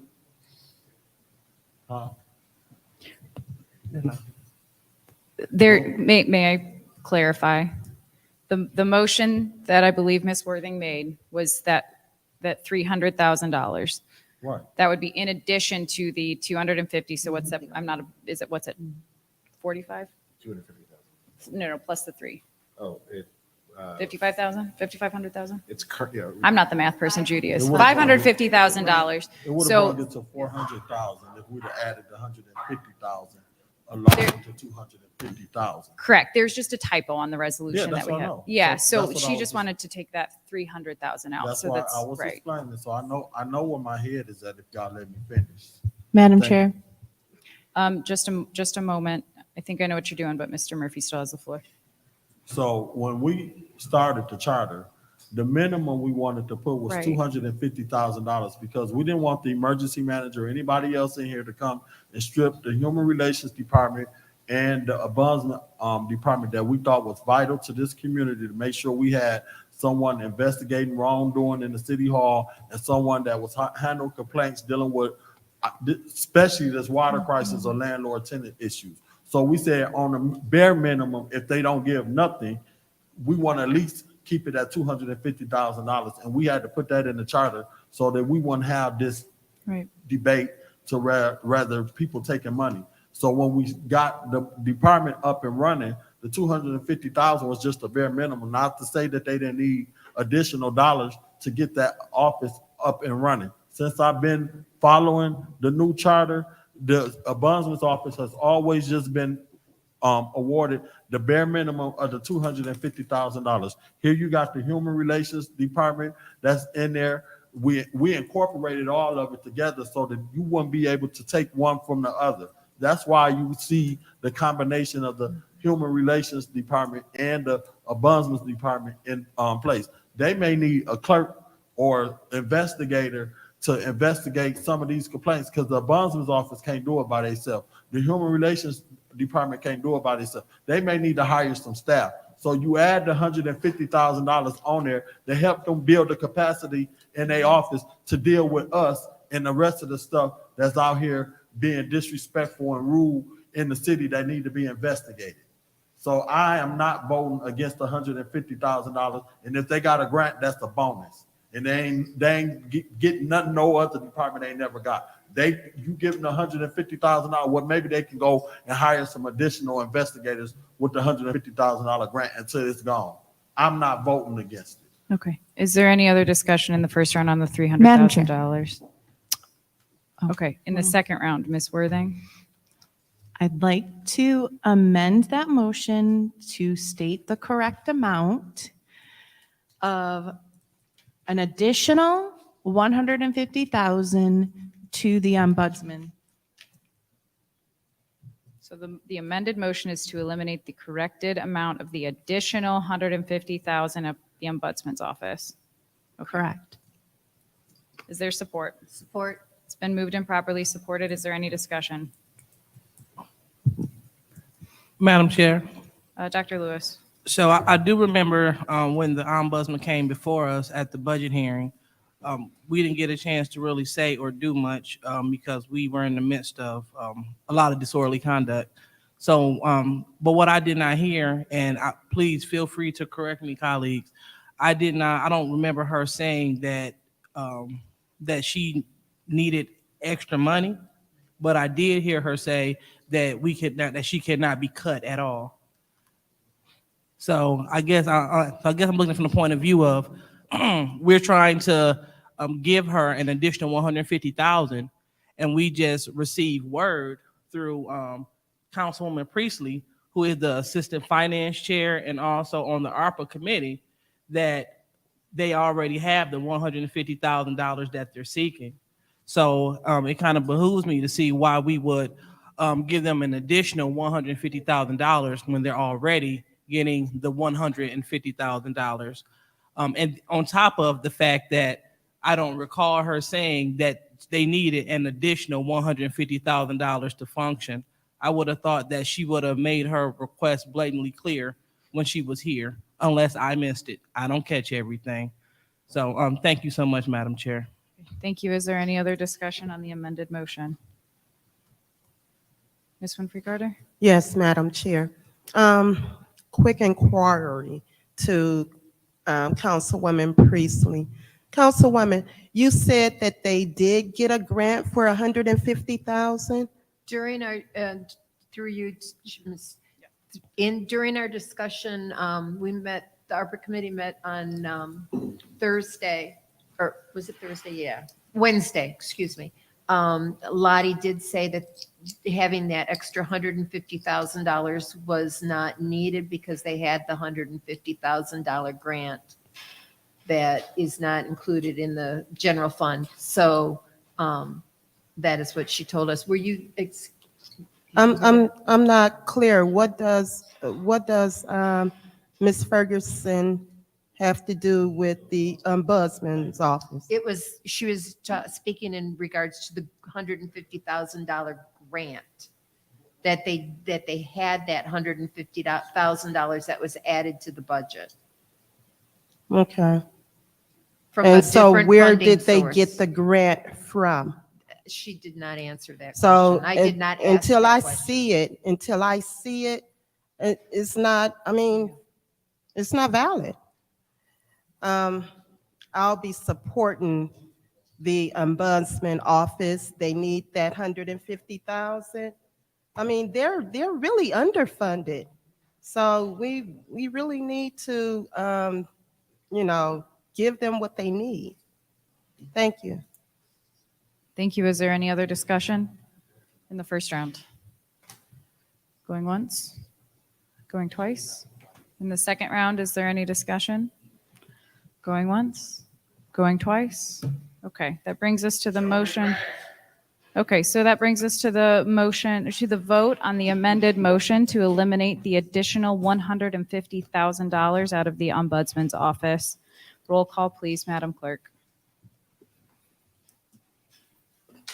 Point of order. What's your What point? did you just say, Madam Chair? We're at the roll call vote for the amended motion to eliminate the additional $150,000 from the ombudsman's office. Okay. Roll call, please, Madam Clerk. Madam Chair, I still didn't hear it over Sorry, here. the amended motion, we are at the vote for the amended motion to eliminate the additional $150,000 from the ombudsman's office. Thank you. Okay. Roll call, please, Madam Clerk. Mr. Worthing, Yes. Mr. Mays, No. Ms. Lewis, Yes. Mr. Murphy, No. Ms. Priestley. Yes. Ms. Winfrey Carter, No. Ms. Burns, No. Ms. Herkenroder. Yes. No, can I change my vote? It's not been called yet. Pardon?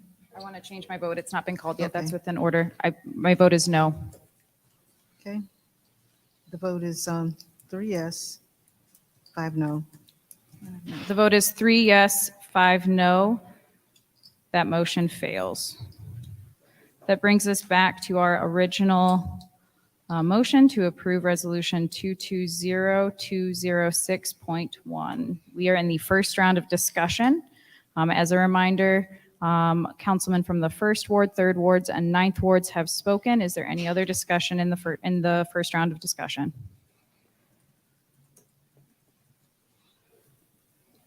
Is there any other discussion in the first round?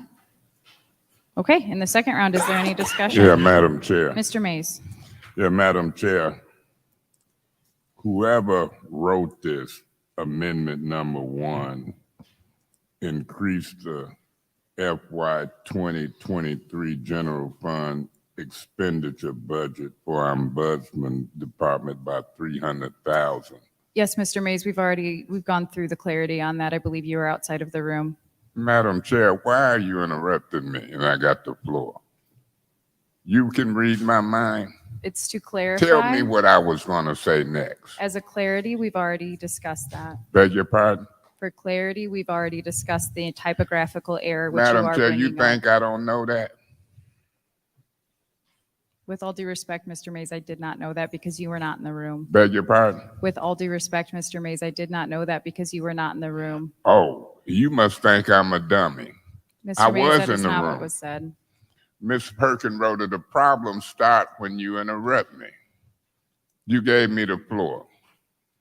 You really out of order interrupting me because you can't read my mind. Now I'm going to say what I was getting ready to say before you rudely interrupted me unlawfully and wrongfully. The amendment number 1 to increase the FY 2023 budget general fund expenditure budget for the Ombudsman Department by $300,000 is what's on the floor before us. I'll vote yes on that because that's more than $150,000. And for those who don't know how to separate it and correct it, Ms. Worthing made the original motion. I heard the vote and voted on what just voted on. So I know that. And so based upon amendments and substitute motions and things of that nature, maybe it ain't gonna be no more. Maybe ain't no more allowed under the goofy rules. So that means without any more amendments or changes that's been voted on, I hope they do get an extra 300,000.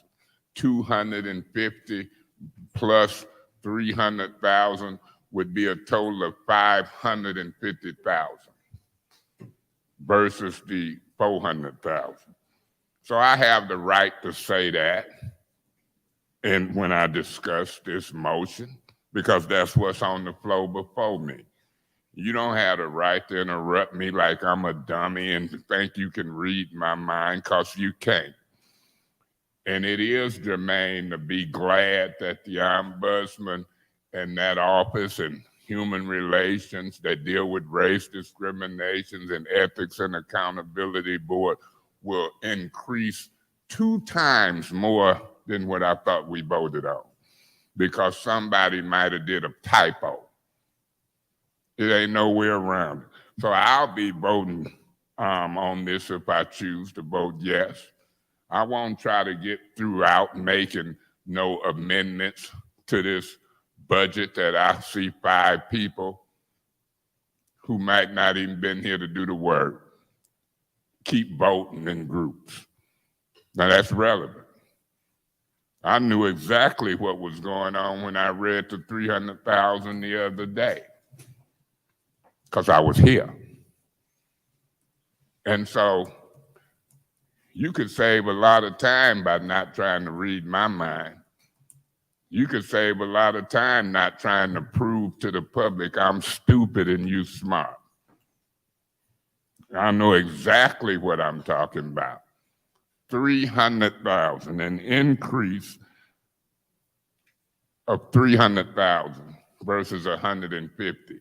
And if you can't do but 1 or 2 amendments and them the rules and all that, then I would suspect, because it's mixed in with everything else, when I tried to get people to vote on them separately, hooray for the Ombudsman's office. Thank you. Thank you. Is there any other discussion in the second round? Ms. Winfrey Carter? Yes, Madam Chair. I have a question. And this is through you, Madam Chair, to Attorney Kim. Attorney Kim, the amendments 1 through 10, are they reflected now into the budget? I'm assuming you're referring to Exhibit A that was attached to the resolution? Yes. Okay. No, those amendments are not reflected in that budget. Exhibit A is the mayor's proposed budget, and the amendments would be in addition to those. My understanding is that assuming that this body were to approve the resolution, that a revised version of that would be, the clerk would get a revised version of that from finance for the final copy. Okay. Now, did the mayor and administration make amendments to the budget as well? No, the only changes to the budget were the ones that these. Okay. Yeah, there Okay. have been no changes to the budget that I know of. Other than the 10 amendments? Correct. Okay. Okay, thank you. Thank you. Is there any other discussion in the second round? Ms. Brown? Point of order. What's your point? Yeah, what is this that Davina passing out with different numbers but look the same? It has the typographical error with the $300,000. This is reflecting what was voted upon by this body. Say what? This is the corrected budget as based off of what was voted upon by the body. So there was a typographical error with that 300,000. Point This of order. $150,000 is correcting that. Point of order. We would be voting right now on a .1. If something else come, it would be a .2. Davina, would you care to explain?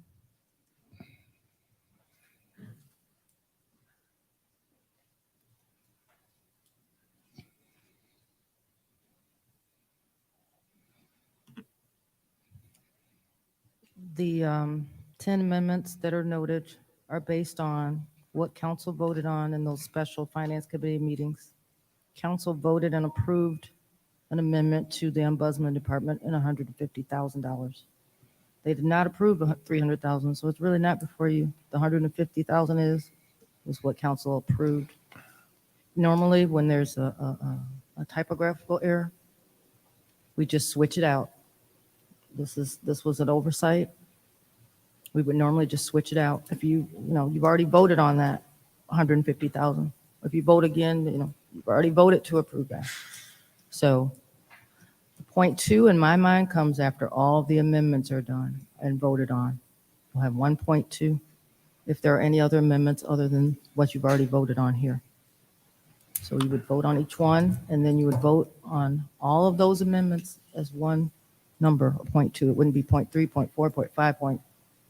So this is based on what you've already voted on. 300,000 is not before you at this time. Okay, thank Point you. of order, point of information, if I may. I caution that to do this orderly, you have to keep them separate. Okay, is that a point of information? Yes, or a point of order. what rule was broken? What rule is broken? A point of order don't necessarily have to cite a specific rule. That ain't in our rules. Do you think that's in our rules? Mr. Mays, the reason why I ask is because you already have had the floor for your second I'm round. gonna tell you verbally what my point of order is. Then go on. I was trying. My point of order is that I asked that these things come individually. We didn't vote on these as far as a regular or special council meeting. This was in a committee meeting. It's like moving it to council. That's what it was, like moving it to council. So my point of order is whoever put them all here together, who did that? I believe it was the clerk. Beg your pardon? I believe it was the clerk. And as for clarity, we did discuss this throughout the amendment process, that any amendments that were voted up or down on that night would be considered a 0.1. We discussed it, but somebody put this together. Mr. Mays, you do not have the floor. I'm in a point of order. This has been a long point of order. It can be long Okay, Mr. when Mays. you're dealing with a serious point of order. We are in the second round of discussion. You have already spoken in the first round I'm and the calling a second point round. of order. What's your point? My point of order that we discussed these separately, and we said we could vote on them separately, yes or no, when they get here. Do Okay. you remember that? Okay, is there any other discussion in the second round? In the second Point round? of order. What's your point? Why aren't they separated? As I've already answered that question, sir, we Who voted. made the decision That not was to? a conversation that we had discussed with Davina and the clerk at all of Beg the your copious pardon? amounts of budget hearings that we've had. Is there any other Point of discussion? information. What's your point? Who made the decision to put them all together? Mr. Mays, we've already answered that question. I We've couldn't hear already- you. I've already stated several Well, times. will for you the- do it Well, again Mr. out Mays, of if you please, courtesy? then I would encourage you to please stop interrupting me so that I can. As we, Miss as I Hurkenberg, it's stated, really hard. You might think it's As a I game, stated, but I'm so- asking a so it was our legitimate clerk. question. Do you know who okay, did this? as I answered again, it is Miss Davina and Miss Brown who had She's this shaking her conversation head with no, this. and you We have saying her talked name. about this. Who was? Would any other member of council like the floor for the second round of discussion? Point of information. What is your point? Did you see her shaking her head no, sir, when I you did said not. Davina? Is there any other conversation or discussion in the second round of discussion? Is there any other discussion in the second round? Oh, go Madam ahead. Chairperson, what I'd like to do at this point in time is to give some clarity on a number of things. This particular resolution was put together by the law department. Okay? Now, the other thing that I should point out, where at the staff level, we have some confusion in terms of where you all are taking the money from in order to give to. In a case in point would be, and this doesn't mean that I'm against any of what you all are proposing to do. It's just that, let's say in the case of the ombudsman's office, between you all and the administration, you're putting $150,000 more into their budget. In that regard, where would the $150,000 come from? Because we're already $15 million in the red. So with all of the items that are on page 1 and page 2 of the resolution, with the exception of the $8 million that is being proposed for opera, it means that where are you taking the money from in order to give to? Otherwise, you're going to end up more than 15 million in the red. Okay? Is there any other discussion in the second round? Yes, Madam Chair. Ms. Winfrey Carter, you already had the floor in the second round. Did I? Yeah, remember, because we were asking Mr. Kim questions? Oh, I thought that was in the first round. No, ma'am. Was I it thought that was in the second? first. It's the second Yeah. round. In the first round, it was Mr. Mays, Mr. Murphy, and Ms. Worthing who spoke. So who, Madam Chair, upon information, who hasn't spoken? You have not spoken. I have not Okay. spoken. Councilwoman Lewis and council in the second round. Wards 2, 3, 4, 6, 7, and 9 have not Okay. spoken in the second round. And I know we had some extra dialogue. I would like to speak. Go ahead. Okay, thank you. So when we look at the budget and we're talking about items which are not inside of this budget, there are some things in looking at some traditional budgets, how they were proposed. I do have some concerns because where are we taking these items from and then adding them? And we will not be, the mayor's budget will not be balanced. And also my other question would be to the cost of the contracts that we approve from the unions.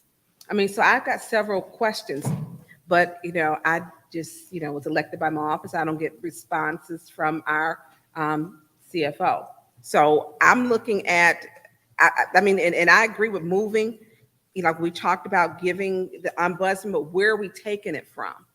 Now, if we were taking it from Councilwoman Priestley, who said, okay, let's cut the mayor's budget, then we have some money that would have been freed up. We transferred from that account number to another one. We're not showing where, where we're taking money from.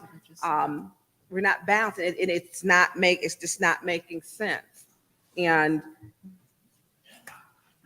we should not be figuring. So when we look at this, I would like to know how, where are we supposed to fill this gap at? And I don't see that.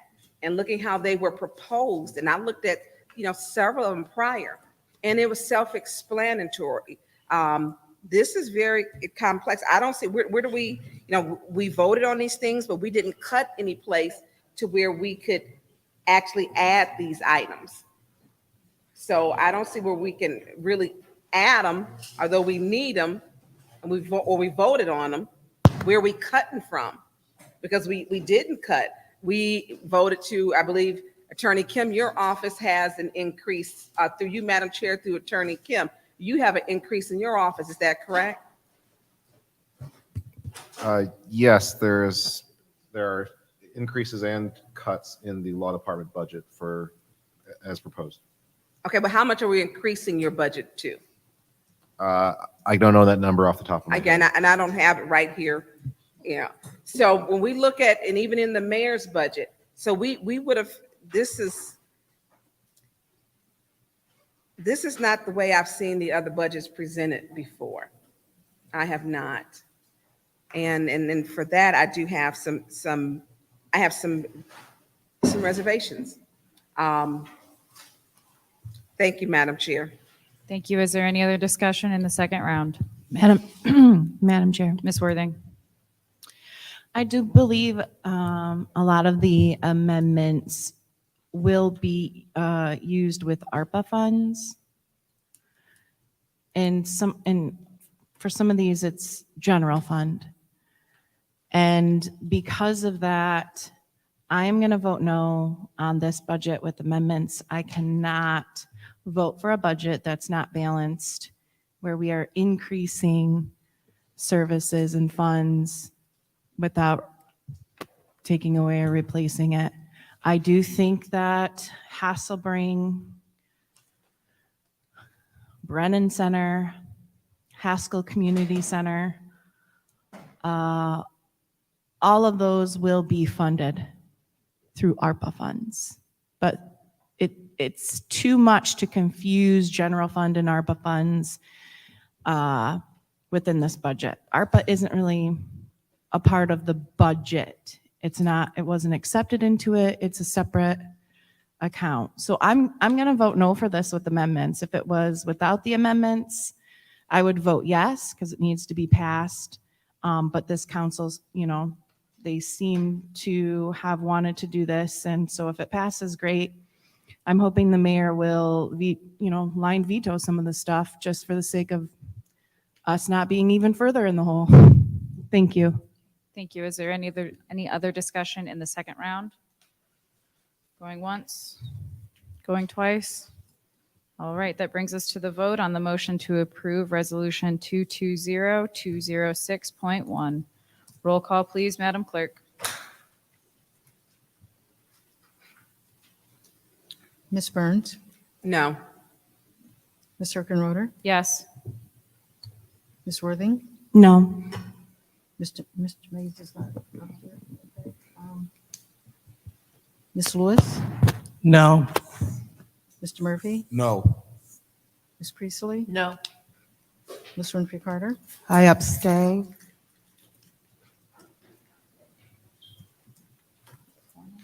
okay, the vote is 1 yes, 1 abstention, and 5 no. Okay, the vote is 1 yes, 1 abstention, and 5 no. The resolution information. fails. What's your point? I need to excuse myself. Okay. Point of Madam order. Chair? What's your point of order, Mr. Mays? Yeah, now that they just voted down the budget, there's nothing else before us to vote on. Madam Chair? Worthing. If I want to pass the original budget, not as amended, would it go back to 220206? Point of order. What's your point of order, Mr. Mays? Can I see that resolution and paperwork here today before us? Okay.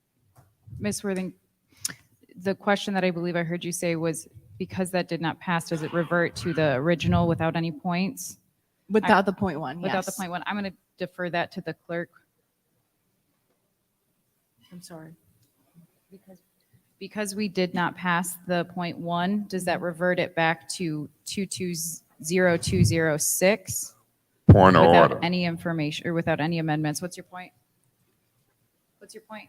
That wasn't no original motion, and I need to see that paperwork Okay. in front of me.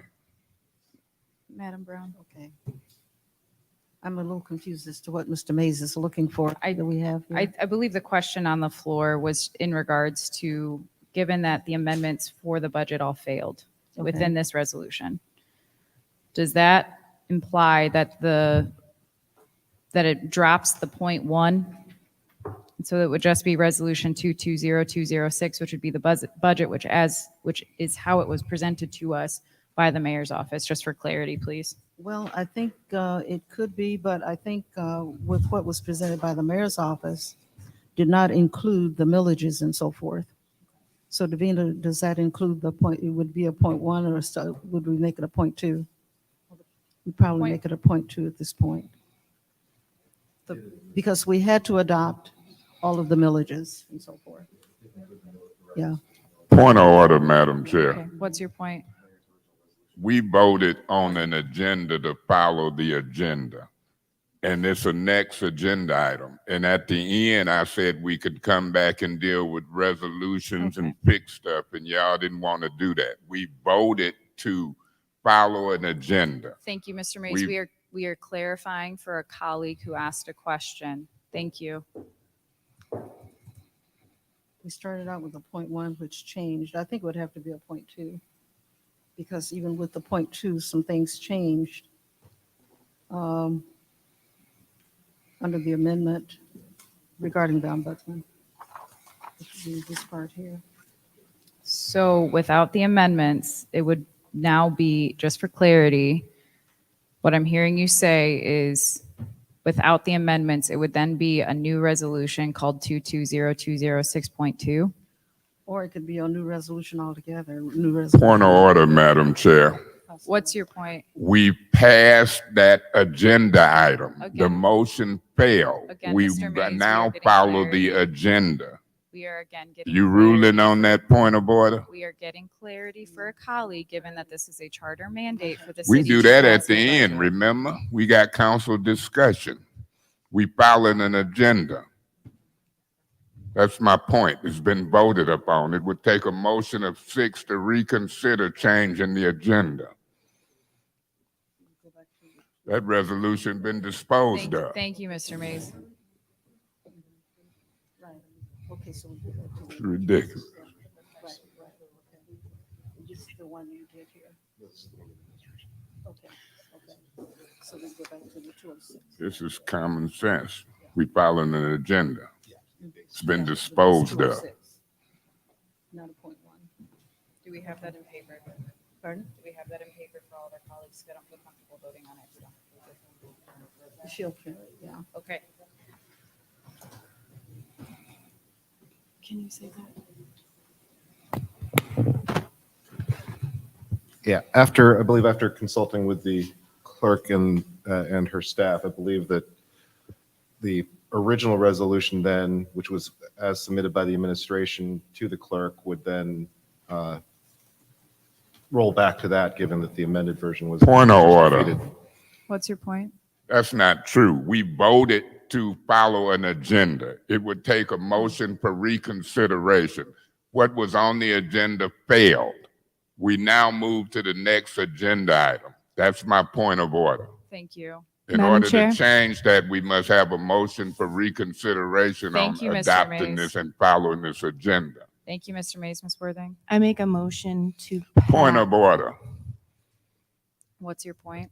Ms. Herkenroder, you cannot override the vote of the council to follow this agenda. Okay, Mr. That motion on that budget then failed. Okay. Let's move on. Ms. Worthing, you were going to make a I motion. appeal the ruling of the chair. Okay, is there a second? I don't even know what I ruled on. There was no ruling. How can you appeal a ruling if there was no ruling? Well, are you moving on or entertaining the motion for the next resolution? I'm That asking- one failed. I'm asking Ms. Worthing, who tried to make a motion before she was rudely Okay, interrupted. well, let's see what it is. Okay, Ms. Worthing. It's only one motion. Ms. Worthing, I believe you were trying to make a motion. I Thank you. apologize for the disrespect. I make a motion to adopt 220206, the fiscal year 2023 budget as presented by the mayor. Point of order. What's your point? That ain't on the agenda.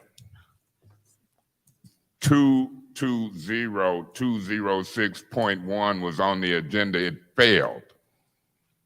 The next order of business on the agenda is 220208. Okay. This body voted. Is there a second to the motion on the floor? Point of order. What's your point? You can't override a vote of the council to follow an agenda. And if you proceed to try to do that and don't rule that out of order, win, lose, or draw, I'm gonna appeal the ruling of the chair. We voted. Our vote means something. We follow Okay. the agenda. Mr. Mays, there is a motion on the floor, and as has been stated several times, a motion is always in order. Is there a second? I appeal the ruling of the chair. Okay, is there a second? Okay, hearing none. Is there a second to the motion to adopt Resolution 220206, fiscal year 2023 budget as presented by the mayor? Madam Chair, Ms. I'll second. Priestley. I'll second that motion. Okay, is there any discussion? Yeah, Madam Chair. Yes, Mr. Mays. What does a vote of a council mean? It's got to mean something. When the council vote to follow an agenda, that's the rule. If you want to change that, then it's a motion for reconsideration. And it takes 6 votes to reconsider a vote.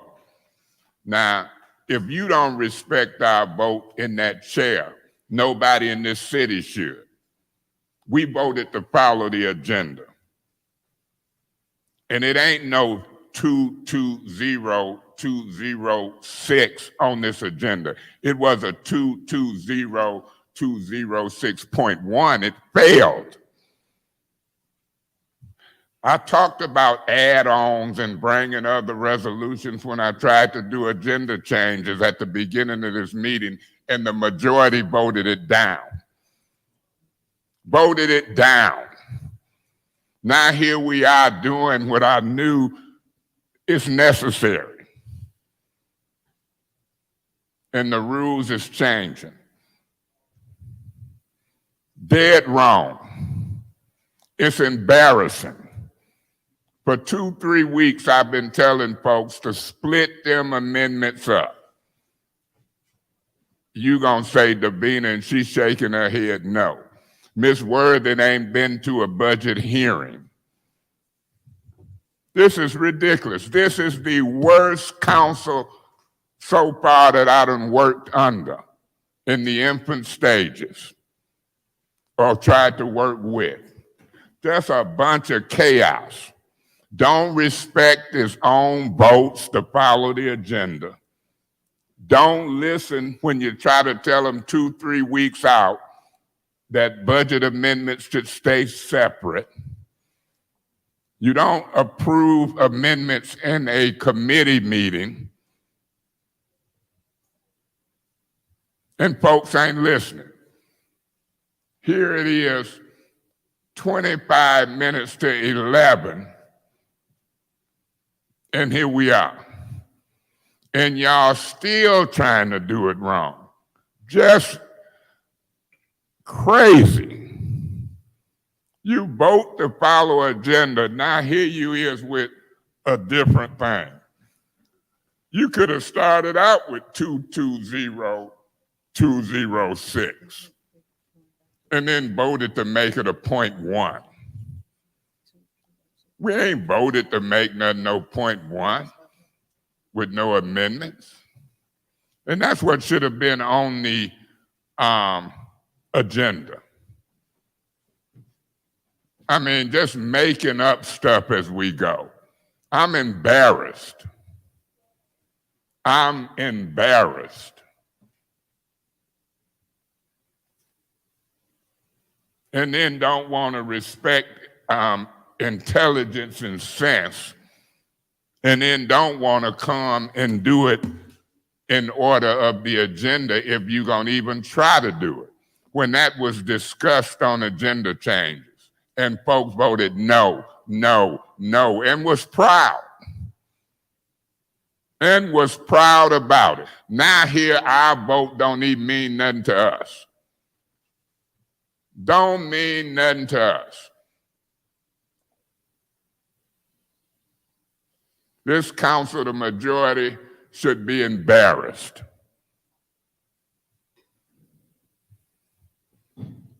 I'm really disappointed to be a part of a crowd. Folks ain't here. Folks don't know. It's a little too much. This is a little too much. Somebody giving somebody some bad and wrong advice, but the public can see your vote. And now you letting her do add-ons when y'all voted me down. And this ain't nowhere on the agenda. You're dead wrong. If you're gonna fix something that's broke, do it the right way. Don't cheat yourself in your own vote. Misfollow the rules. I know the particulars. Common sense tell you you follow your agenda and then at the end you deal with it. Y'all voted no and was proud because you're killing the messenger. Them amendments shouldn't have never been stacked up like that. And then the legal guy gonna give the, you gotta know where it's coming from, where it's going. A written legal opinion. And who did this?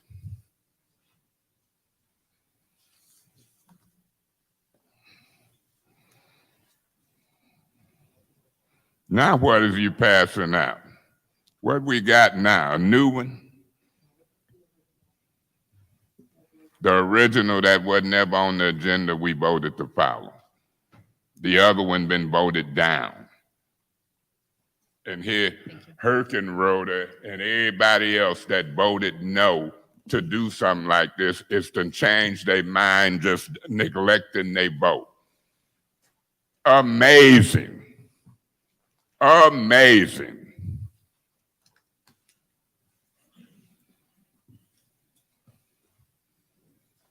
Okay. Is there any other discussion in the first round? Is there any other discussion in the first round? Final call, is there any other discussion in the first round? Okay, in the second round, is there any discussion? In the second round, is there any discussion? Ms. Herkenroder, Yes, Mr. Mays. I can't believe that y'all proceeding with this. And the reason I can't believe you proceeding because you voted to follow an agenda. And then the second reason I can't believe you proceeding because I said in case something happened, let's put a spot on the agenda where we can add or do with resolutions. And the majority voted no. Guess where we at now? Hindsight. I've been around a little while. I had foresight. So here, the white woman, which is Eva Worthing, can bring a resolution in the middle of the agenda different from what the black man asked to do. Mr. Mays, Yeah. that is out of order. This has nothing to do with the color of one's skin. This has to do with the resolution and passing the city's budget. Let me ask this question. Is crime high in the black community? See, I'm trying to stick in here, Mr. Moore, until we get to public safety. And they won't say I'm out of order when I say crime is high in the black community and it's black on black.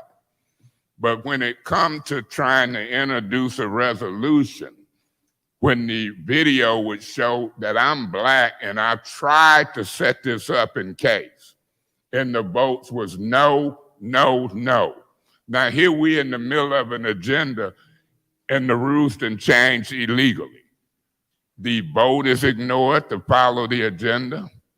A person different from me is doing what I tried to get voted on to do, and they proceeding. I hear crickets. I hear crickets. And people don't want me to emphasize the discrimination and different treatment because America done arrived. America is great again, if it ever was. You know why it's great? Because people do for folks differently than they do for some folks. The same folks who say you're gaslighting and calling you derogatory names such as that, it's the same ones making these illegal rulings for folks who wasn't here during the budget process. And I got a warning for saying they wasn't here. Oh, it is what it is. Ain't gonna follow the agenda, gonna introduce resolutions that ain't on it, and go to the beginning of this meeting. I tried to fix that during agenda changes. When I seen they wasn't responding, I made a point to move to adopt the agenda as is, and they voted in favor. When you don't honor your own vote, that's bad. That's real bad.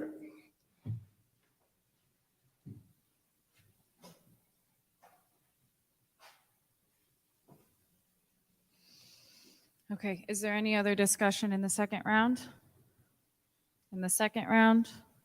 Final call in the second round. All right, that brings us to the vote on 220-206. Roll call, please, Madam Clerk. Ms. Herkenroder, Yes. Ms. Worthing, Yes. Mr. Mays, I abstain because of the unlawful process. Ms. Lewis, Yes. Mr. Murphy. He's gone. Okay. Ms. Priestley, Yes. Ms. Winfrey Carter,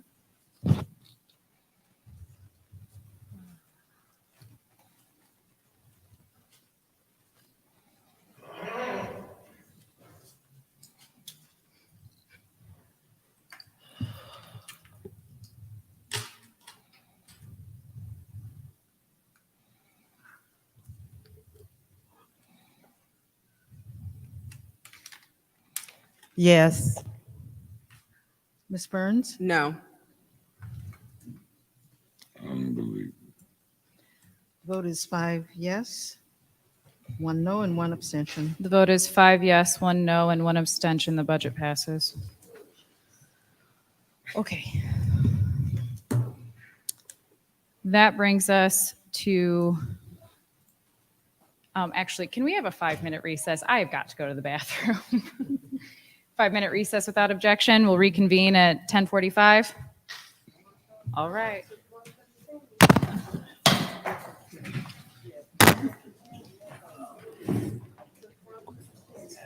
Sorry.